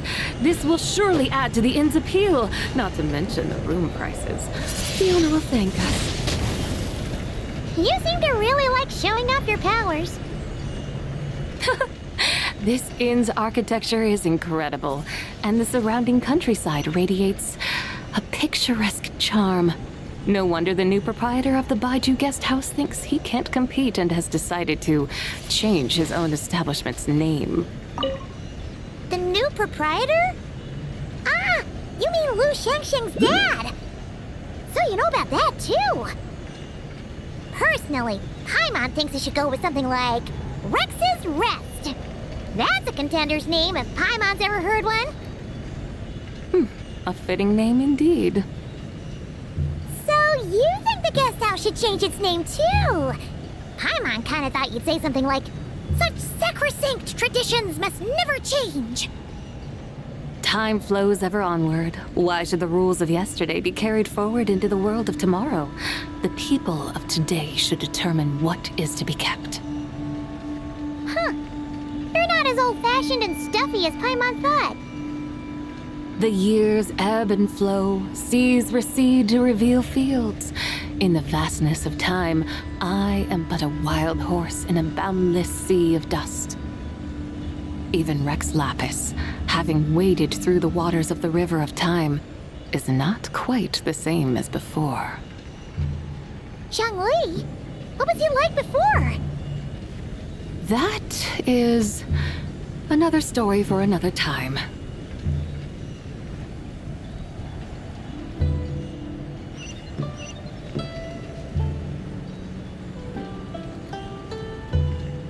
We have arrived.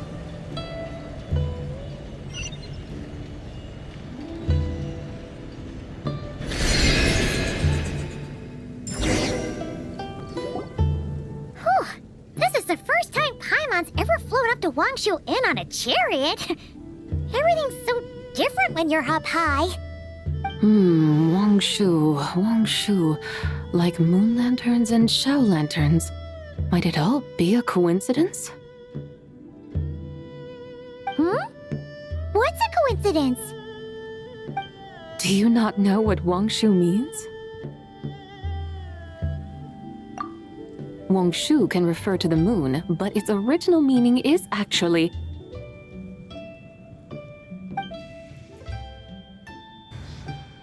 the goddess who rides the bright moon's chariot. And you must be the conqueror of demons. Xiao! Paimon was wondering if we'd disturbed you by flying down from the sky. Not at all. I sensed an unusual presence long before you arrived, though I didn't expect it to be you in a flying chariot. Ah, a witness at last. I was starting to think we should fly a bit lower. 'Twould be awfully dull if no one ends up marveling at my lofty bearing. No need. This is already showy enough. I'm not one to do good from the shadows, as Rex Lapis is wont to do. Then you must be... Nay, I'm only cosplaying as the White Horse Adeptus, in truth. Cosplaying? What's that? Ugh, ignore her nonsense. She's a genuine article. The one and only, completely authentic White Horse Adeptus. It's just... Xiao, did Zhongli say anything about her being a teensy bit... not quite right? Mental instability, perhaps? Did Xiangli tell you that? No, this is my own speculation. Well, you pretty much hit the nail on the head. It's like her brain's filled with a bunch of slimes right now. All gloopy and messy. There's a hot-tempered pyro slime, a math-obsessed hydro slime, and a mischievous little animal slime. But don't tell her Paimon said that, or she'll come and tell us all off. You white-haired rascal! Do you think I can't hear you? Uh-oh! We're in for it now! White Horse Adeptus. You must be weary from your journey. Why not take a rest? Oh, yes, yes, yes! You must be hungry, right, Sabai? How about we get some food? Oh, the chef here is incredible!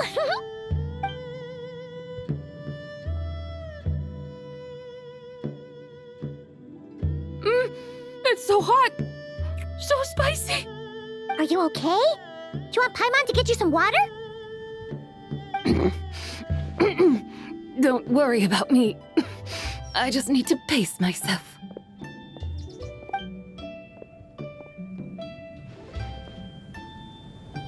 So, regarding your friend and her condition, does even the Lord of Geo have no solution? Xiangli said we should wait and she'll get better on her own. But who knows how long that's gonna take. Is that why her personalities change so easily? Paimon thinks that has something to do with her 3 deadly selves. Xiangli told us that the deadly selves are impure, affecting living things that get too close. The White Horse Adeptus's remnant spirit was attached to the deadly selves for a long time.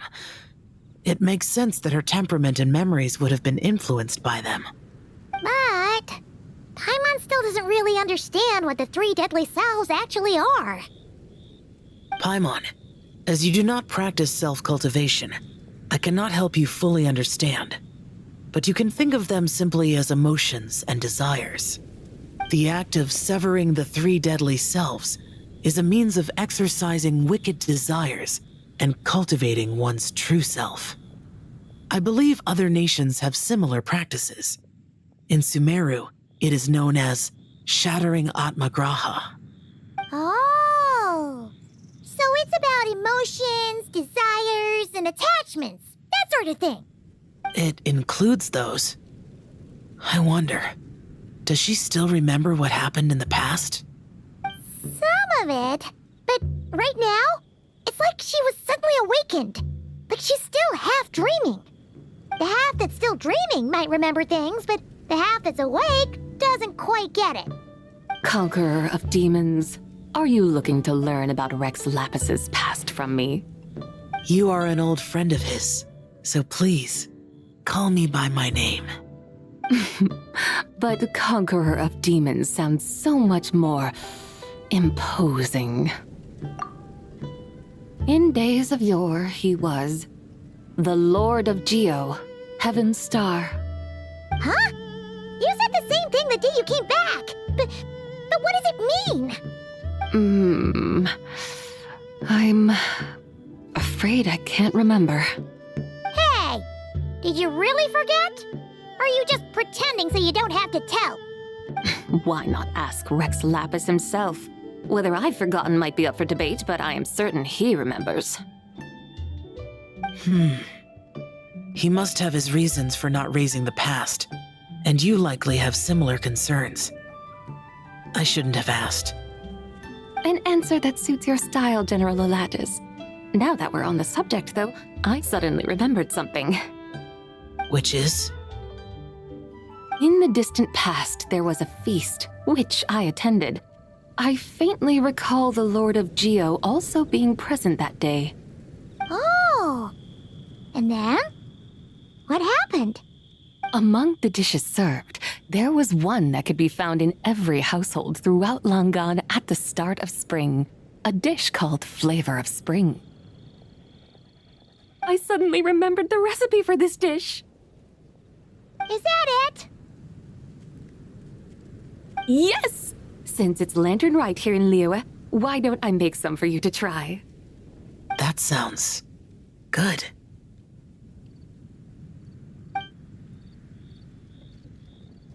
Wow! It might not have been the story Paimon was hoping for, but this looks delicious! The spring breeze stirs. Now is the perfect time to savor this dish.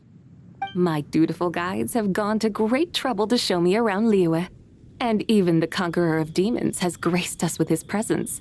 I feel deeply honored. This flavor of spring is my way of expressing my gratitude. There's no need for such grand words. What's this? Hey! It's that broken jade token from the antiques exhibition!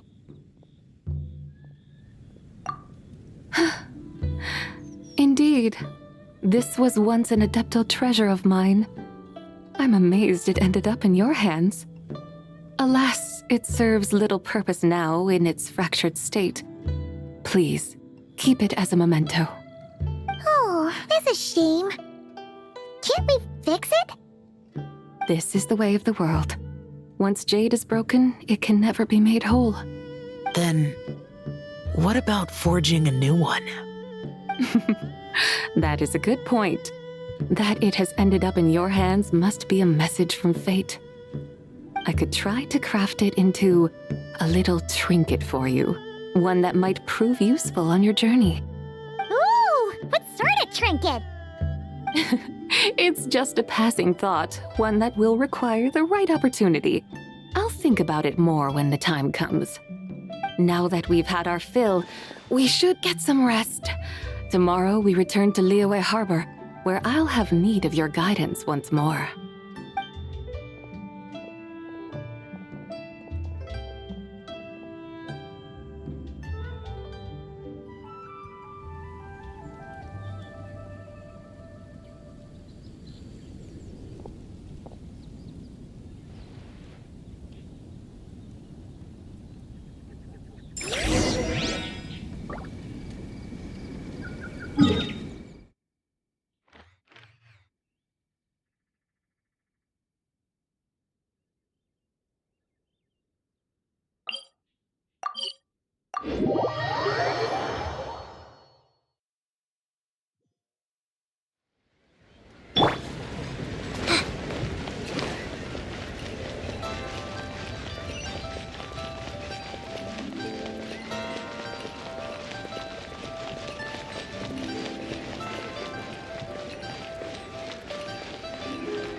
Chi-Chi, the lantern ride is almost over. Do you remember how to make a Xiao lantern? Morning, split bamboo, traveler. And get silk, make Paimon. You've got it all mixed up again. They're here again. Yow! Looking good in that new outfit, huh? Hey, it's Paimon! Dr. Baiju gave this to me as a gift. How does it suit me? Thank you. Wow! What happened for Baiju to suddenly give you a brand new outfit, Yao Yao? Dr. Baiju is thanking Yao Yao for teaching me to make Xiao lanterns. Chi-Chi and I were just playing together. Dr. Baiju's too kind. Oh, yeah, take a look at this. Dr. Baiju gave me these clothes, but it was Chi-Chi who wove this little basket. Wow! That's beautiful! When did you become so good with your hands, Chi-Chi? I learned to make Xiao lanterns, thanks to Yao Yao. I also made a wish. What do I always say? The White Horse Adeptus answers prayers. Come, help this old man make an offering in thanks. Huh? Mr. Liu? What did you pray for? For my idiot son to finally come to his senses and not change Baiju Guest House's name, which he has. Huh? He's keeping the old name? Listen to this. My granddaughter planted a tea seedling in our village just a few days ago. She made a prayer to the White Horse Adeptus to help it grow. Overnight, her seedling flourished into a mature tea tree. Oh, that sure does sound like a miracle. Could the White Horse Adeptus really have helped it grow? Of course she did. Oh, White Horse Adeptus, how blessed is our family over whom you keep watch. Truly, this is an extraordinary miracle. You must record it in your family history without delay. Of course. Huh? Is that you, Miss Zibai? Indeed. I have a long-term booking at your guest house. Yes, I recall. Mr. Zhongli said to charge your expenses to the Wangsheng funeral parlor, if I remember correctly. That's Young Li. Always making trouble for poor Hu Tao. I noticed when you were here last that you bear a striking resemblance to the pictures of the White Horse Adeptus in my family history. You both have golden eyes. Perhaps fate has had a hand in our meeting. And a glad meeting it is, Miss Zibai. Now why don't I gift you some tea from my garden to celebrate this encounter? We grow Sunglaw tea there, and it has quite the reputation throughout Yilong Wharf. I hope you will accept it. Oh! Sunglaw, buy 10 boxes, get half off teas. Back on the menu. Buy 10 boxes, get half off? Don't be silly. This is a gift. It's free. Woohoo! Nice! Thank you so much, Boss Liu. There's no need to thank me. You're a visitor from out of town, which makes you an honored guest. Make yourself at home. Lantern Rite may have ended, but the streets are still bustling with activity. Make sure to take everything in, meet some new friends, and enjoy your time here. And that goes for you kids as well. Happy Lantern Rite. Got it, Mr. Liu. Happy... Lantern Rite. Yeah! Happy Lantern Rite, everyone! Happy Lantern Rite indeed.